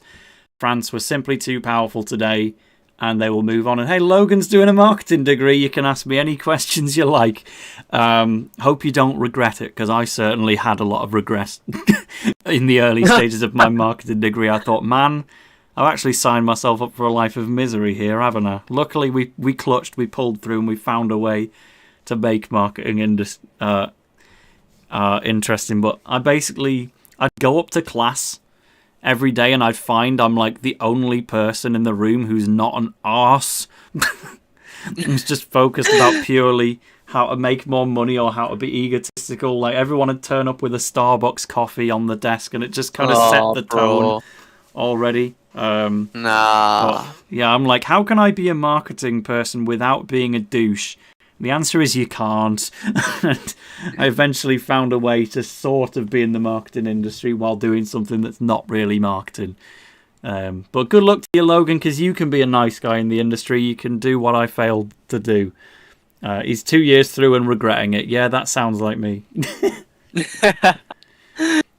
But well, now I'm happy that I'm not doing a marketing degree. What degree are you doing? I'm doing degree to become a teacher for English and math, actually. Very good. That sounds horrendous, to be honest, but you could probably manage. It's a pain in the arse, because if you're not a preschool teacher, you still have to do the same math classes as pure math students, and the same goes for English, so it's not the easiest, but well, there is a teacher shortage in Germany, certainly. I don't know if there is in the UK as well. Probably. But at the end of the day, I don't want to lose too many people when they're all waiting for the next big thing. Strikers is now done. So it's been a pleasure properly chatting with you, Haku. I'm sure you've gained some subscribers already, including me. You'll be well on the path to 500 soon. So check out Haku's channel for Strikers stuff, because you won't be getting much more from me. But what you will be getting, because we've raised 13 quid, we'll be doing some Hakuoki. So this is me leaving the Discord call. Any final goodbyes, Haku? Thank you everyone for watching. I definitely will stay in to watch you play Hakuoki. I'm too invested now. Maybe we'll get together in the future again for another event. Perhaps. But for now, that's all I have dipped from the Discord call. We'll close that entirely, and we're going to go to solo comms for the game. The game indeed. Look at it. So how long do we play for 13 quid? I should drop this joke. It's not funny. Gatekeeping a game behind financial contribution, but it's once you've started a joke, it's hard to stop. But yeah, Haku will still be there in chat for anyone to keep chatting along with if you're interested in his teaching career and stuff, or any other questions about Strikers. For now, we've got Isami Kondo immediately right up in my grill to see. I think we're making him some tea. Oh, they're examining Soji to basically get more info on his illness, which is now in the public domain. People finally know. Well, they don't know that he's got tuberculosis. They can tell that the guy is ill, but Soji Okuta at the moment has only told us that he's got tuberculosis, or rather his doctor told him that he's got tuberculosis. Somewhere we could hear it. So Okuta has asked us to keep it secret, but he's not going to be able to keep it secret for very long because he's bloody dying. But for now, we've technically got to protect his secret from Isami Kondo, the leader of the Shinsengumi. And then we'll do whatever choices we can do to automate our way into his heart. But I do also want to catch up on all of the chats in all the chats about marketing degrees, because apparently it's more than just Logan. Leafar Blade says he took a marketing class, didn't go so bad. Yeah, that's how they got me as well. I did like a tester lesson. So before I went to Teesside Uni, I actually got accepted at Huddersfield University before I later changed to go somewhere else. But I did like a taster session on Sonic branding, and I thought this was really cool, and this is something that will actually allow me to make a bit of money in life, because marketing's important, unlike what I was currently doing at college, which was filmmaking, which I wasn't going to get very far with unless I at least had a driver's license and moved somewhere different entirely. But basically, when I was doing my media course, I was too focused on acting instead of actually doing the filming or the editing. I just wanted to use media as a makeshift acting and comedy course. So it taught me a lot about how to be a YouTuber, but it was never going to be the actual career. So we got into marketing basically because I did an advertising module in the media course. And I was like, what if I did that most serious bit of film course and pursued it? I could make adverts for a living. And then I got into marketing, and not a single part of the course is in any way designed to get you into making TV ads. Like, it's just completely removed from television. Advertising, they basically want to dispel the belief that marketing is just advertising, so what they do is downplay advertising as a whole throughout the entire course and try to teach you about all the other aspects of marketing and make you ignore advertising. And then the content of the courses was fine. You don't really learn much because there's not really much to learn, to be honest, about how to be a marketer. It's all personality based at the end of the day and confidence. But it was more realizing what the people involved were like over the course of the course that made me regretted, like seeing that pretty much everyone else who was studying it was a dickhead and they were just out for the money or furthering their careers, and everyone formed little cliques. Like, all the best students would form one group and then everyone else was out on their arse. I was out on my arse because I thought I could work with these guys on day one, or I could wait and see who else is starting the course in a few days, which basically meant I waited for a bunch of dead weight and I had to carry them through the first 2 years while all the top students stayed together for the entirety of it and coasted through it for free, basically. Finally, by third year, I actually made 2 proper friends who I could really enjoy hanging out with outside of the course, and we would work together well enough on the courses. Basically, I got a first in my degree, but it came entirely from the third year. My first year and my second year was completely disregarded. Please, chat, let me know while I'm rambling. What am I more worried about, the notice board or the Furies? I will click on whichever one you choose. But yeah, I was glad to finally find like 2 people out of a total of 25 who were cool in the course, but I just realised as soon as I get into the industry where people are actually getting paid for this, everyone's going to be a dick, right? And that was kind of true. I got relatively lucky with it. Like, my first marketing job was just a company of 3. Like, I was the 3rd employee out of 3, so nobody there was a dick. They raised me up pretty well.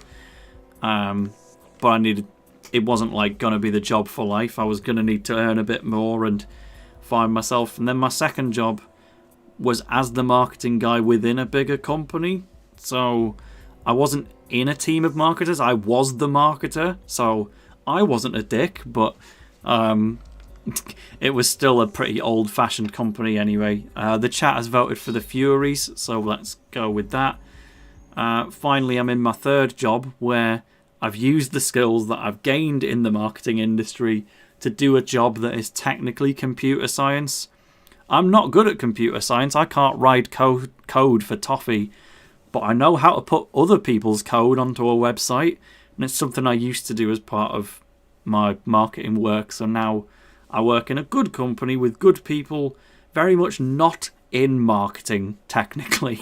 So that's how it resolved itself. So let me read what Logan's actually said in response to all of that, and I'll try and give you some life advice as best I can. He said, I did business management at Lincoln but hated Lincoln largely due to COVID and being in lockdown. Yeah, thank God I didn't have to deal with COVID during my uni years. I was thankfully too old for that.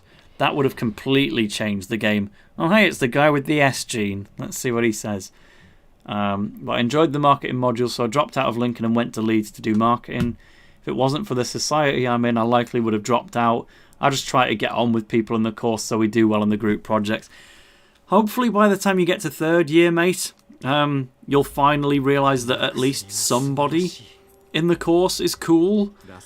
It might genuinely be the case that nobody is. You can't rule that out. I'm glad you're in a good society, and I'm glad you're at least getting the grades correctly, because the only reason in which I ended up making my two friends on that course was so one of them started in second year as a transfer student from Brunei, so she wasn't even on the course in the first year. So I started getting to know her in second year, and she was kind of shy. It took a long time to actually get to know her on a personal level instead of just doing work with her. We kind of needed the third cog in the wheel to get her chatting more, because I think it could only do so much as like a one-to-one, but once we got our third person who was cool, we started really hanging out as friends. That third person was somebody who was in the course the whole time, and I just thought she was kind of annoying at first. I thought, well, she's not a dickhead, at least. She's not bothered about making money, but there was definitely a big personality clash nevertheless. But halfway through second year, I got so sick of all the groups being the same for every module, and all of the top scoring students would just work together and coast through it while I had to keep carrying dead weight every time. So I kind of kicked off to the course about it and said, look, for one module, do randomized groups. You'll force the top students to actually learn how to deal with dead weight, which they'll have to do in the real world, and I'll get the chance to work with someone good for once. And it kind of worked out. They put me with one of the top students, but then they counter-kicked off and essentially got their way in the end. So they still ended up in the same group they were always in, but I also basically gained, instead of working with the complete dead weight, I started working with we maybe saw as the people in the middle.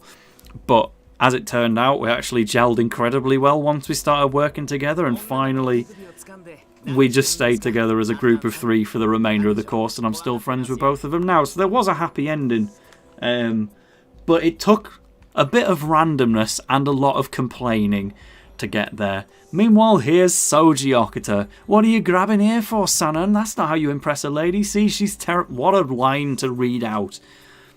I've missed a lot of context in all of that, but it seems like all of the guys are here. If these guys were on my marketing course, I'm finished.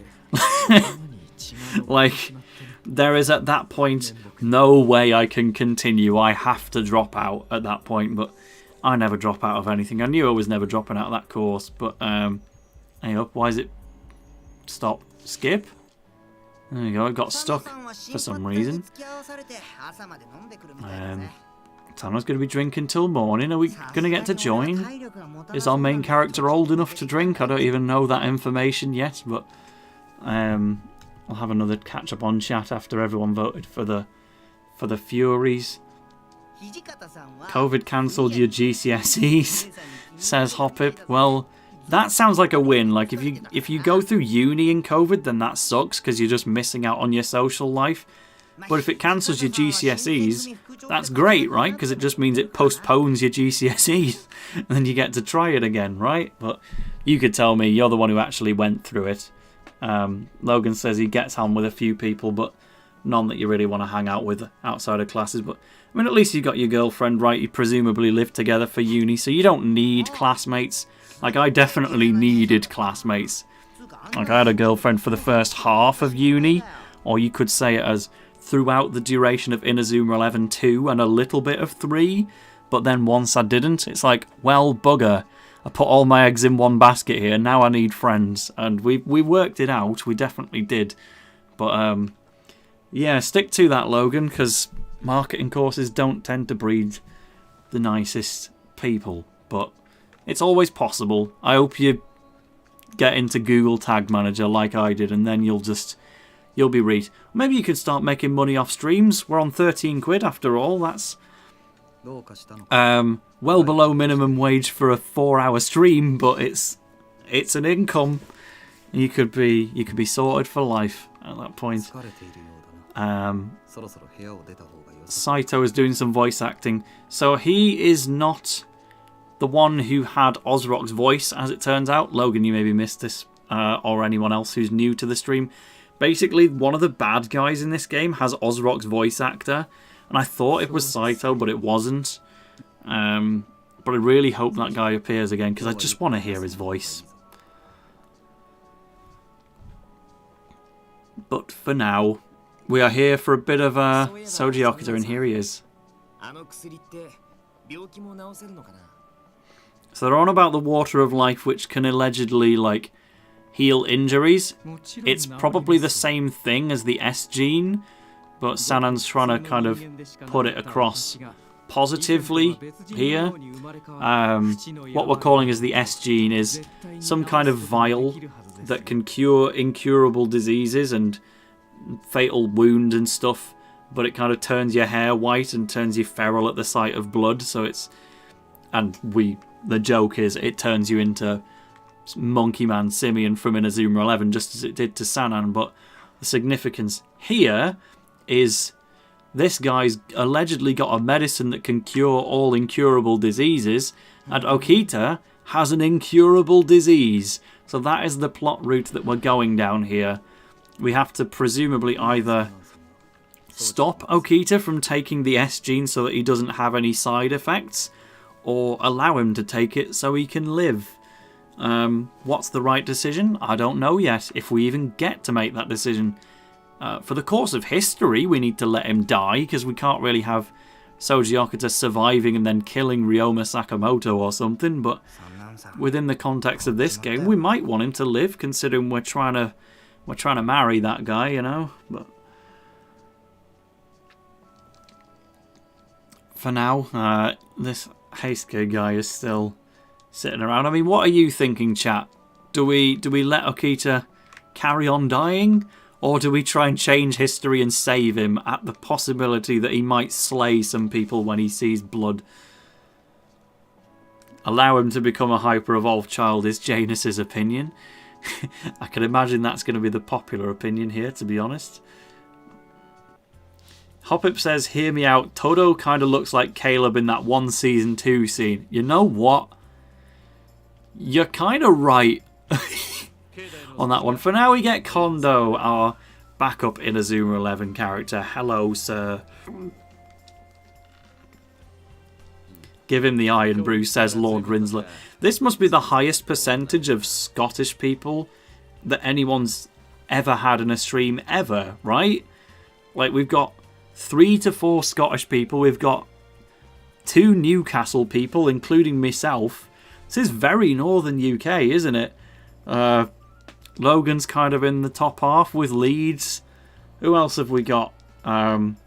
Janus is in Belgium, which is kind of besides the point. The fact that I know everyone's location here. How did this happen? It's because we were streaming a World Cup and asking which country you'd play for. That's how it happened. It wasn't like an intentional doxing, but it has worked out that way.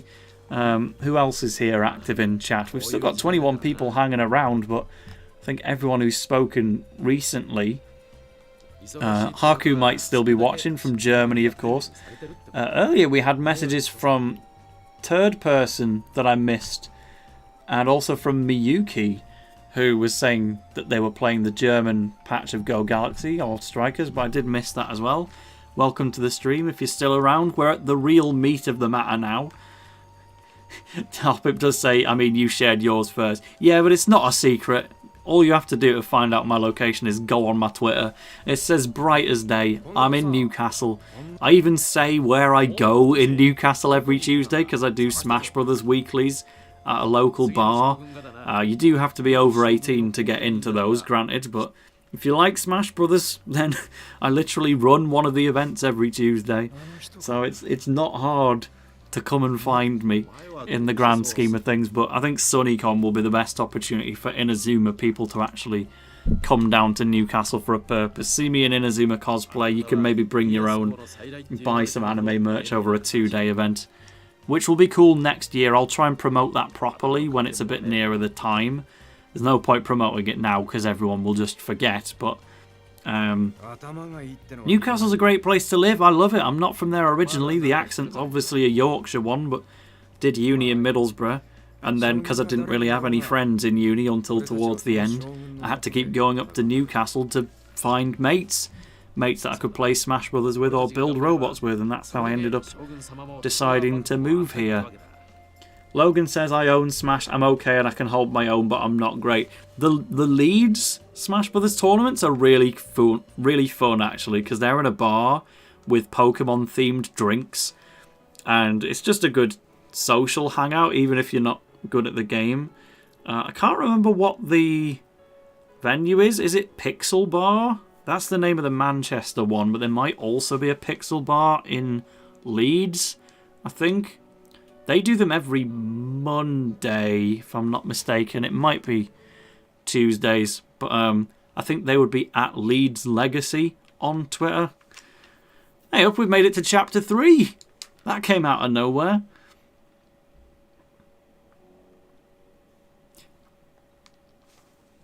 So I guess the main plot point of Chapter 2 was the tuberculosis reveal, and now Chapter 3 will probably get something more. Pixel Bar's just around the corner from you. Well, there you go. I've found you some friends. The marketing degree was not the answer, but the gaming after hours is. Okita has got his blue robes on now. This is as close to his Inazuma 11 appearance as you can get him to appear. Well, he looks a bit more Inazuma when he's got the sword drawn, but that's a pretty situational thing. Third Person says, how many chapters are there? The answer is 7 for some reason. Why is there 7? Don't have a clue, but... Hoppit was saying I'd show up to a tournament but I suck at Smash Brothers. That's fair, you could just like turn up to these things and watch and get a drink from downstairs, and ours is also in like a gaming bar, so you can just kind of play the arcade machines around the venue and stuff. But like I said, you do have to be at least 18 to be there, and I don't know how old you are, but I think you mentioned GCSEs, so that's kind of unfortunately not an option for you in particular. But if anyone else in the chat is from Newcastle, then there you go. Easy way. But for now, Okita is just laughing at the bad guys running away. They're just small potatoes. Thank you for that comparison. If they were Choshu guys, they wouldn't just run off like that. They'd be more confident. Guys who take off like that when we show up are almost always just small-time punks. Sure, if you're confident, probably guilty of something. And talking about the uniform in particular. Oh dear, he didn't like that remark, did he? We called it famous. He's like, no, it could be infamous depending on how you ask. Logan says, I'm in the Nintendo Society at uni. We run Pokemon, Mario Kart and Smash tournaments. I mainly avoid Smash, but I'm often the winner of Mario Kart and competitive Pokemon. So basically you're the opposite of me. I wish there was like a Nintendo Society when I was at uni, but the problem is I went to Teesside, so that is a uni that actually specialises in game development. Like, that's the whole reason people come to Teesside Uni in the first place, is to study either manga design or game development. It's basically the weeb uni of the country. In fact, the reason that I ended up there was because I wanted to go to the same uni as my girlfriend of the time, and she was on the manga course. So I just kind of did a normal, boring business course in a weeb uni. But the weeb stuff and the gaming stuff is very much like concentrated to those particular courses. So they had like gaming societies there, but they were exclusive to the games students. Like, I couldn't join them because I wasn't a games student. And there's no way to slice that. That's stupid. Why would you gatekeep a club based on what course you're in? Yes, it means accessing the buildings that might not necessarily be relevant to my course, but like, you want clubs to have more people in them. I was expressly not allowed to do any extracurricular stuff that involved like gaming or anime because it just wasn't in my domain. Eventually there was an anime club for everyone in third year, but it was like, I watched Your Name in it once. You'd watch a couple of episode 1s from a season and then not get any further with it, and then it was mainly just a club for watching Rick and Morty back when it wasn't cancelled, and Brooklyn Nine-Nine. Like, you'd always watch one episode of Brooklyn Nine-Nine, one episode of Rick and Morty, and then 1 to 2 episodes of an anime. So it was like half an anime club, and that was only around in third year anyway. Gaming societies, I never got to be a part of it at all. And that was a pain, because it meant I wasn't really making any friends. I was just making Inazuma 11 content and making my friends in Newcastle instead, and it all worked out. Like, I've not got any regrets, because if I didn't study at Teesside Uni, then I probably wouldn't have ever moved to Newcastle, which is where I'm really, really happy living. But I've got a few choice words about the uni experience itself. Marketing course was full of dickheads. The uni itself gatekeeped all the interesting courses, extracurricular societies. So it's just, what good have I got left to say about it, to be honest? It got me a degree, and that's about it. Yes, Brooklyn Nine-Nine, my favourite anime, they say. And Hoppip says, guess you had to join the marketing club. Literally, I didn't even want to be in that. But anyway, Okita's still here. He made a grab for my arm. Hey, steady on, we're not at that point yet. Sorry, there's something I have to do. Don't leave him behind. We're playing the game for him. Don't leave. He's not going to let us run off. Yes, but he failed. Lord Rinsler says, who needs friends when you have Inazuma 11? You can't talk. You're part of the... I was trying to tell you all how rare this is. Like, the Trobal Nation, for people who aren't familiar, that's like the name given by the chatters for themselves of like Trobal, Lord Rinsler, and Ray Ray, and possibly 1 to 2 others. That's all like a concentrated group of Inazuma 11 fans within Scotland who can meet up in real life. And yeah, they kind of got each other into Inazuma. Like, it took one of them to find it first and then get the others into it. I don't know who this random is, to be honest. It's not the protagonist. It's some other girl who looks like me. But it's like, I cannot stress enough how rare that is, especially in 2023, to find people locally who like Inazuma 11 is absurd. Like, my nearest Inazuma mates are Tom Spores, who lives in Liverpool, and Alex Greensmith, who lives in Derbyshire. Like, or I guess you guys up in Scotland, but based on where you are in Scotland, you're not actually that close at all. You're very much up in the Scottish Scotland, you know. But yeah, you meet up every Sunday, and that's really cool. I just want to make you aware of how lucky you are to have that, to be honest, because that never happens in the Inazuma fandom unless you live in Spain, France, or Japan. If you live in the UK, Inazuma fans are a rarity, and they do exist out there, but to have an actual offline community for it is bonkers. I guess, to be fair, I do have one friend in Durham who likes it now, 1 to 2 friends who They don't like live in Durham normally, but they go to Durham Uni. So shout outs to Suzumi and L for that one.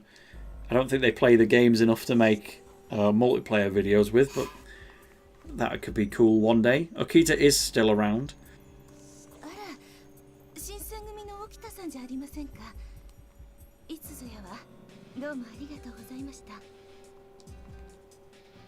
As if Scotland has more Inazuma fans than England. What the hell?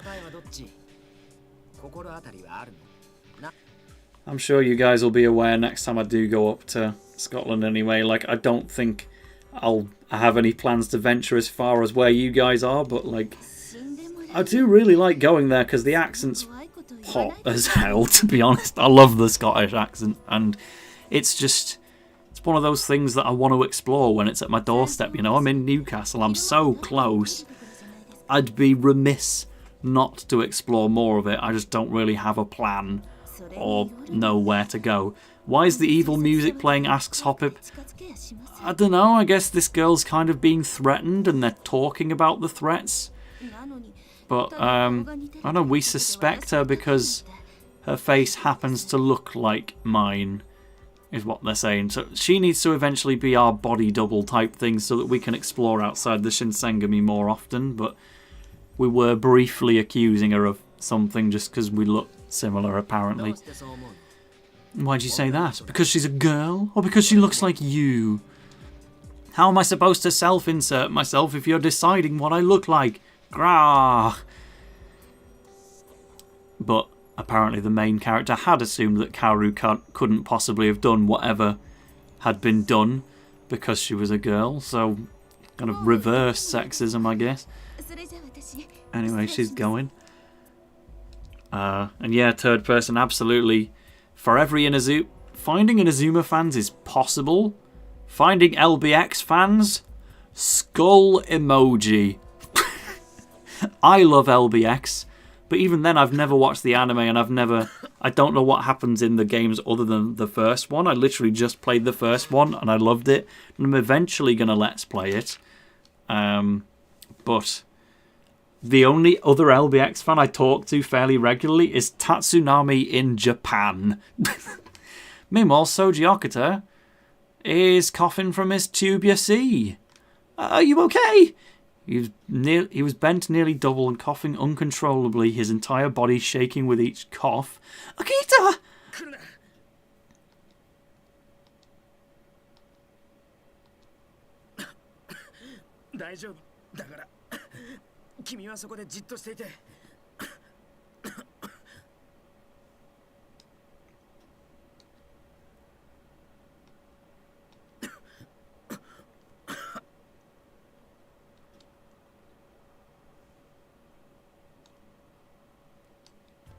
Oh yeah, he's dying. There's definitely something wrong. Oh, he's covered it up now. His sardonic half smile was back. Eri Sky saying my only Inazuma 11 fan friend lives in Switzerland. I take it from the wording of your message you don't live in Switzerland yourself, which just kind of sums it all up. It's hard being an Inazuma fan, but that's why we have YouTube channels like this, to try and gather people together. People have genuinely formed friendships off of watching my content, which is one of the most heartwarming things you can ever be told. TXM has the same kind of stories, especially because he has a Discord server, unlike me. But it sounds like the Trobal friend group was kind of formed completely independently of all of this, which is kind of based, because that just never happens. Just a group of friends in the middle of nowhere, all just randomly getting into Inazuma and meeting up for it every weekend. That's awesome. But about the girl, asking her about the thing with the notice board was important. I agree with you. We needed to know if she was an enemy of the Shinsengumi or not. I needed to know. But even no, because of how important that is, you shouldn't have run off on your own like that. What if she had been an enemy of ours? Could you have handled her? Yeah, I think so. I'm tough, I can take it. Let's go, she just looks like me anyway. But no, she might actually be tough as nails under the surface, so... We got away with it though, she's fine.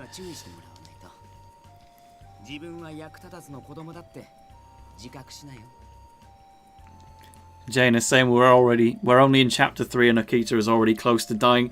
Mate, he's close to dying from the moment you meet him in Inazuma. I don't know what you're used to. Tuberculosis takes a while to take effect. We couldn't be following him for years of his life, but lecture's over. This game is the most I will ever talk about tuberculosis in my life, unless I somehow contract it. Which would be really, really unfortunate, wouldn't it? He is going to need the S gene to save his life, but it's more a morality question of whether or not you would give him that or not. Because it carries its own kind of threats. But for now, we're in chapter 3 and we've been a bit useless, but we'll go to sleep and then hopefully we'll get some more user decisions, because that was all about Soji Okita, but none of it was like, jump scare. Well, this guy's had the S gene, white hair, red eyes, and he's just in my room with no one else here. I am unarmed. He's raised his sword. He needs blood. Chat, help! Help me! Maybe this game doesn't have 7 chapters. Maybe it's got 3. I'm about to die, as it turns out. He's in the Fury Corpse, and he's about to take my life? Somebody's going to have to rescue us, as it keeps working out in this game, but I mean, I would die in this situation. Oh, we have custom art for it. No, wait! Nobody did save us. We just took that impact head on. That's gone straight to the arm. Oh, we're going to need the S gene now, aren't we? To keep us alive so she can date Okita in the afterlife when they're both dead. Or when they both take the S gene and rampage the rest of the world. But fair enough, the game tricked me here. I assumed some lad would jump in to rescue us, but no, we actually just took the hit. We are injured and aching here in chapter 3, and we might be about to take another one here. Stop being so Timmy. I accidentally skipped over it, but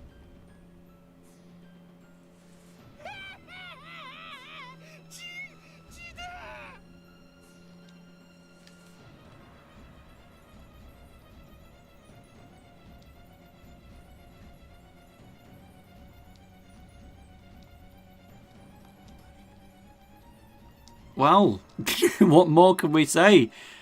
This is the end. We made it to... Yeah, Hijikata's going to be the one to save us, but imagine if we had just beaten Hakuoki on stream there. So you're our chosen saviour today. We had no influence over who it was going to be. But no, that got pretty serious for a moment there.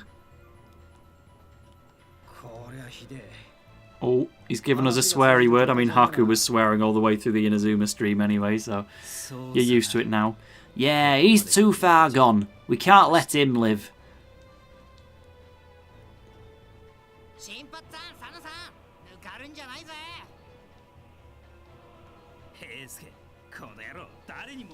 Bloody hell, everyone's here except Okita.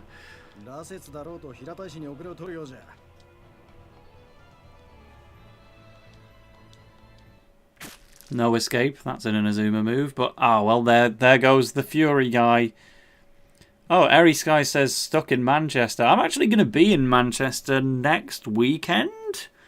I've got a Smash tournament to commentate in one of the uni buildings. I think it's Manchester Metropolitan that hosts it in just their little ground floor thingy. Well, the event's called Manchester Conquest if you're at all interested in Smash. Yeah, having yourself in Manchester and your friend in Switzerland is quite the gap. But there's plenty of Inazuma fans in the chat here for you to make friends with instead. This is what we have streams for people to get to know each other. And also to watch me die in the Shinsengumi era of Japan. Again, who is this guy? he turns up so irregularly that I still don't know where he is. Like, I can name most of the characters at this point in Chapter 3, but that guy Ito? Who? Even in, like, the real world context, who is this meant to be? No way have you just said that, Airy Sky. I mean, I know that's why you're not going to be in Manchester at the same time that I am, but who says, sadly I'm in Japan next week? Who says with a straight face, sadly I'm in Japan next week? Bro, that's like insane! I say bro in a gender neutral kind of way. I don't actually know what your gender would be, but bro, you're in Japan? I've never gotten to go there in my life. I would bloody love to. Especially while I'm in the context of Kyoto right now in this video game, in this Shinsengumi temple. But no, enjoy it. I hope you're going to be there for a good long time, because one trip to Japan is never enough. There's far too much to do in that country to get it all within one thing. But I have a couple of video ideas that I'd really like to make in Japan, and it is like the dream destination. I just don't know when to do it, because I'm a bit of a solo traveller. Like, I love going to random countries just on my own and enjoying the vibe. But Japan is one where I, like, have to go with someone. I would not go to Japan on my own. I feel like I need someone not necessarily familiar with it, but at least someone who's willing to make plans instead of my usual vibe of just wandering around wherever I turn up. Japan, I can't leave any room for regrets when I do go there. I would want to go there for a long time and be with friends, and that's why it's just... And I need my friends to be able to afford it, obviously, and that's why it's just kind of on the back burner for a long time. But hopefully before I'm 30, shall we say, maybe that can be the goal that I won't necessarily hold myself to, but it'll be nice if it's true. But you'll get to go to Japan right now, and that's based as hell. Tale getting lost in Japan, lol, from King Boo Studios. I immediately, every time I hear Lost in Japan, I start singing the Shawn Mendes song, and I know that's not what you meant, but I love that song, the Z remix of Lost in Japan by Shawn Mendes. Anyone who looks it up after this stream, you'll have my personal thanks. Because I actually discovered it through one of the uni friends I was talking about earlier, the one who I personality clashed with in first year before realising halfway through second year, actually she's pretty awesome and we'll be friends forever at that point. But all I gotta ask, do you got plans tonight? I'm a couple 100 miles from Japan tonight. I was thinking I could fly to your hotel tonight, and I can get you off my mind. Can get you off my mind. I can't seem to get you off my mind. Let's get lost tonight. Let's get lost tonight. Baby, you and I can seem to get you off my mind. That's kind of how it goes, but like with a nice chill beat in the back, added by Zed. So I'm not like a Shawn Mendes stanny or anything, but that one song, Lost in Japan, that's probably in my top 25 songs. So there you go. But what else have we said in chat while we're dealing with this Ito guy who I don't really know anything about? Yeah, copyright struck for singing a few words of Lost in Japan. That would be crap. Airy Sky says, they, she, he. By all means, let me know which pronoun to use. But until then, they are going there for 3 weeks to find all the Inazuma 11 and Blue Lock merch. So that means you're going to be in Japan buying Inazuma merch while my sponsored by E videos drops, so that all the people back home can get Japanese merch too. That's kind of funny timing. But I'm sure you'll find at least some. Just buy anything. You'll enjoy it. Ah, no! Simeon's dad is back! Except Simeon's dad would also be like Arian's great-grandson or something like that. But don't worry about it. Sanan, I've already taken a sword slice to the arm, which we're kind of ignoring at the moment. And now this guy is also seen blood coming out of my arm, and he's going to go absolutely feral at the sight of me. We're double finish. We've been rescued once already. We've run out of rescuers. It's going to have to be Okita. No, he hasn't even left, apparently, but...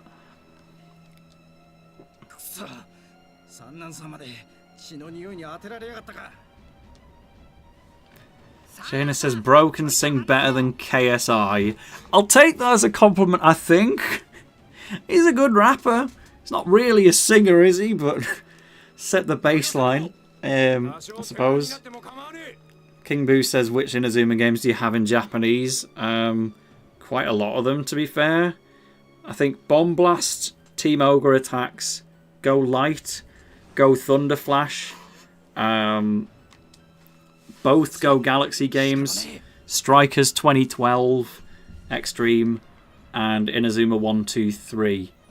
Does that answer your question? It's quite a lot in the end. Oops, but nothing for Inazuma 1 or 2, or Lightning Bolt, or Go Shadow, or Go Chronostone's Nepu. Right. Can we just kill off Sanan? I don't think it's worth keeping him alive at this point. He's causing more harm than good. But he's also probably immortal anyway as a result of this vial. I think he's a homunculus. And again, if you don't know what a homunculus is, please play Project Raincode, Master Detective Archives Raincode. Basically the sequel to Danganronpa V3. It's one of my favourite games already, and I've only just played it a month ago. I will plug it every time it comes up in conversation. But for now, our lovely Jade Green is about to die because Simeon needs his blood.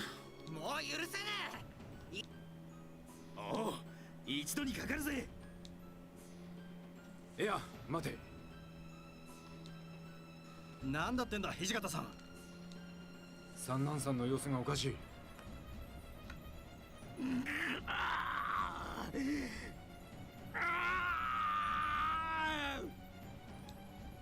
Is he going to return to normal? He's collapsed by the sounds of it. Yeah, he's back. But how do we cover up the blood, or is it just a limited time thing?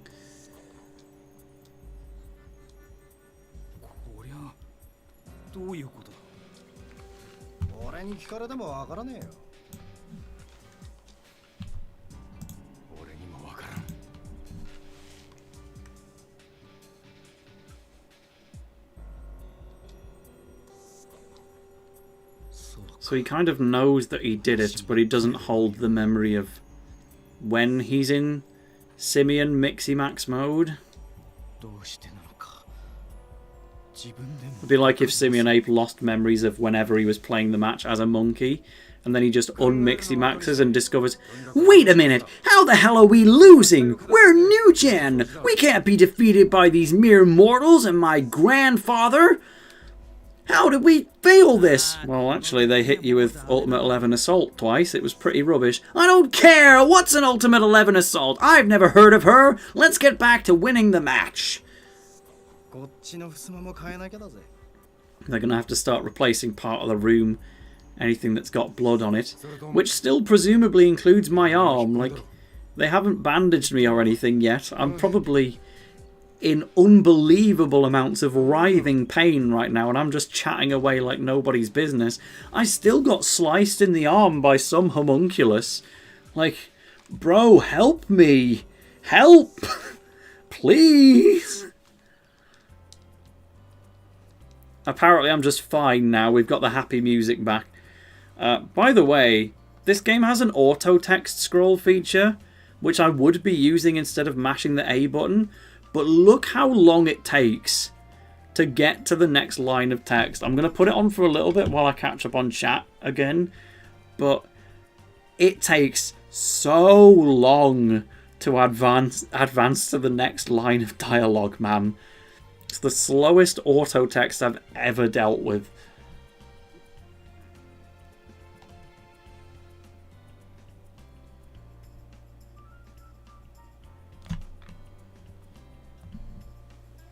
And we had to wrap it in bandages ourselves. How useless are these fellas? They're meant to love me. Help me.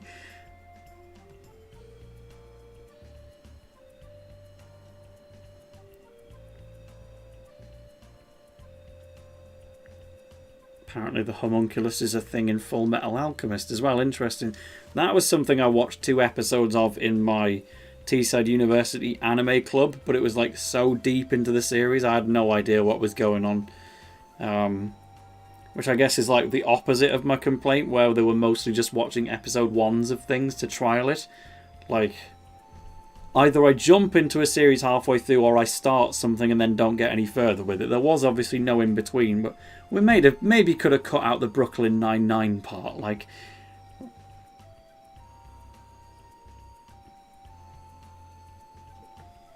Eri Sky on the job to try and find Logan some 11 licenses. That's very cool, because if you don't know about Logan, the whole reason I got to know him outside of just being a commenter is because after making my buy videos of unboxing the 11 licenses, he did actually make an account and go and buy a load of them, and then basically whenever he got a duplicate that he knew I didn't have, like for example Jordan Greenway, he'd just send it to me in the post for free. I'd maybe pay him for the postage and that was about it. And we kind of worked together as a team. I've not sent him any 11 licenses to date, because every time I got a duplicate 11 license, I always sent it off to the people in the InnerTubers group that were active at the time. People like Tom and Bjorn, Alex Greensmith. Quite a lot of them went to Zikria AK, actually, because he's always generally a fan of the most random characters that nobody else cares about. So I never got the chance to give any to Logan himself, because I was always giving them to other friends before that. But it means to say, if anyone else wants to team up with Logan, get some duplicate licenses, or give him some licenses that he's missing, the man repays his debts. we can work together on those licenses after all. But for now, Jade's arm is fine, apparently. It shouldn't be, but we're just going to have to pretend. Who are you? Again? Who is Kashitaro Ito? Who the hell is Edgar? Also, when you're on auto, it makes this awkward page scrolling sound effect when you press the A button. But you saw how how slow the auto text was. It's could stand to be a bit faster. But apparently that's just a trend with Otome games in general, according to Eri Sky. Do we have other people in chat who've played Otome games before? Because I didn't even know what they were until Tuesday, when I bought this game not knowing it was going to be one. But any Otome fans in chat? Any recommendations? What's your favourite Otome game? Let me know if there's any good ones out there. I can't imagine they're really my speed, but maybe we can recommend them to each other, at least. The two completely different reactions in chat to my "Who the hell is Edgar" quip. Troble completely gets the Eurovision reference and shouts it back out, while third person just didn't know it at all and says, Edgar Partenus in Inazuma 11?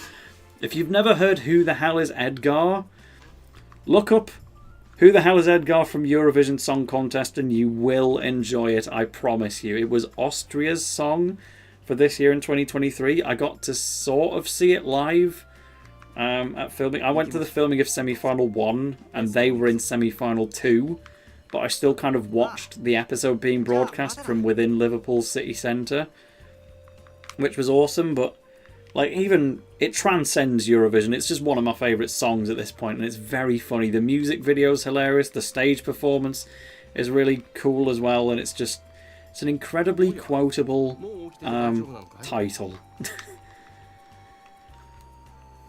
There we go, Ray with the po po po po po po. You either know it or you don't, but there's the whole first verse from Lord Rinsler. I get the sense that this group of Troble friends who meet up every Sunday for Inazuma probably spent one of their Saturdays watching Eurovision instead. I went down to watch the final with my family near where they actually live, having watched the first two semi-finals within Liverpool itself where it was being hosted. That was an amazing, amazing week. But I do tend to watch the final with my family. It's only a small family, but it's like not all of them in the watch party are actually family. It's like I always used to watch Eurovision with my dad and his boyfriend, and then he and his boyfriend were also really, really close with a lesbian couple. We call them Shaz and Dawn. So it was essentially a case where every year I'd watch Eurovision with those guys, and out of the 5 people, or 6, including the dog, I was like the only straight guy there. But I was still soaking in the Eurovision atmosphere anyway, and now I still go down to watch Eurovision with the same group of people. So like, my dad was the only one there who counted as family, technically, but it still feels like a family group, you know, because I don't really have much more family to choose from, to be honest. I'm an only child. My mum's an only child. Her parents were only children. My dad had a brother and a sister, but it's just straight up, they're both dead. So my family is like unbelievably small. The entire Sharp lineage rests on my shoulders, and I think they're going to be met with a lot of disappointment in that sense. I don't rate my odds, to be honest, of biologically continuing the Sharp family. It's not looking particularly likely at the minute, but well, I either do it or the Sharp family dies with Tale of the Toaster. I guess I might as well answer your question, Janus. It's obviously a bit of a personal one, but no, he wasn't bi. He was with me mum in the 1990s and prior, back when it was a bit less acceptable to be gay. You got to imagine that these aren't people my age. This is like you're jumping back a generation or two. Dad was definitely a gay man, but he was with a woman because he thought he had to be. And he still obviously really liked me mum. It's not like they split up on bad terms. They were still friends for as long as possible, just they weren't going to be together because he eventually came out as gay, and good for him. And then he immediately got with his boyfriend, who I'm still in touch with to this day, and he's a really cool guy, so good for him. But because he had that pretend straight moment for the opening period of his life, that's why I exist. If he was openly gay sooner, you don't get Tale of the Toaster at that point. You might not even have Inazuma content from TXM, because I had to give him a lot of encouraging to start making it.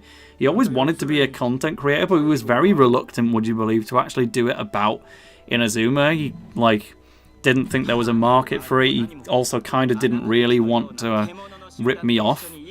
But it's like, what if he was the only Inatuber? He may have just not even decided to do it, because he'd have no co-creators to bounce off at that point. Like, if I didn't exist, do the UK Inatubers go with it? Does TXM decide to do it on his own anyway? Even if he did, that's still like the whole 2016 to 2020 period with nobody making this stuff. Like, we're getting really retrospective here. What a deep dive into the thought process. The Inazuma YouTube landscape, if I didn't exist, you certainly wouldn't know about Hakuoki.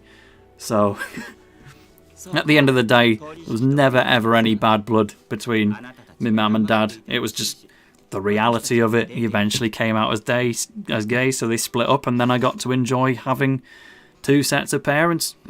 I could spend Christmas with whichever one I preferred. Either my mum would go and spend it in a hot holiday in Spain, or my dad would have a cold winter's homely United Kingdom Christmas, which is what I started leaning towards in the end. But and I got my dad's boyfriend out of the deal, who made a really cool extra parental figure.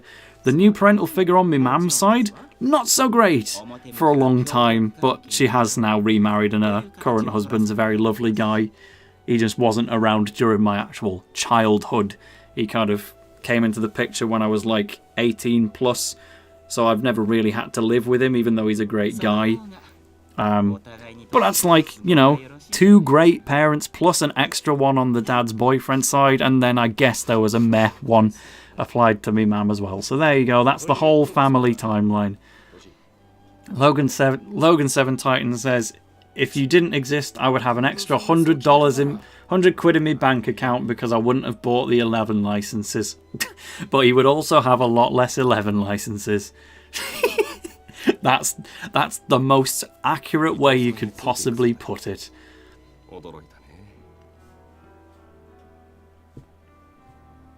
I'm getting a lot of apologetic lines from the chat. Don't worry about it.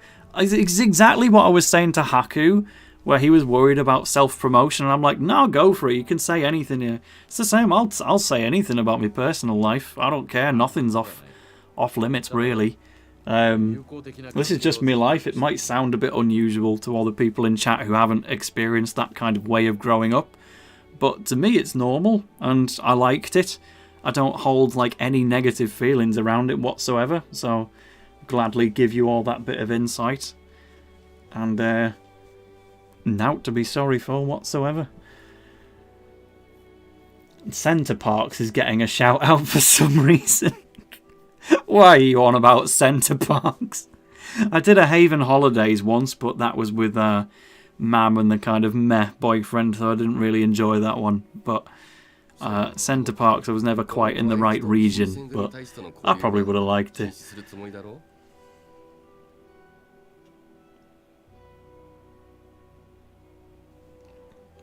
What's happened in Hakuoki? Let's have a look. We do fortunately have this... Oh, I have to turn auto off first. History. What are they talking about? Heisuke and Saito are leaving with Ito to deal with some kind of nationalist movement. The Guardians of the Imperial Tomb. And that will do. King Boo Studios says, if we didn't have Tale of the Toaster, Inazuma 11 would never have been made. You know what? True. That's correct, actually. I made the series. Or rather, they made it for me. They saw that I was playing Mario Tennis on the GBA, and I was like, I sure hope there'll be a football version of this game one day. And then they made it for me. Thank you, Hino Akihiro. Appreciate you.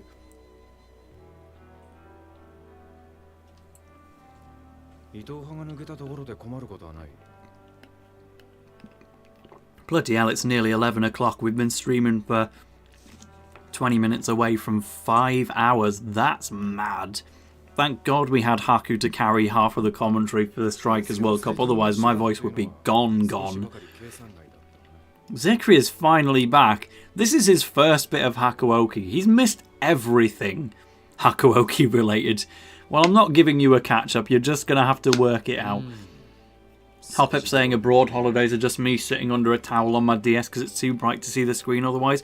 Yeah, like, whenever my mum took me to Spain around Christmas, I was always too young to remember it. But there was one holiday I was, like, old enough to remember. I was probably somewhere between 9 and 13, I guess. And that whole thing, it was just at some Spanish hotel. I was bored out of my mind, and I was just spending the whole time playing Mario Party DS. That was all I did. A bit of ping pong with my mum's rubbish boyfriend and Mario Party DS on my own. That was like... After that, I swore off ever going back to Spain, because I was like, my mum's taken me here 6 times. I've never done anything important on any of these visits. And all I'm doing is playing my DS, which I could be doing at home, and probably spending Christmas with me dad in the actual winter of UK, which felt more, like, appropriate. So, anyway, that didn't come true. I swore off Spain for about 10 years, but then I went back with my mum as an adult in early 2022, and I got to meet up with one of my friends from Inazuma Twitter, and might get to see her again later at the end of the year as well, because...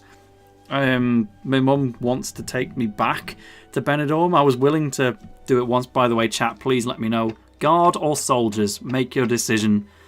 I basically agreed to go back to Spain in early 2022 because I knew that I didn't really know how to travel post-COVID. Like, I didn't know how to do stuff like passenger locator forms and booking COVID tests and all of that stuff. So I kind of said yes to going to Spain with my mum, even though I knew it was like the antithesis of what I'd always said. The choice is soldiers, apparently. So I was like, I'm never going to go back to Benidorm, and then I literally went back to Benidorm. But it taught me how to travel in COVID times, and then I just totally realised, actually, if you go to Spain as an adult, it's amazing. It's rubbish when you're just like, oh, we have another choice here. I don't know which one of these would result in Okita, but probably someone high ranking. But please let me choose between these three. Well, please choose between these three options anyway, chat. Yeah, I basically went to Spain just to learn how to travel again, and then I ended up really enjoying it because I went to Alicante, and it was so... They had loads and loads of anime shops, and it actually sold Inazuma 11 manga in the bookstores. And then I went down to Valencia, somewhere that I'd never been before. It was really, really beautiful. Met up with my friend there, and I actually had one of the best holidays of my life in the end. Mostly ditched me mum, but I was like, Spain as a kid when you can't do anything kind of sucks. But when Spain as an adult, when you can take yourself on journeys and drink and meet up with friends, it's amazing. Neutral appears to have won in the chat. I think they may have Googled it to know that neutral is the Okita route, so let's just do that then. Yeah, basically, for anyone who's going to Spain, if you're still not young enough to be, if you're not old enough to be independent and make your own holiday out of it, then sucks to be you, keep playing the DS, but if you go as an adult, it's awesome. And I probably am going in November, because once I'd said yes to going to Benidorm with my mum once, she then like assumes I'm going to go there every time with her, and I'm like, maybe not that often, but I guess I could do it twice. So we will. We have picked the neutral option. Okita's room it is. This is the most Inazuma 11 moment yet. We're going to watch a dying Okita in his room. Wait, who the hell are you? Susumu. We have met him once before. I recognise the name, but not his appearance.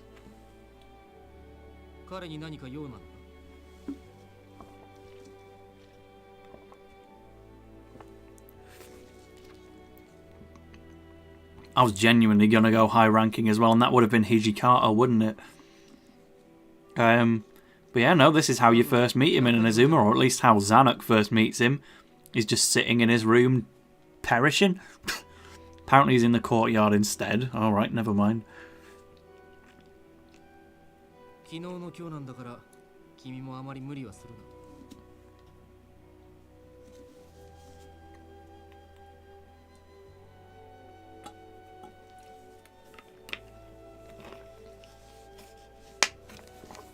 Is anybody going to Spain then? Or does anyone just have any nice holidays in general? That because Haku gets to go to that German island, and Eri, the lucky sod, gets to go to friggin' Japan. And no, a meet up at Trobel's house doesn't count as a holiday for you Scots before you say it.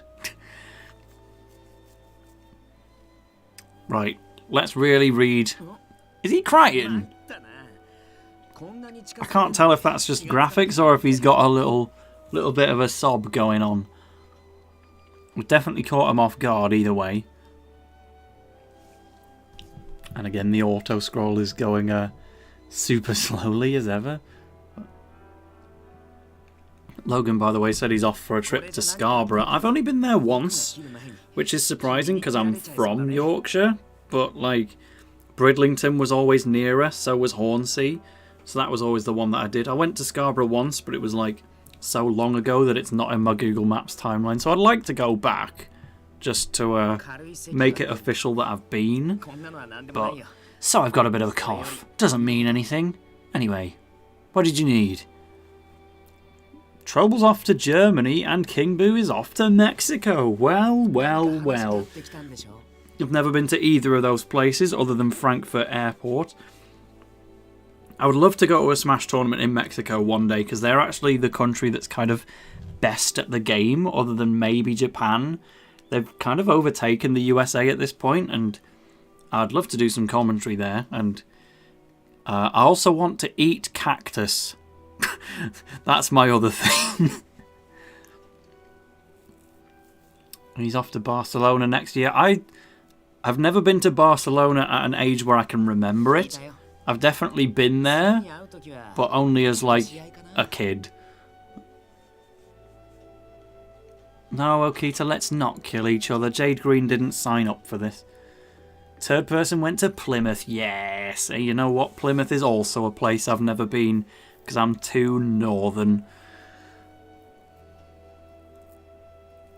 Never been to Hornsby. He said that's something different. Hornsby is like the train model train company that's probably a real place as well, but Hornsea is the seaside one, along with Bridlington and Scarborough.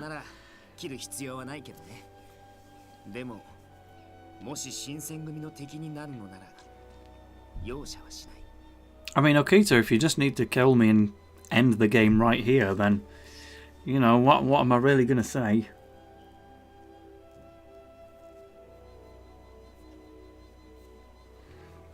You know, we love him, we'll let him do whatever he needs, I guess.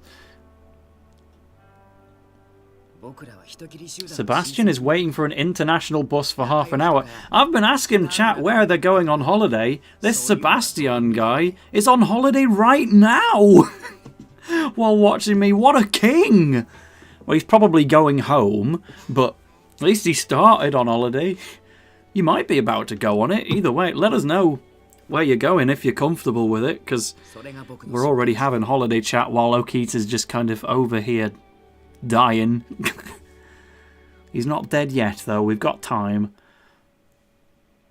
My wound healed completely soon afterward. You got sliced by a sword. You're lucky that your arm's even still attached, Yukimura. How? You didn't even drink the S-gene. How do you recover that fast from a sword slash? You got attacked by a rabid homunculus. You can't just fully heal. And you can advance the dialogue at least, please. Ray says this is peak Toaster stream, but he's not said it's the best stream ever like you did for the last two. To be fair, I think yesterday's was the best stream ever because that was the introduction to Hakuoki. Now we're all like weirdly familiar with this game. Like everyone is taking this game dead seriously, and that's kind of funny in and of itself. Like, I bought it for a laugh, I put it on stream for a laugh, but we're all into it, even though it's an otome, and I'm not, like, genuinely interested in the romance or the self-insert aspect. I do still want to see where the plot goes in terms of Okita's life and stuff.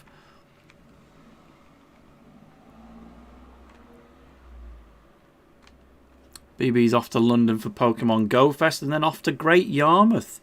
I technically work for the Sea Life in Great Yarmouth, so I've always got reason to go anywhere that a Merlin attraction is based, because I can get into them for free. I unfortunately can't get other people in for free unless they're physically with me, but I do have some friends in Norwich that I visit maybe once every 2 years in person kind of thing. It was like once a year, but the alternate year is they come up to see me kind of thing. So I don't go there very often because, as you can imagine, Newcastle to Norwich is pretty much a maximum distance journey as far as the UK goes, unless you're literally headed for Cornwall.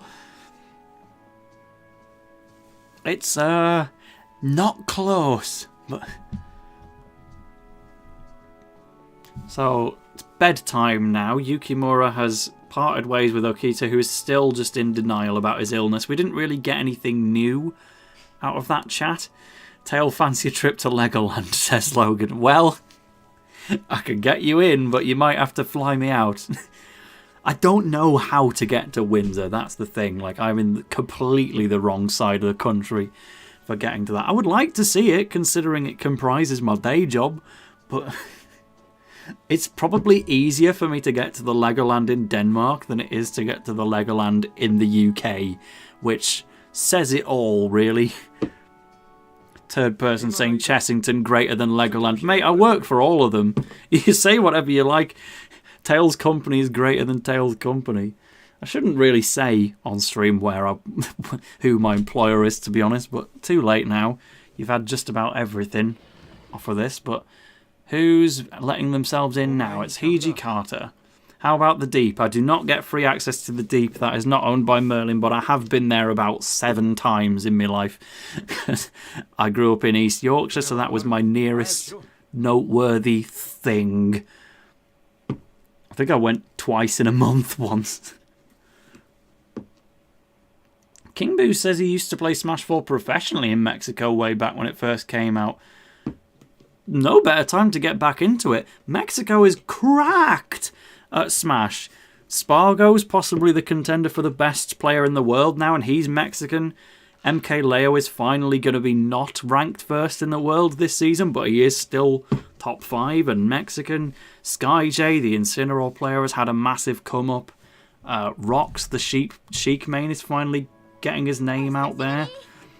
And the big Mexican tournament of the year, called Smash Factor, is literally happening this weekend, Saturday and Sunday. I think it's in Mexico City itself, but they also have one called Delfino Mazo, which is like a beachside one, somewhere much more further south. But yeah, I was genuinely interested in applying for commentary there and then actually going to Mexico for the tournament, but it clashes with the wedding that I'm going to on Sunday, so that was off the table. Logan says, do I get free entry to Shrek's Adventure London? The answer is yes. I do work for Shrek's Adventure, which is a very funny thing to say, but you can't actually go into it or any of the Lego Discovery Centres or any of the Peppa Pig World of Play type things unless you have a child with you. Like if two adults turn up to Shrek's Adventure or Peppa Pig or whatever, they won't let you in.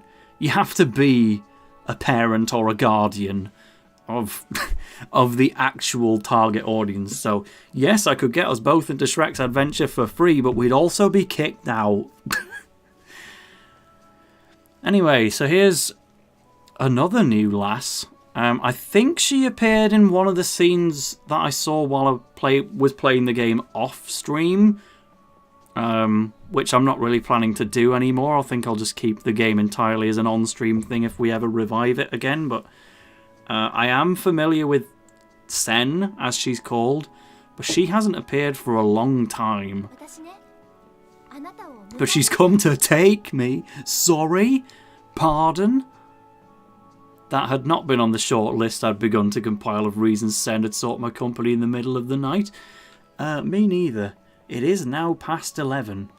We're not going to be able to carry this on much further. Let's say stream carries on for another 10 minutes. I'll push it to 15 if there's a donation. And yes, Logan, Legoland Florida is also owned by them. Every Legoland is owned by them. No exceptions. It still hasn't advanced the bloody dialogue. There we go. You can quite easily find out what the company has, but you're not getting in without me, so sucks to be you. Do we trust her? I don't reckon. There's got to be some more villains in this, right? I'm going back to A button mashing instead of auto. Oh no, I don't know who she is. Is that who you were on about, chat? She looks like that one Yokai Watch character? Or I guess also that sort of the Scream of Eden guy. Hopper Enjoyer immediately dropped £2 to buy us the extra 15 minutes. So right, I guess we're going to, at the time of looking at my clock, 20 past 11.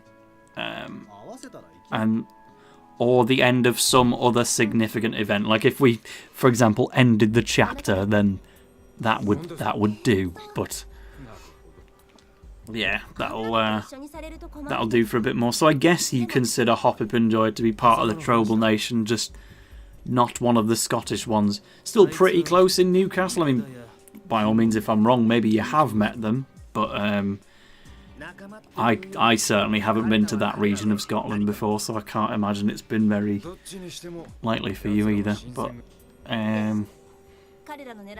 so Sen is going to start pushing these guys' buttons.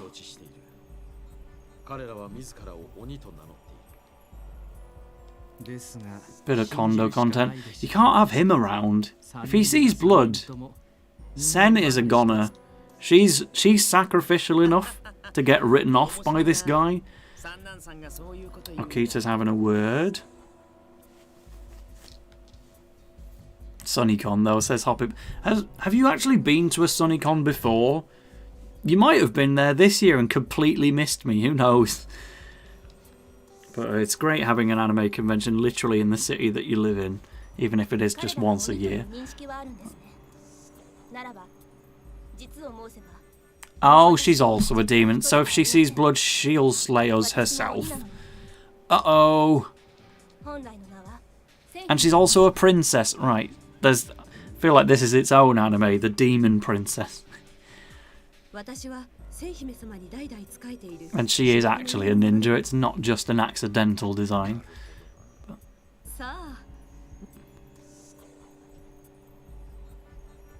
Hoppip has indeed been to SunnyCon, just not this year. Well, too bad, you missed me.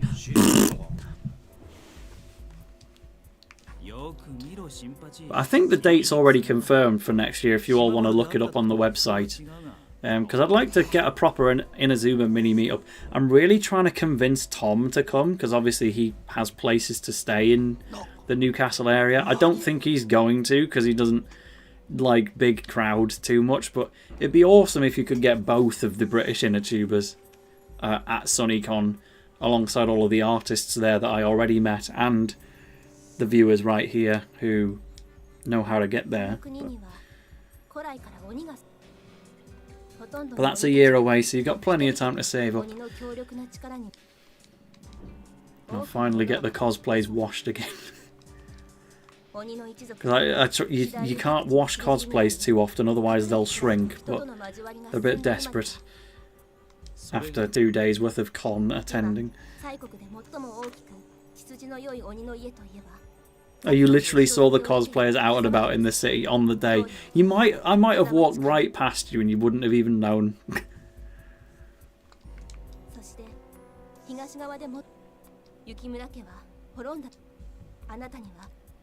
So, the implication here is Chizuru Yukimura, Jade Green, might be the survivor of a demon race? But this is coming from Princess Sen, who we can't necessarily trust anyway. She insists that we are one. That would maybe explain how we healed our injury so flawlessly. But also, we haven't had any white hair SG moments.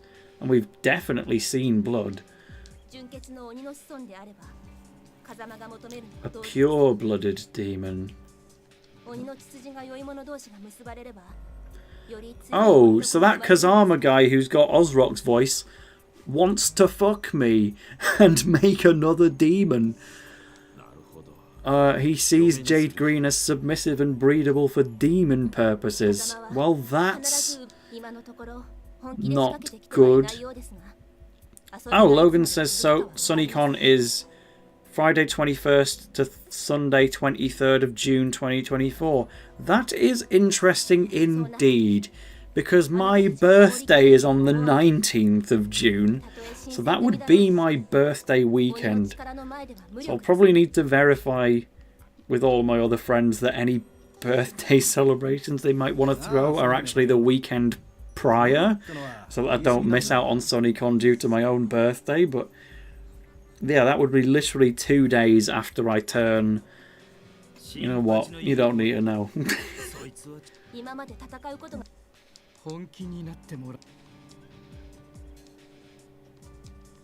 So this Kazama guy, I want him to be on screen so I can hear his Osrock voice, but we also need him to not be, because he's looking for a quick shag, which is like the most villainous it gets.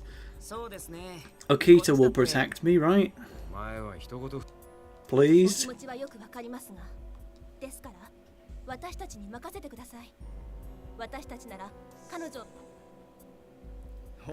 Kenjiro Suda, you're right. I mean, he's gonna appear one way or another. He always has to be the baddie, doesn't he? Bless him, Suda, but he's so good at it. Also, yeah, the revelation that Jade Green is hyper-evolved, that's a big twist that the Inazuma world didn't know about. So when Ryoma and Jade eventually get married and have their distant ancestor and the hyper-evolved children, it was Jade's fault, not Ryoma. If you believe in the Jade and Roma ship, anyway. That's the closest thing we have to a canon ship for her, but mostly when I see Jade's ships on Twitter, it's just like rosy red and sky blue.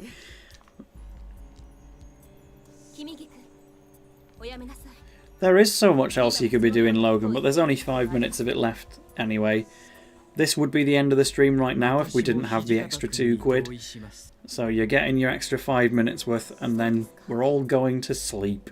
And then I will spend all of my Saturday working on YouTube Shorts so that it's ready for the 1st of August.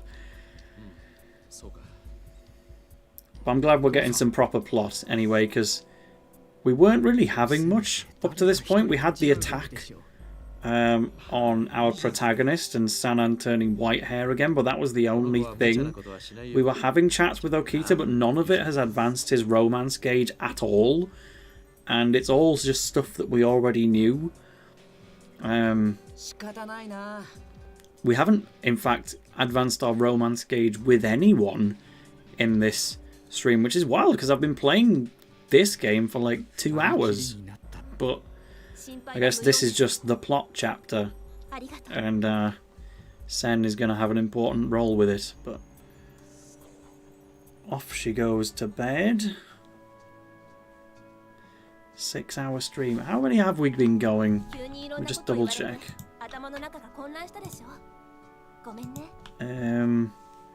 4 hours and 41 minutes. The timer's not going up for me anymore, but I'm clearly still live. Oh no, there it is. Yeah, it is literally 4 hours. This stream has been 4:20. I'm shutting it off now. That's the end. Never mind the money. We made it to 4:20. No, I'll honour my word. We'll make it to 11:20, and that's it. But a 4 hour and 20 minute stream. Strikers is done now, so there's never going to be a stream this long ever again. I could consider a Hakuoki stream in the future, potentially, but for now I definitely have to focus on the shorts and get the Bai video out there for now. But maybe we'll play Hakuoki again because I'm kind of enjoying it, and the vibe of the stream chat is nice, but I think I'll need a bit more financial motivation. You know what I'm saying? You know what I'm saying? You know what I'm saying? No, genuinely, I can't spend... Time is short when you've got a full-time job. I can't stream Hakuoki multiple times a week for free, is what we'll say. But I do enjoy it, even if I'm really meant to prioritise the Inazuma stuff.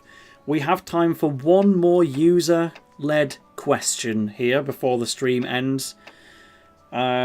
Sen's question was... Is there a reason you wish to stay? Perhaps is it one of these gentlemen? The choice is yes or no. I think we have to choose yes here, let's be honest. We don't want to miss out on a chance to build more bond with Okita. Chat agrees, so we're saying yes. That is the last decision you'll probably get to make tonight. But let's send it going for another 2 minutes or so. She's had recommending that we stay here for Okita's sake. Any final donation messages will be read out on chat, and otherwise we will pack it up because we have now reached the point where we've just left Sen. The plot just kind of ended. So this is pretty much the natural stopping point. Let's try and mash to the actual end of the night, and then What kind of girl would want to stay here? Well, somebody who's very historically interested in Soji Okuta is the answer to that. You're the wrong person to ask. Well, thank you for being a friend, Sen, even if you're literally a demon.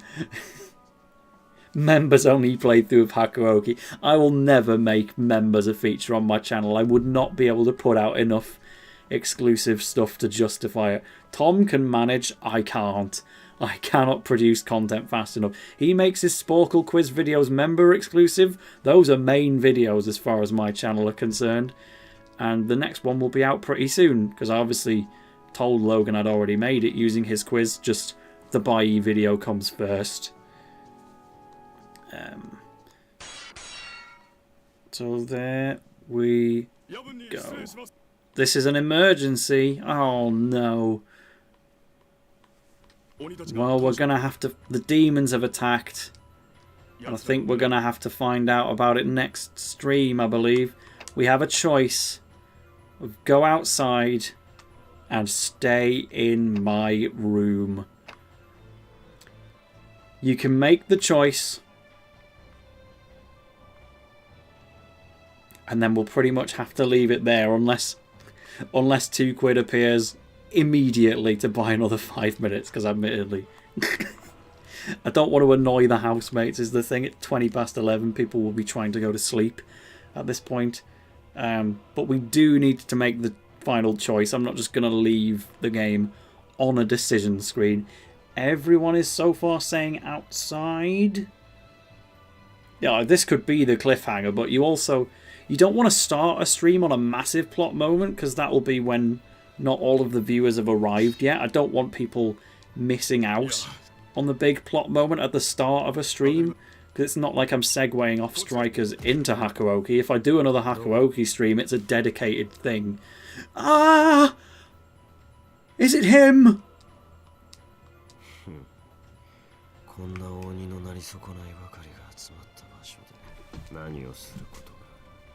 Squeak! It's him! He's talking! Our final event of the night! We get to hear Osrock in Hakuoki! And the voice line was delivered so perfectly! That was a 13 out of 10! I'm not going to say another word. Strap in and listen to Osrock, everybody.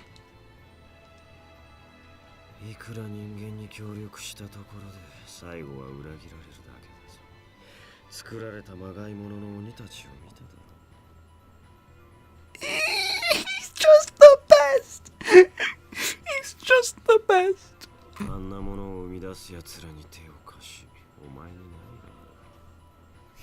People do ask me why Osrock is in my top 10 characters. This is why. Stargazer.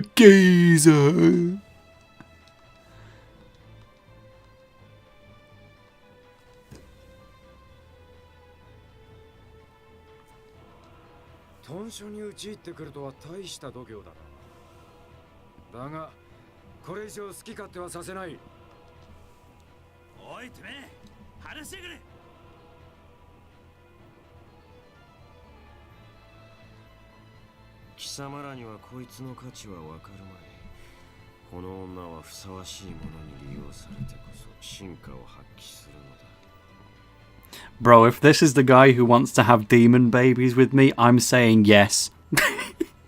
We let him win. Hopefully Yukimura grows to like him. We wouldn't want anything unconsensual, but maybe she wants to keep the demon blood race going and repopulate the planet Ixar.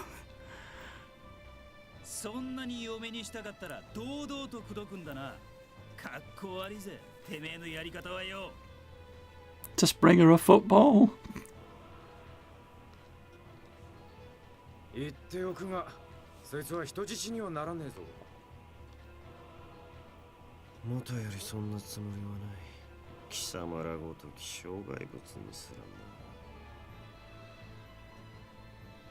I'm gonna cry. Oh no! Chat, help! What gets me more? Ozrock dialogue. Forget about Okita. We want Ozrock. Pick a choice, even if it means looking up a guide. What do I pick?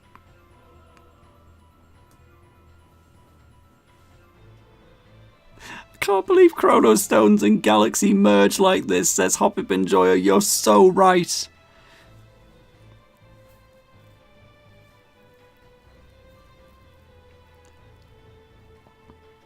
Hoppip spamming the word neither, but that doesn't correspond to any of the options.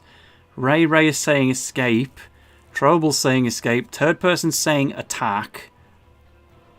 Is this just a decision that we've picked on a whim, chat, or have we actually looked up a guide to know what leads either to Okita or to Ozrock? Like, I don't mind if people cheat on my behalf.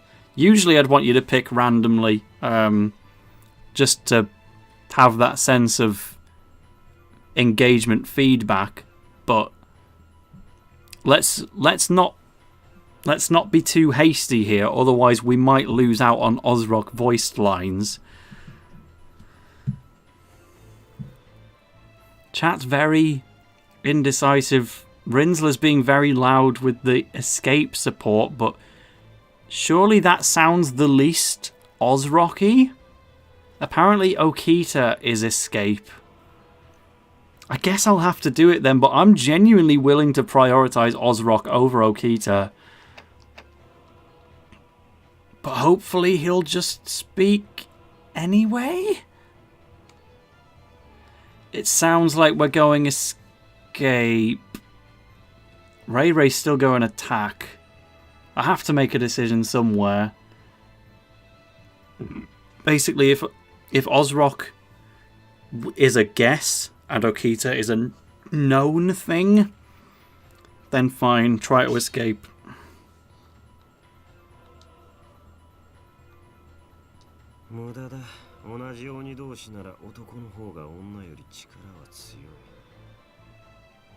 He's so sexist, but he sounds so cool.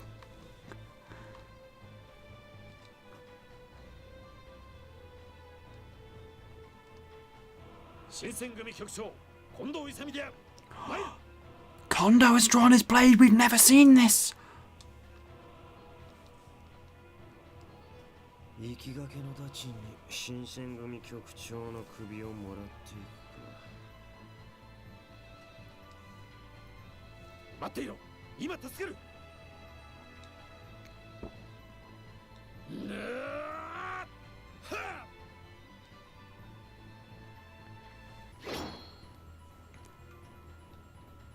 This is literally, in Inazuma 11 terms, Ozrock versus Kondo from the Chrono Stones chapter of the Shinsengumi. Would you ever see these characters interacting? Because apparently we can here.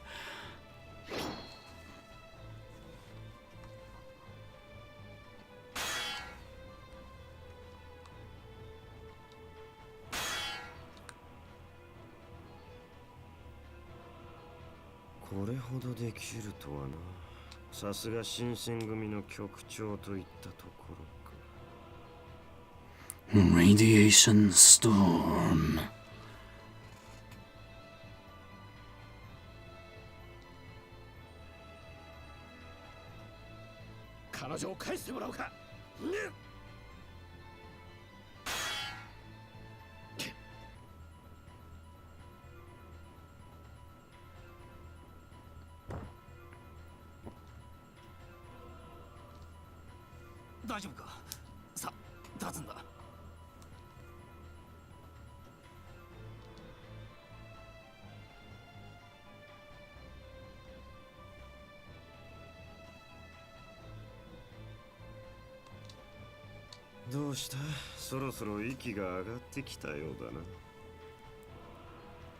I'm not over it.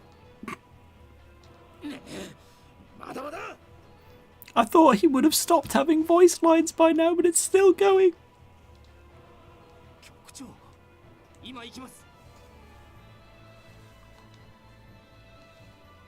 メだ。君は戦力にならない。奥の部屋に下がっているんだ。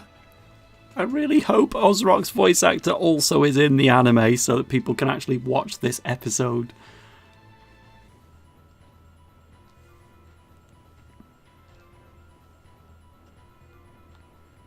Okay, we have left him now. 随分大胆な登場だね。 Straight into Okita, probably.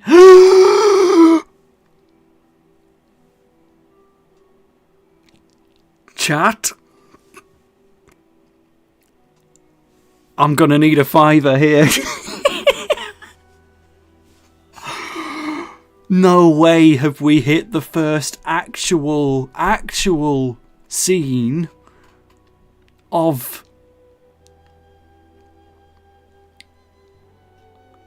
I was so close to quitting and then it all kicked off. We got Ozrock dialogue into this. まさかいきなり押し倒されるなんて思っていなかったよ。 Don't say that! No, tonight was not the night. I was fawning over another man. I wanted Ozrock, not you. We can't be like this. Especially not in a stream I'm trying to end. Okita, you need to wait. I didn't accidentally tumble onto you.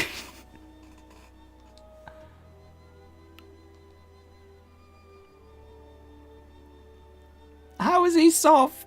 That doesn't make sense. Have you seen his pegs?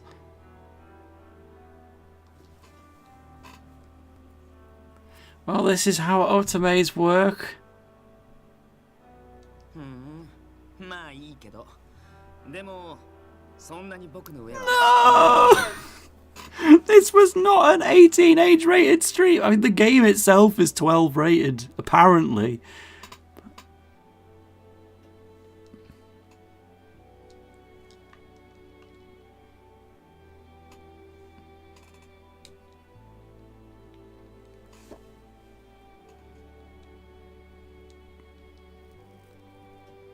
そんなに謝られるとかえって傷つくな。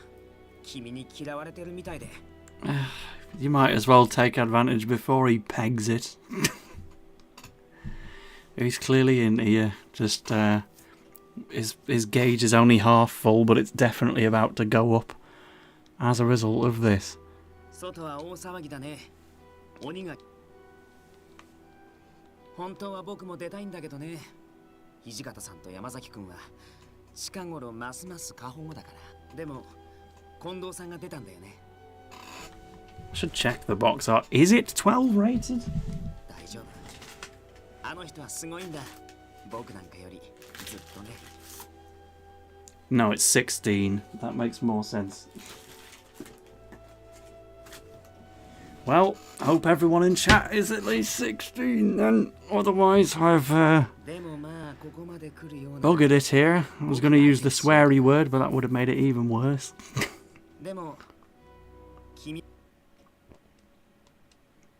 Okay, end of conversation.